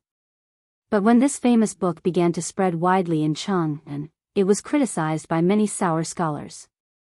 The Romance of the Three Kingdoms was a historical novel, unlike the Records of the Three Kingdoms, which was a historical book. When Luo Guanzhong wrote the Romance of the Three Kingdoms, he made a lot of references to the Records of the Three Kingdoms. This was the so-called 30% truth and 70% romance. In the future, because the Romance of the Three Kingdoms was so famous and spread so widely, many people even regarded it as the official history. But since it was a novel, it naturally had elements of artistic exaggeration and processing. It also had the imagination of the author, which was understandable. It was also Luo Guanzhong's processing and modification that made the Romance of the Three Kingdoms become a model and masterpiece of history. But many sour scholars, after reading the first 5 chapters of the first volume of the Romance of the Three Kingdoms, criticized this book. These sour scholars thought that the Romance of the Three Kingdoms distorted historical facts and was full of loopholes. It was an inferior work that misled people. It was normal for some people to criticize. As the saying goes, everyone has their own preferences. Even if it was a famous book like the Romance of the Three Kingdoms, it was impossible for everyone to like it. Li Wangyu did not care about this at all. But what made Li Wangyu speechless was that the shop assistant of the Sun's bookstore in Chang and City to deal with the aftermath hurried to report. The group of bored sour scholars actually gathered together and ran to the Vermilion Bird Gate to kneel down. They wanted to report to Pai Lupi and request that the romance of the Three Kingdoms be sealed. These sour scholars even piled up the books they had bought outside the Vermilion Bird Gate and burned them all, which attracted a lot of people to watch. Li Wangyu was so angry that he almost cursed out loud. These sour scholars, are they bored? I'm copying a novel, what does it have to do with you? Bad news came one after another. In Chang'an, undercurrents began to surge again in various markets. They accused the Book of the Three Kingdoms of harboring evil intentions and reflecting the current sage. The rumors were very vivid. Some people even took out Li Wangyu's Three Kingdoms and pointed to the contents, describing vividly to the crowd how this place reflected the saints and so on. Li Wangyu was even more speechless when he heard these rumors. Was the Tang dynasty also trying to set up a literary prison? He really wanted to ask Luo Guanzhong if he had such thoughts when he was writing the book. Li Wangyu was so angry that he laughed. He thought of a certain college entrance examination in his previous life. The author of the article described something about food. He wrote about a fish, but there was a strange light in its eyes. The question asked, what does this strange light mean? Then, the author was dumbfounded. What can I do? I'm also in despair. I don't have any ideas at all. Without the standard answer, how would I know what I wanted to express?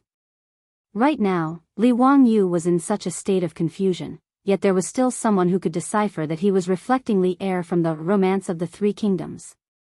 This was really King insane. Fortunately, there was no literary prison in the Tang dynasty, so Li Wangyu was not too worried. In the history of Huaxia, the Tang dynasty's open-mindedness and magnanimity were admired by the world. Du Fu, Bai Ji, and the other big shots often scolded the royal family and the imperial court in their poems, but nothing happened. At most, they were not liked. In the Tang dynasty, there might be people who were dismissed and demoted because of poems and essays, but there were definitely no bloody cases like the Ming and Qing dynasties. The literary prison was a nightmare for the literati in the Ming and Qing dynasties, especially the Qing dynasty's literary prison. During the Yongjing period, because the incantation of the Baiyun Temple's old Taoist, "Heaven and earth listen to me, ghosts and gods are under my command," Yongjing was furious and the old Taoist was immediately beheaded. Yongjing's Hanlin officials wrote, "Qingfeng is illiterate, why are you randomly flipping through books?" Slandering the imperial court, beheading. Qianlong's assistant minister of the Ministry of Rights wrote, "Seizing the vermilion bird is not righteous, even a mutant is called a king, beheading a coffin and filing a corpse." Qianlong's cabinet scholar wrote, "A heart that talks about turbidity and purity, insulting the Qing dynasty, beheading at the waist." The literary prison of the Ming and Qing dynasties could be said to be unprecedented and at the peak of perfection. Fortunately, it was the Tang dynasty now, and Pai Lupi was his backing. Therefore, Li Wangyu only felt angry and amused about these unreliable rumors, but he was not worried at all. After all, Pai Lupi had already read his Romance of the Three Kingdoms, and he was one of the people who urged him to update. However, this ruckus made Li Wangyu smell a thick scent of conspiracy. This series of methods could be said to be sinister and ruthless. Cutting off the sales channels of books, spreading rumors, slandering, Li Wangyu naturally knew who did these things. Except for those aristocratic families, there was no one else. However, this method was obviously not something that Prince Qiao and other aristocratic families could come up with. In comparison, the murder and arson in the East Market last night seemed simple and crude, without any technical content. Today's action was a conspiracy to kill without spilling blood, and it made Li Wangyu a little anxious and at a loss. More troublesome things continued. Before Li Wangyu could come up with a solution, Pai Lupi sent an eunuch to Dingzhou village to tell him to go to Taiji Palace tomorrow to attend the regular court meeting. The reason was very simple. Li Wangyu was impeached. Li Wangyu was flabbergasted. He only understood what had happened after the chamberlain explained to him. Someone from the censorate jumped out and impeached Pai Lupi, saying that Li Wangyou's book contained evil intentions and slandered a saint. The censorate was loyal and devoted, wholeheartedly protecting Pai Lupi's dignity, which made Pai Lupi speechless. Pai Lupi was unable to reprimand this censorate. After all, it was their duty to censor rumors. He also could not say that the man from Huxian, Li Wangyou, did not slander him, so he did not need to worry about him. Therefore, Pai Lupi could only summon Li Wangyou to the court meeting and have him confront the censorate. Li Wangyou only felt that he was cursed in his heart. He originally thought that the Tang dynasty did not have such a thing as a literary prison, but in the end, there really was an censorate impeaching him because of this. He pulled over the eunuch who had come to pass on the message and asked him who the censorate was. This eunuch had already received Pai Lupi's orders, so he naturally told him everything he knew. He clearly explained the situation of the censorate named Huang Fu-yi. Pai Lupi was even afraid that Li Wangyou would be careless and suffer losses, so he had someone pull out Huang Fu-yi's information from the Ministry of Appointments and secretly had the eunuch give it to Li Wangyou. In this regard, Li Wangyou could only look up to the sky and sigh. This aristocratic family was really willing to go all out to deal with him. Chapter 281. Early the next morning, Li Wangyou hurried out with Miao Wu and rode to Chang'an City to attend the court session. He was now used to traveling between Chang'an City and Dingzhou village. Anyway, it was only 100 miles away, which was about 50 kilometers. It would only take about an hour to ride a horse, so it was not a big deal. Although the distance between his rented house and his company was not far, the time he spent commuting was close to 3 hours, so he did not feel that it was inconvenient. The only problem was that the court session was too early. He had to leave at dawn, otherwise he would be late. Li Wangyou was not worried about the possible problems he might face in the court session today. After the eunuch left yesterday, he took Huang Fu-yi's information and studied it with his beautiful boss for a while, and the two of them came up with a solution. With Pai Lupi silently supporting him, Li Wangyou did not feel any pressure. He wanted to cause a ruckus in the court session today and teach the aristocratic families a lesson. As for the sales obstacles that the Romance of the Three Kingdoms was facing, he and his beautiful boss came up with a solution. They would start implementing it after the court session today. When he arrived outside the Vermilion Bird Gate, the officials waiting for the court session were already waiting. The court session was different from the Shua Wang Imperial Conference that Li Wangyou attended before. There were much fewer people attending the court session. Only officials above the 5th rank, censors, and doctors in charge of sacrificial ceremonies were required to attend the court session every day. Li Wangyou hurriedly greeted Zhang Sun Wuji, Fang Xianling, and the other big shots that he knew. Before they exchanged greetings, the palace doors opened, and the officials entered the court session. The court session did not have any ceremonial guards, nor did it have any extravagance. It was just a daily court session that dealt with the administrative matters of the court. Li Wangyou followed the crowd into the main hall. After bowing, he sat in his seat, bored, and listened to the officials of all levels report to Pai Lupi and discuss state affairs. He had no interest in these things at all. Moreover, he woke up early today, and his ears were filled with the so-so voices of the officials. He could not help but doze off. His head drooped, and his eyelids grew heavier and heavier. Li Wangyou dozed off in the Taiji Palace's main hall. Speaking of sleeping while sitting down, that was Li Wangyou's specialty. When he was in school, he had never been caught sleeping in class by the teacher. He placed his left hand on his forehead and pretended to be in deep thought. Then, he lowered his head and began to sleep. Chang Chao started to deal with official business at around 7 in the morning. Usually, it would be between 9 and 11 in the morning. After such a long time, Li Wangyou slept very happily in the palace. He was just short of snoring. While he was on a date with the daughter of the Duke of Zhou, he suddenly heard someone call his name, causing the sleeping Li Wangyou to suddenly wake up. He wiped the saliva from the corner of his mouth without batting an eyelid and looked forward.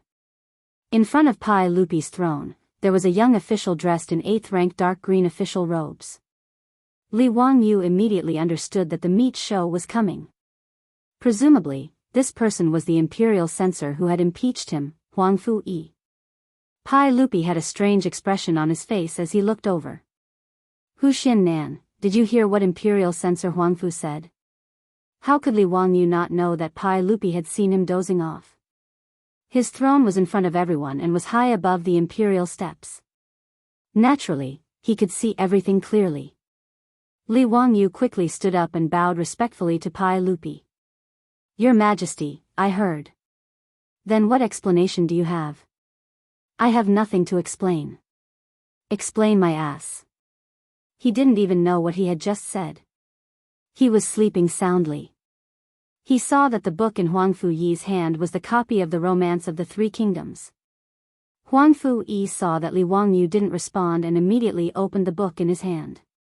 He pointed to a page and said, Your Majesty, in the Romance of the Three Kingdoms written by Hu Xiannan, in the 4th chapter, he deposed the Han Emperor Chen Lu and offered his blade to the traitor Dong Mengde.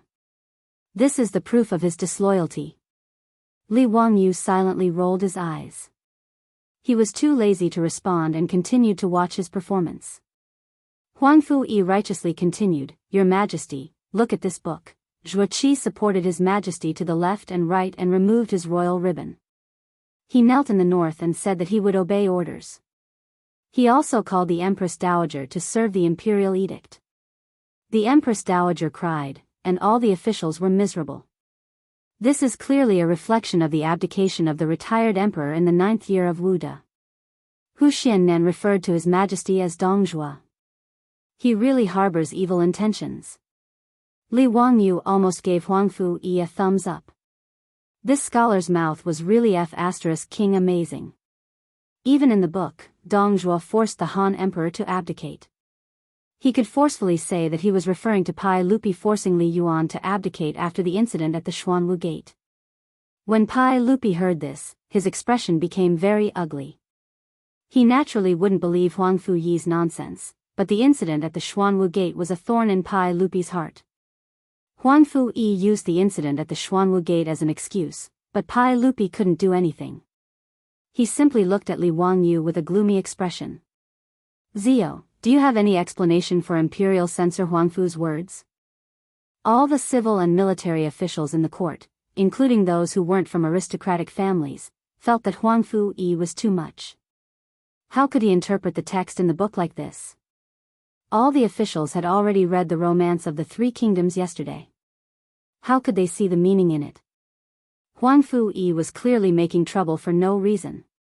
Yu Shinan was about to stand up and curse, but he was pulled back by Kang Yingda. Kang Yingda shook his head at him, indicating for him to calm down and listen to Li Jia Xiaolang's explanation. In the main hall, all the officials looked at Li Wangyu, waiting to see how he would explain. However, Li Wangyu calmly nodded. Your Majesty, this is what this official meant. It is as Imperial Censor Huangfu said. His words were like a clap of thunder, shocking all the civil and military officials in the main hall. Was this Li Wangyu from Huxian crazy? What did he just say?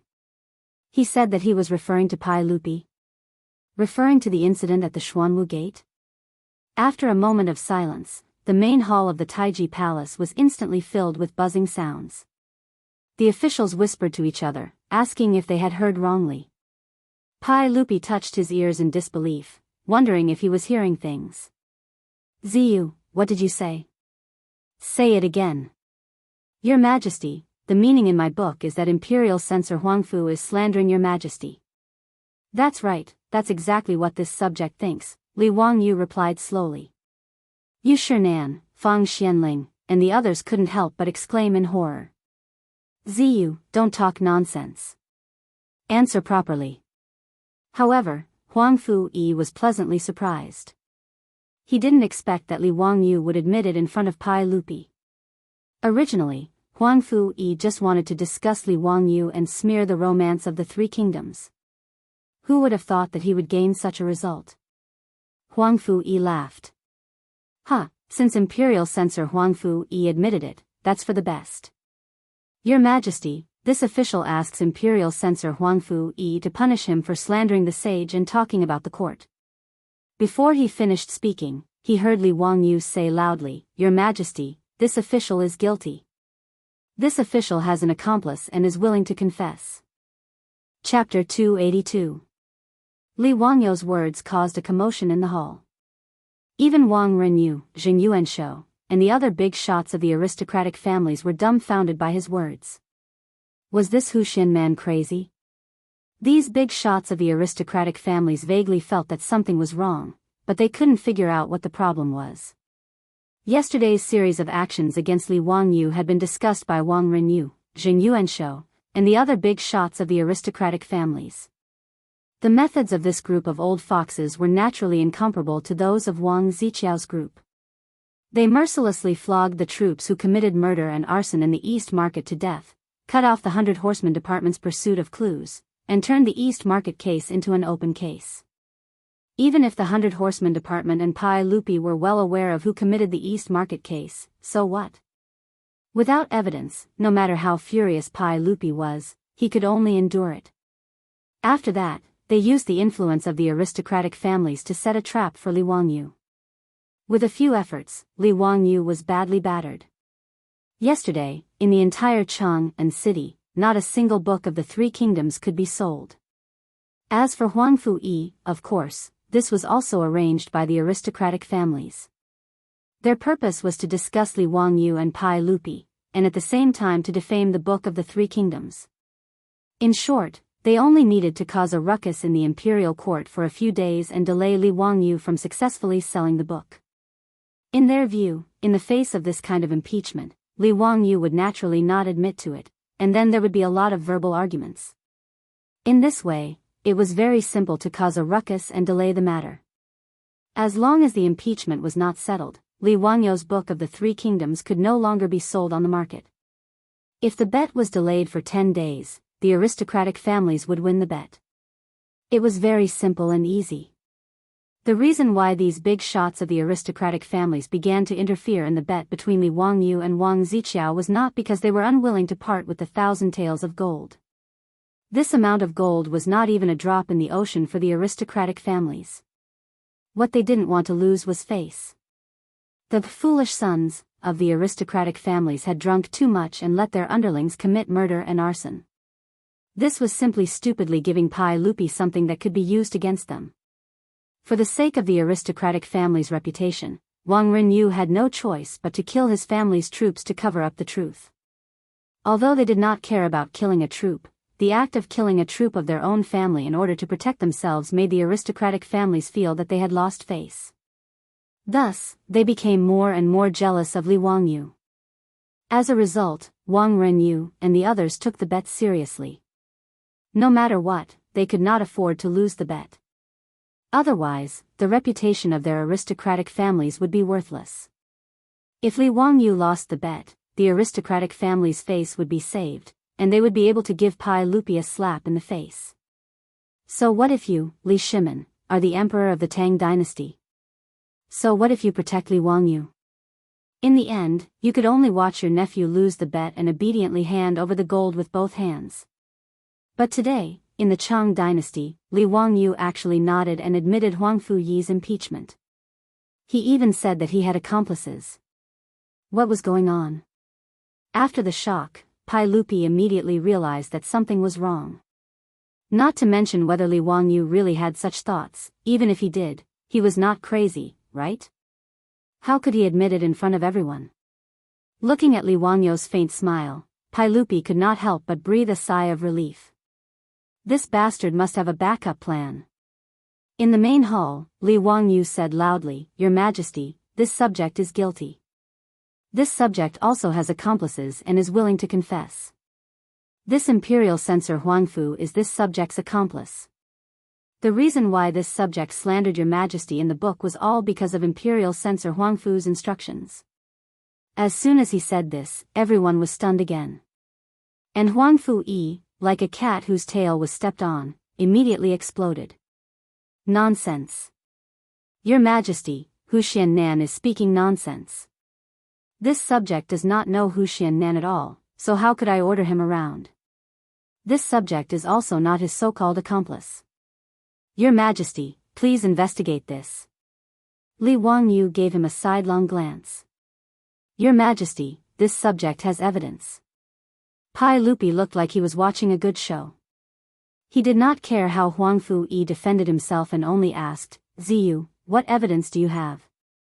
Li Wangyu pointed at Huangfu Yi.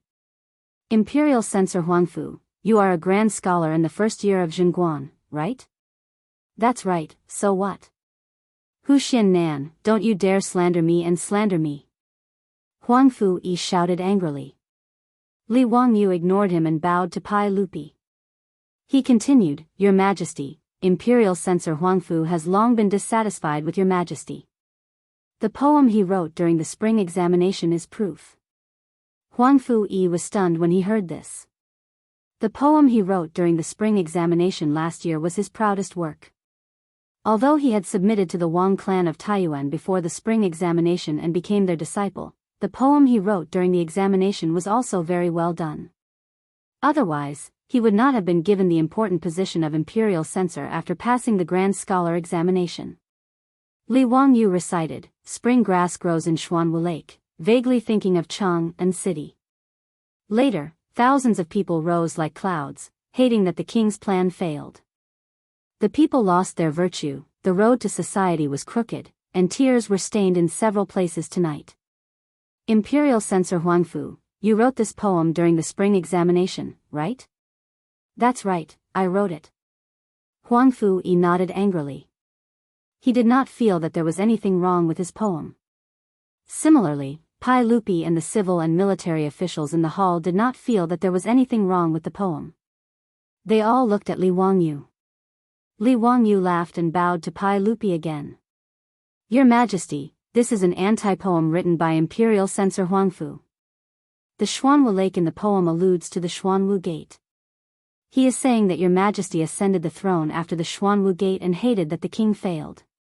The last sentence, the people lost their virtue, the road to society was crooked, is alluding to Your Majesty. He uses Your Majesty's name to imply that Your Majesty has lost his virtue and the people have suffered grievances. His explanation made everyone in the hall, including Pai Lupi, petrified. Damn, this poem can be explained like this? Huangfu Yi directly knelt down and repeatedly kowtowed to Pai Lupi. Your Majesty, I did not mean what Hu Xin Nan said. He misinterpreted my poem. Your subject has always been loyal to Your Majesty, and I would never have such rebellious thoughts. Your Majesty, please investigate clearly. I have been wrongly accused. Pai Lupi's mouth couldn't help but twitch. He also felt that Li Wangyu's words were too nonsensical. However, Pai Lupi was not in a hurry to speak. Instead, he looked at Li Wangyu with questioning eyes, waiting for his explanation. Li Wangyu looked at the kneeling Huangfu Yi. Your Majesty, since I wrote that Dong Zhuo forced the Han Emperor to death, how can Huangfu Yi's poem not be an anti-poem? Oh, that's right, many of the officials in the court are my accomplices. They all wrote anti-poems to slander Your Majesty and have disloyal intentions. He pointed at the dozens of ministers who came from aristocratic families in the hall and recited their poems. As long as there were words like world, people, tang, in the poem, he could distort them and turn them into evidence of these officials' crimes. Following Li Wangyu's accusation, the officials in the Taiji Palace all knelt down. Chapter 283. Li Wangyu's move was actually just pestering endlessly. He and his beautiful boss thought of the literary prison of the Ming and Qing dynasties. Although the practice of misinterpreting the meaning of poems was shameless, he could use it. Since Qing Feng does not know how to read, could be misinterpreted as slandering the Qing dynasty, then Huangfu Yi's sentence, the people have lost their virtue and the road to the world is crooked, was pointed out by him as a deer and called it an anti-poem. The officials of the Tang dynasty, who had not experienced the bloody baptism of the literary prison, were now in a panic after being disturbed by Li Wangyu in the hall. They wanted to defend themselves, but they did not know how to say it. As Li Wangyu said, since Dong Zhuo forced the Han Emperor to death in the Three Kingdoms, it was said by Huangfu Yi to reflect the change of the Xuanwu Gate and slander Pai Lupi, it was natural for Li Wangyu to interpret their poems and articles in this way.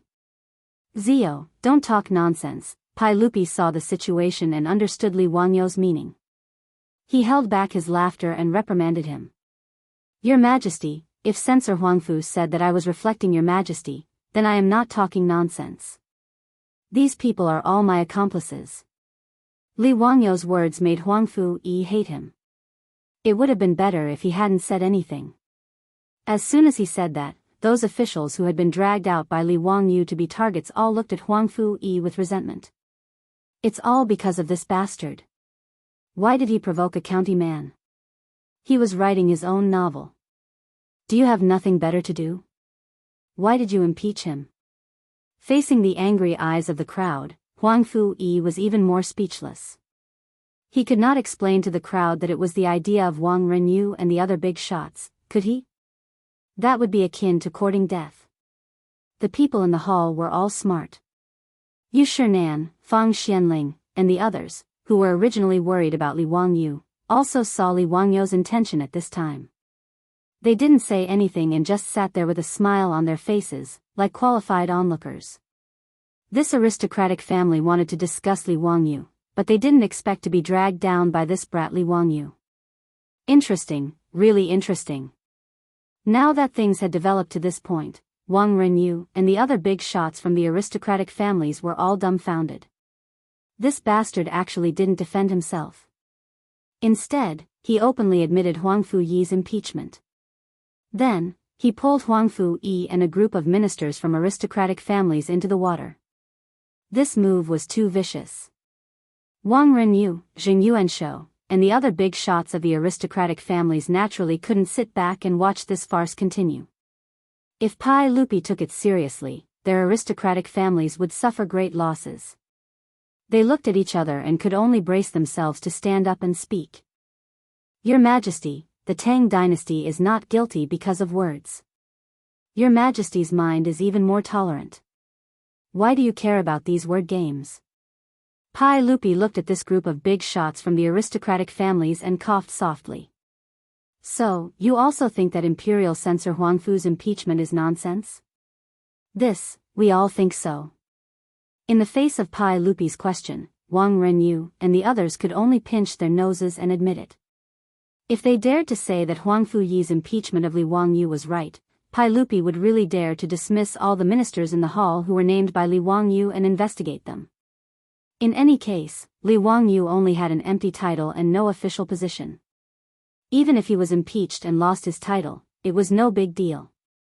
However, Li Wangyou had just dragged more than a dozen officials from aristocratic families into the water. Wang Renyu and the others couldn't agree to take so many officials to be buried with him. At this point, they could only wash the mud off Li Wangyou's body first. Only then could their people come ashore clean. Pai Lupi also stood up from the throne and looked around at the ministers. After a while, he opened his mouth and said, "The Tang dynasty is not guilty because of words, but it is also not allowed to slander others.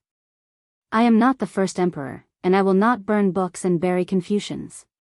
You all must not make mistakes.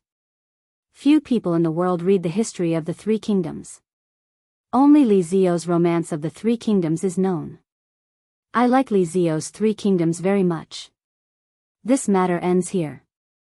Don't mention it again. We will follow your Majesty's instructions." The ministers knelt, and the farce ended. Li Wangyou chuckled and said, "Your Majesty, I was wronged for no reason at all. I hope your Majesty can help me out. Didn't I say that this matter ends here?"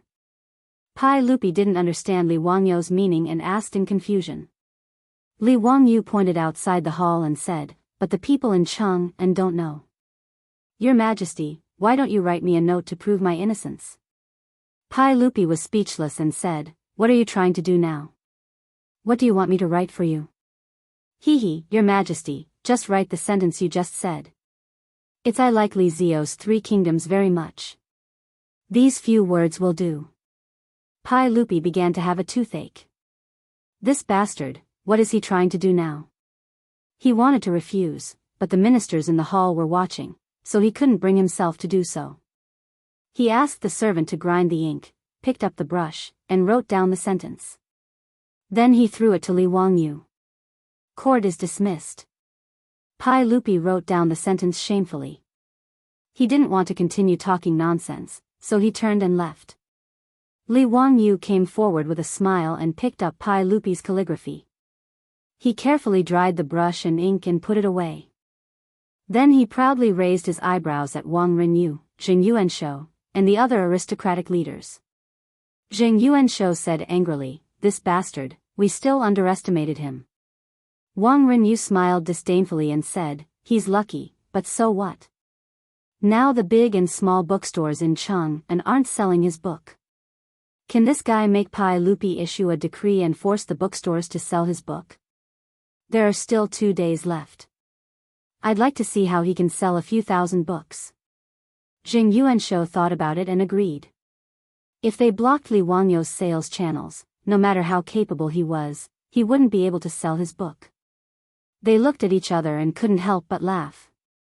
Yu Shinan, Fang Xianling, and the others knew about the bet between Li Wangyou and Wang Ziqiao. After the court, Li Wangyou was about to leave, but Yu Shinan and the others stopped him. "Zio, we heard that the big and small bookstores in Cheng and aren't willing to sell your book. Do you need me to speak up for you?" Li Wangyou quickly thanked them for their kindness and said, "Thank you, Master Yu and Prime Minister Fang, but there's no need. I know that they were forced, so there's no need to put these merchants in a difficult position." "Then how are you going to sell your book?" Yu Shinan asked worriedly. Li Wangyou smiled mysteriously and said, "Hee, I have my ways."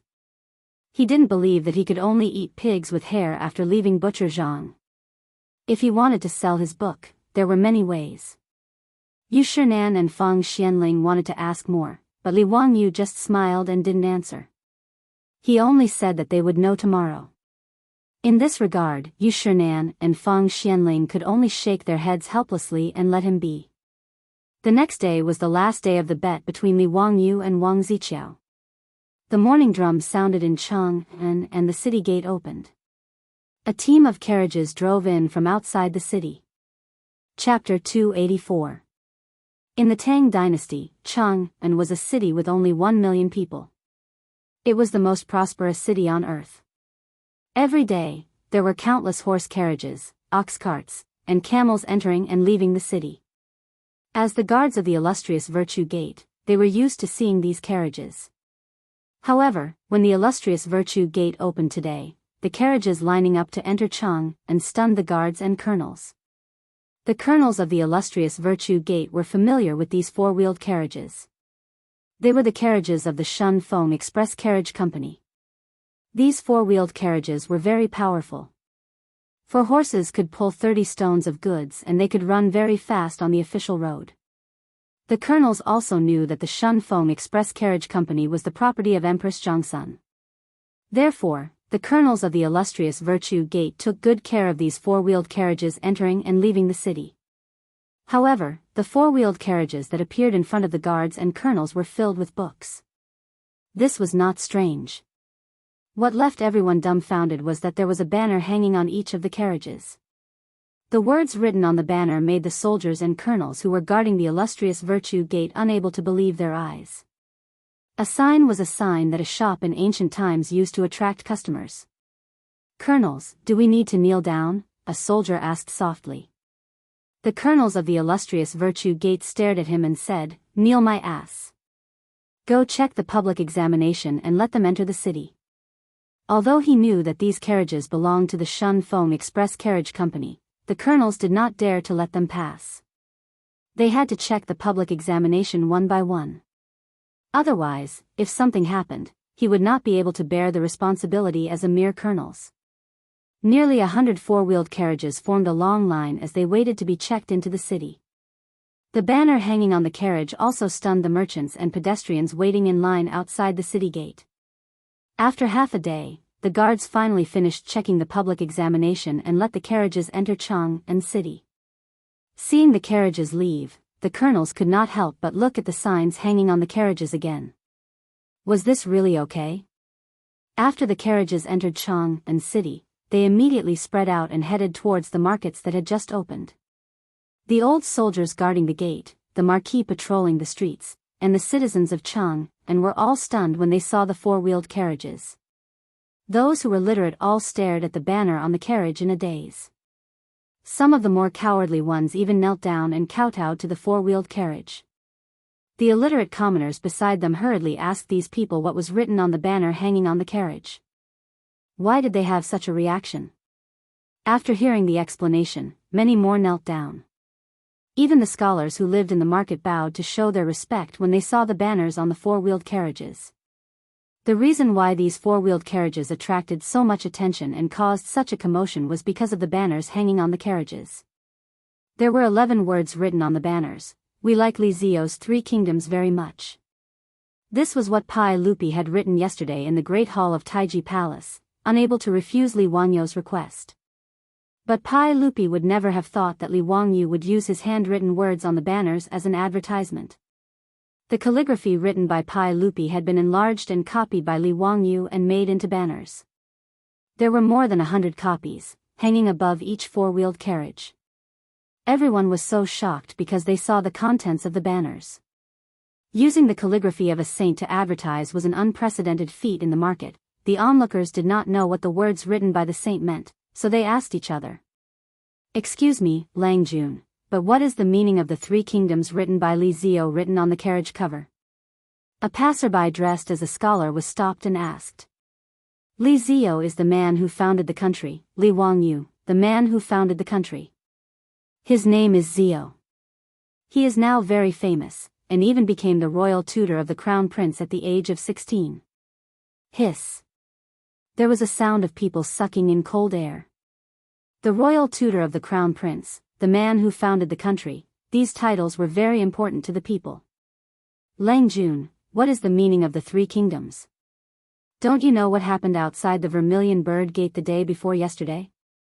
The Three Kingdoms is a novel written by the man who founded the country. It is called The Romance of the Three Kingdoms. This book is amazing. Look, everyone, the banners are written by the saint himself. Even the saints like it." The scholar replied with great admiration. "TSK, TSK, even the saints praise the book. I have to buy one." Someone in the crowd immediately said. "You can't read, why buy it?" Someone knew that the speaker was illiterate and could not help but make fun of him. "Nonsense, I can't read, but will my son not be able to read in the future? Besides, even if I can't read, it is good for me to buy one and keep it at home. This is a book that even the saints like. In that case, it makes sense. I will go to the bookstore and buy one later." The scholar shook his head. "I don't know why, but the bookstores in Cheng and City do not sell this book. I wanted to buy it yesterday, but I couldn't find it even after going to several bookstores." "What? Those bookstores don't sell it?" "Shoo, be quiet. I know about this. I have a relative who works as a clerk in the bookstore. He secretly told me that someone forbade the bookstore from selling the Three Kingdoms. There is such a thing. This is a book that even the saints like. Did these bookstores eat a bear's heart or a leopard's gall? Who knows? In any case, the bookstores in Cheng and City do not sell this book." As the crowd discussed, the four-wheeled carriages drove to the crossroads of the various markets and stopped. The innkeeper jumped down from the four-wheeled carriage. He looked around, cleared his throat, and suddenly shouted out. "The Romance of the Three Kingdoms, written by the man who founded the country, Li Zio, is a book that even the saints like. 500 copper coins for one book. You will not lose out if you buy 500 copper coins, you will not be fooled. Don't miss this rare opportunity, it is worth it." Needless to say, the advertisement that the carriage driver shouted was taught by Li Wangyu, the man from another world. In the future, the advertisements in the $2 stores on the streets were plagiarized by Li Wangyu to poison the ears of the people of the Tang dynasty. This kind of extremely straightforward shouting made the crowd around the carriage stunned. It took them a while to react. These carriages were actually here to sell books? The Wu-ho in the market heard the carriage drivers shouting and hesitated. He did not know if he should go forward and stop them. In the Tang dynasty, the market and the market were separated. The market was the living area, and stalls were not allowed. However, looking at the dazzling cover on the carriage, the Wu-ho decided to pretend that they did not see it. Using the saint's calligraphy as a cover, they could not afford to offend him. Chapter 285. Using four-wheeled carriages to sell books was the idea that his beautiful boss came up with for Li Wangyu. The gypsies could turn caravans into mobile homes, so Li Wangyu could naturally turn the four-wheeled carriages into mobile bookstores to sell books. Since those aristocratic families used their power to coerce the bookstores in the East and West markets to not sell books from the Three Kingdoms, they might as well start from scratch. Now, under the management of his beautiful boss, the number of four-wheeled carriages in the Shun Feng Express Carriage Company had already exceeded 300. It was not troublesome to borrow 100 carriages for a day. Moreover, Li Wangyu promised these carriage drivers that for every book they sold, he would give them 100 copper coins as a reward. As such, the coachman of these carriage companies naturally didn't mind playing the role of a peddler. Owner's son desperately ordered the craftsman in Huxian bookstore to print new books day and night. In just 3 days, more than 10,000 copies of the first volume of the Romance of the Three Kingdoms were printed. However, this was the limit.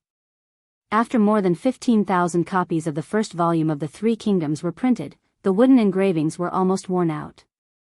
If they wanted to print again, they would have to redo the engravings.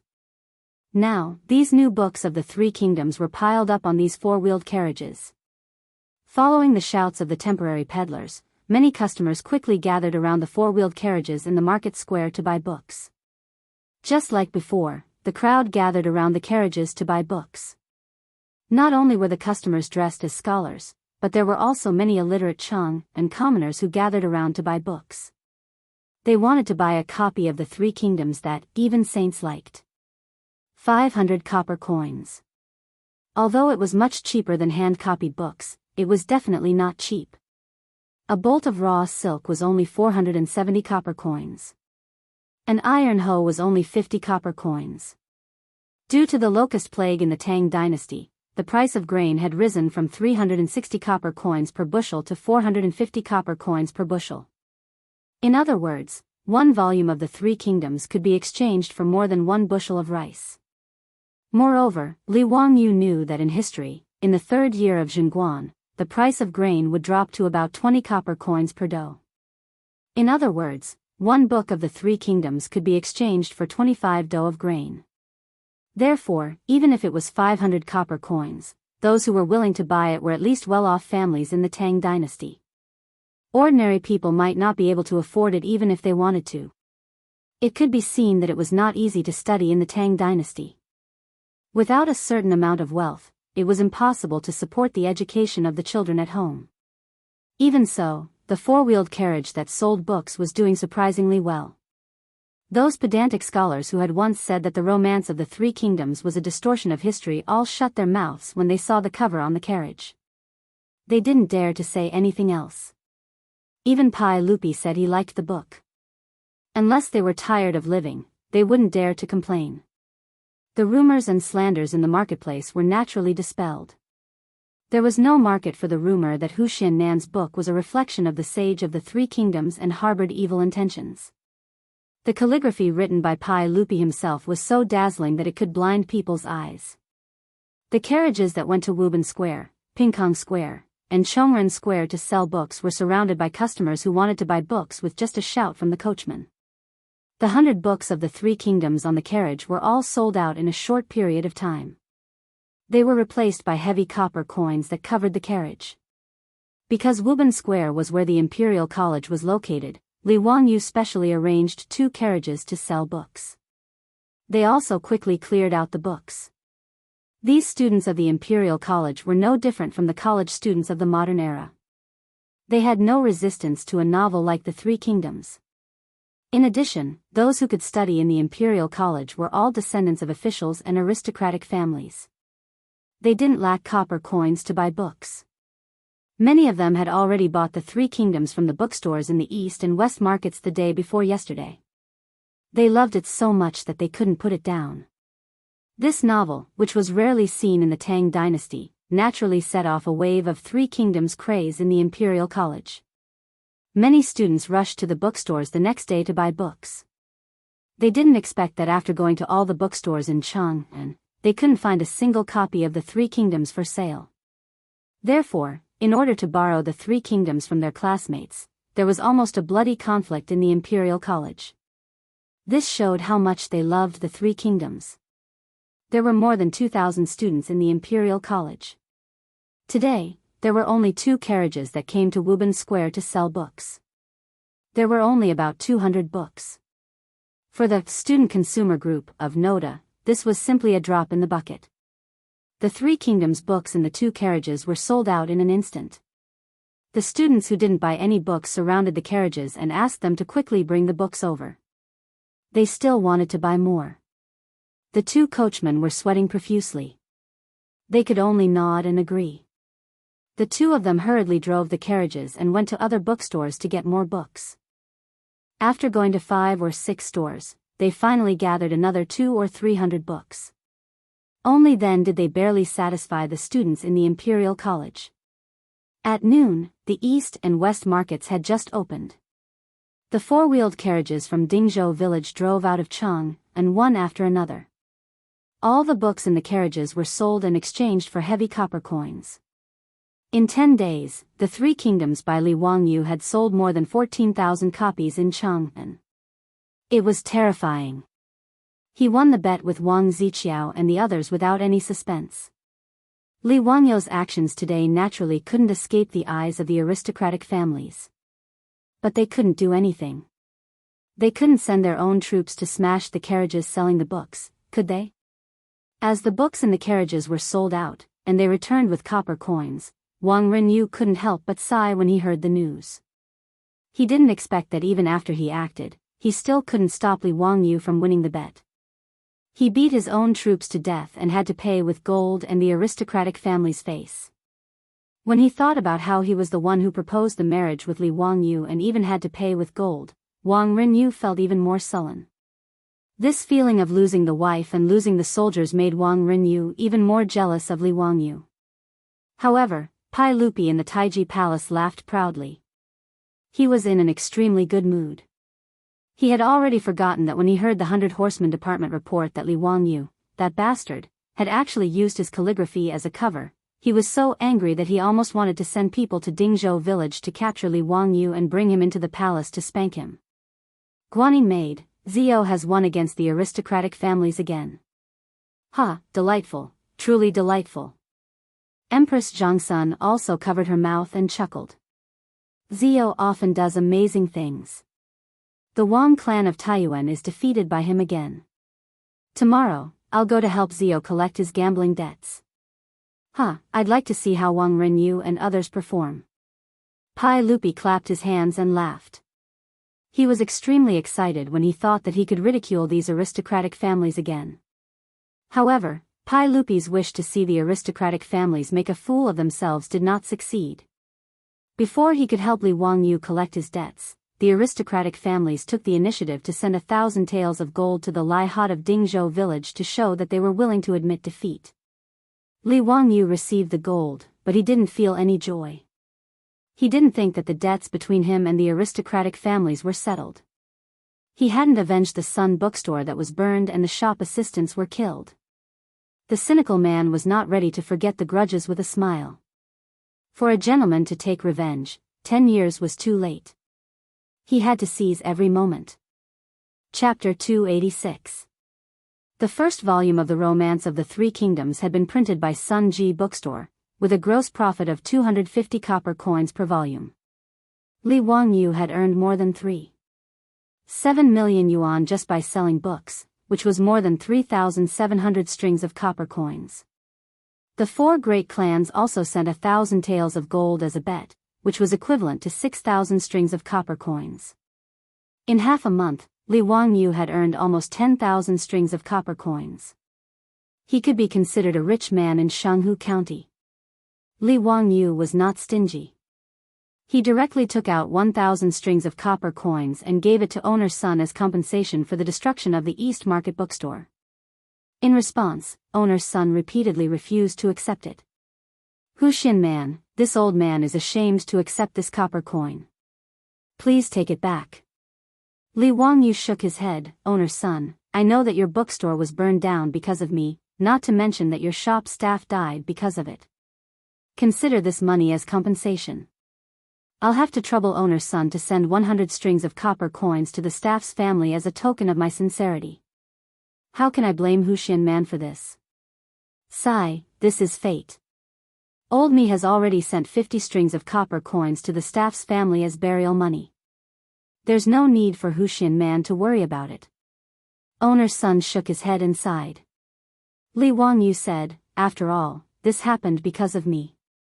I can't let owner's son suffer any losses. Please accept these copper coins and rebuild the bookstore in the East Market as soon as possible. There are still 23 volumes of the Three Kingdoms to be printed and sold. I'll have to trouble owner's son to do so. Then this old man will thank you, Mr. Huxian. Having said that, owner's son didn't try to be pretentious and accepted the copper coins. The cost of rebuilding his bookstore was about 500 to 600 strings of coins. The money that Li Wangyu sent was more than enough to cover the cost.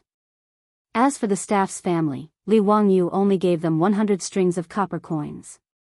It was not because he was stingy, but because too much money was not necessarily a good thing for the staff's family. To the common people of the Tang dynasty, 100 strings of copper coins was already a big fortune. No matter how much money he had, he was afraid that it would attract the attention of thieves, which would be bad for him. After doing all this, Li Wangyu began to think about how to deal with Wang Ziqiao and the others. The case of murder and arson in East City was now a dead case. Although both Li Wangyu and Pai Lupi knew who the mastermind behind the scenes was, and who the culprit was, there was nothing they could do. The only thing that made Li Wangyu slightly relieved was that the 4 murderers had already been beaten to death by the aristocratic families themselves. However, this did not mean that the matter was over. Wang Ziqiao and the other 3 people who ordered the 4 troops to commit the crime were still free and unfettered. However, Li Wangyu thought about it and realized that revenge would not be easy. No matter where those rich playboys went, they always brought a group of troops with them. The aristocratic families were so powerful that even Pai Lupi was not willing to confront them head-on. Therefore, revenge by force was unrealistic. What was more, Li Wangyu was a white-collar worker in the future. He did not have the courage to kill people. He had lived in a legal and harmonious society for 26 years. How could he become so hard-hearted and want to kill people only after a few months in the Tang dynasty? Except for the time when Zheng Kangwa of the Zheng family in Xinjiang tried to humiliate his beautiful boss, Li Wangyu could not help but want to kill him. At that time, he was already thinking about how to make black gunpowder. However, at this time, Li Wangyu wanted to find a way to kill the 4 playboys. It was not that he could not do it, but that he could not do it. How to punish the aristocratic families and the playboys of the aristocratic families became a problem. The cynical man thought for a long time, but finally he came up with a way that was not a way. Since the aristocratic families wanted to be whores and set up a monument to their chastity, he would simply let these aristocratic families lose face completely to vent his anger. However, he could not do it by himself. After thinking about it, Li Wangyu was going to ask the playboys for help. He was too lazy to look for these playboys one by one, so he went directly to Marquis Lu's mansion in Yongxing Square and handed his name card to the Qing family's troops, asking for Qing Chumo and his brother. Seeing that it was a county man who came to visit, the Qing family's troops naturally did not dare to neglect. They quickly invited Li Wangyu and Niu Wu to the gatehouse to wait for a while, and then asked someone to invite their young duke. Hearing that Li Wangyu came, the 3 brothers of the Qing family immediately came out to greet him. Wow, Zio, it's rare for you to take the initiative to come here. Let's talk in the mansion. Let's get drunk today. As soon as Qing Chumo saw Li Wangyu, he gave him a bear hug, which almost suffocated Li Wangyu.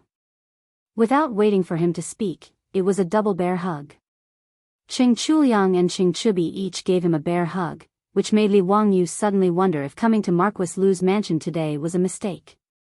Brothers, let's go outside to drink. Call Chai Lingwu, Fang Yai, and the others. I have something to ask brothers for help. As Li Wangyu spoke, he looked behind Qing Chumo and the others, afraid that Qing Yaojin, that old hooligan, would appear. Ever since Qing Yaojin and Yuqi Jingda, that group of old hooligans, caused a ruckus at home, fireproofing, burglary, and old hooligans became the top priority of the Li family. He did not want to drink in Marquis Lu's mansion. Wouldn't that be walking right into a trap? If he met Qing Yaojin, that old hooligan, he would definitely not have a good time.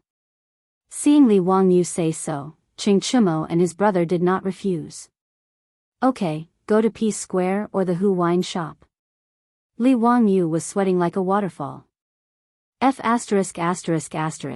This group of hedonistic hooligans. When it came to drinking, they would go to these two places. They really were hopeless.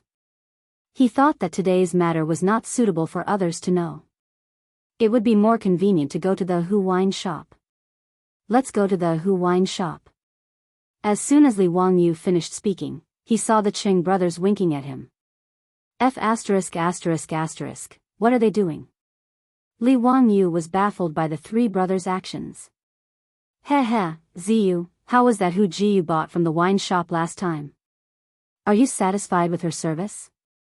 Qing Chubi had a lascivious smile on his face. Li Wangyu was speechless. He gave the three hooligans a middle finger to express his disdain.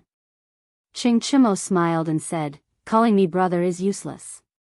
Hurry up and tell me, have you opened that Hu Ji's bud? Is the taste ecstasy? That Hu Ji is a bit ugly, but her figure is really not bad, Li Wangyu rolled his eyes and couldn't be bothered with these three hooligans. He turned and walked out of the door. In fact, Li Wangyu also wanted to show off to these hedonistic sons, but he hadn't even touched Aphrodite's little hand. How could he endure this? At the thought of this, Li Wangyu's heart was filled with sadness.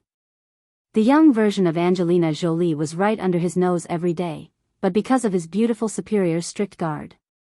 Sigh, it was all tears. Qing Chumo summoned the troops in the mansion and had them send letters to the various manors on horseback, telling the hedonistic sons to meet directly at the Hu wine shop. It didn't take long for the hedonistic sons to gather at a Hu wine shop in Shi City.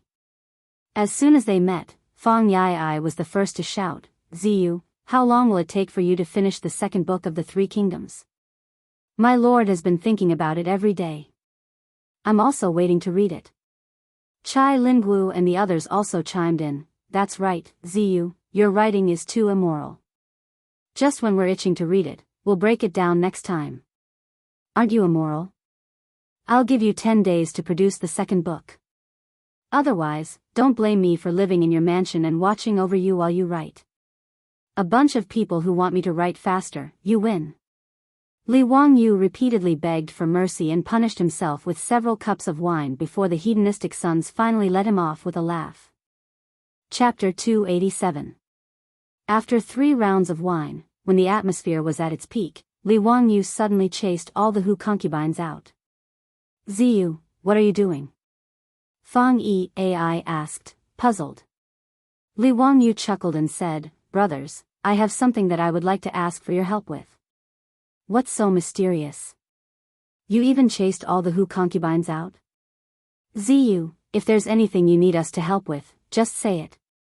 Li Wangyu said, brothers, I'm sure all of you know about the grudge between me and the Wang clan of Taiyuan. This time, I invited Sun Ji Bookstore to sell my 3 kingdoms, but I implicated Sun Ji Bookstore and caused the bookstore to be burned down. I really can't take this lying down, so I want to ask you to help me vent my anger and take care of these lawless aristocratic families. Hearing Li Wangyu's words, the debauches agreed without hesitation. Qing Chumo slapped the table in front of him. Bastard, I've long been unhappy with Wang Ziqiao and those bastards. Ziyu, tell us, how can we help you? Fang Ai rolled up his sleeves. Are we going to beat them half to death or what? Ziyu, tell us the plan, we won't be vague about it. That's right, kill these sons of bitches. Ziyu, why didn't you say so earlier? I've long wanted to beat those bastards up. Li Wangyu hurriedly stopped them when he saw that the silk pants were about to pick a fight with Wang Ziqiao and the others. Brothers, don't be impatient. Beating those bastards up is easy, but it's too easy for them. Qing Chumo said impatiently, Ziyu, what's your plan? Tell us quickly, don't keep us in suspense. Li Wangyu looked left and right, lowered his voice. and told everyone his plan. Hearing this, the debauches nodded their heads. After listening to Li Wanyo's plan, Fang Yi slapped Li Wanyo's back. "Zio, you little rascal, you're really bad." "Ha, this is a good plan, I like it." "Waha, Zio, you're really bad. Let's do it this way. I support you." Ching Chumo also laughed. Chai Lingwu, Yuchi Baolin, and the others roared with laughter, their faces filled with excitement. This group of silk pants felt that Li Wanyo's idea was too much to their liking. The rich playboys' families were all meritorious ministers who had followed Pai Lupi to conquer the world. Unlike the rich and powerful families like the Five Surnames and Seven Hopes, they disliked each other and despised each other. In the eyes of the aristocratic families, Pai Lupi was just a nouveau riche, not to mention Qing Yaojin, Fang Xianling, and the others. They were not even worth mentioning. As for Fang Xianling and the others, they had all been conferred the title of Grand Duke and held great power in the imperial court. They were even more displeased with the aristocratic families who controlled the local politics and economy. They had long wanted to get rid of them as soon as possible. One party was in the local area, while the other party was in the imperial court. For the time being, neither party could do anything to the other. Now that Li Wangyu wanted to make things difficult for the aristocratic families, how could they not be happy? After a discussion, they did not drink anymore and dispersed to make preparations. A few days later, in the morning, the whole city of Chang'an slowly woke up with the beating of the morning drum that resounded throughout the city. The old soldiers who were in charge of guarding the gate pushed open the heavy gate with force. After the gate was opened, the old soldiers suddenly noticed that a few large pieces of paper had been pasted on the gate by someone, like a notice from the government. These old soldiers were illiterate and did not know what was pasted on the gate. They only thought that it was a notice posted by the government last night. When a passerby dressed as a scholar was about to go out of the gate, he was stopped by the old soldiers and asked what was written on the paper pasted on the gate. The scholar fixed his eyes on it and could not help but be stunned on the spot. He stared blankly at the several pieces of paper and his face turned red. However, he did not answer the old soldier's questions. "Lang Jun, what exactly is written on the notice?" More and more people began to gather around the notice posted on the door of the workshop. However, limited by the education level of the Tang dynasty, the literacy rate was terribly low. There were not many people who could understand the notice. Those who could understand the notice all had strange expressions on their faces. No matter how others urged them, they did not answer. However, they were reluctant to move their feet. They just stared at the paper pasted on the gate. Finally, under the constant urging of the onlookers, someone read out the content on the paper in a low voice. It did not matter. The crowd gathered at the gate became more and more, but they were still very quiet and did not make any sound. They were afraid that they would miss a word or two from the scholar's mouth. They all looked very excited. They stretched out their ears and listened attentively to the scholar reading out the content on the paper in a low voice. There were even some young people who were listening to the scholar's reading and blushed. They were so excited that even the pimples on their faces were glossy. Such a scene was happening at the gate of many important houses in Chang'an City. Wang Ziqiao, Cui Daogu, and the other two people spent the whole night in Pingkong Square. At this time, they were yawning and walking out of the square under the protection of a group of troops, ready to go home. They walked to the gate of Pingkong Square. However, they were shocked to find that the originally wide gate had been blocked by the crowd. There was no way to get in or out. What happened? Someone go and have a look. Wang Ziqiao rode on the horse and could not help but yawn. He impatiently waved his hand to his troops, indicating that they should go and have a look. Immediately, a troop jumped off the horse and tried to squeeze into the crowd. After a while, the troop squeezed out with sweat on his forehead. However, the expression on his face was strange. He bowed to Wang Ziqiao and replied hesitantly, "Sir, I don't know who pasted a few pieces of paper on the gate of the square. On them, it is written, what is it? Make it clear." Wang Ziqiao shouted angrily. It is a piece of erotic literature. Erotic literature? When they heard the troop say this, Wang Ziqiao and the others could not help but be interested. They immediately shouted to their subordinates, "Go, disperse the crowd." The troop accepted the order and rushed out after a sound of acknowledgement. This troop was strong and no one was willing to provoke the Taiyuan Wang clan and the Chui clan of Qinghe. When the troop revealed their aristocratic identities, the crowd gathered at the gate of the square dispersed. However, these people did not go far. After they opened the gate, they still gathered together and pointed at Wang Ziqiao and the others. From time to time, there would even be bursts of laughter from the crowd. Wang Ziqiao and the others felt that it was strange. When they saw the troop disperse the crowd, they squeezed their horses' bellies and urged their horses forward. They wanted to see what was written on the paper on the gate of the square. When they saw it, the originally curious four people's faces instantly flushed red. Wang Ziqiao was so angry that his eyes were bloodshot. He lashed the paper on the door with his whip and roared angrily at his subordinates, "Are you all King dead? Tear it. Tear this thing off for me." After he finished speaking, he shouted at the old guard guarding the gate, "Who is it? Who pasted this? Do they not want to live anymore? I will tear them into pieces."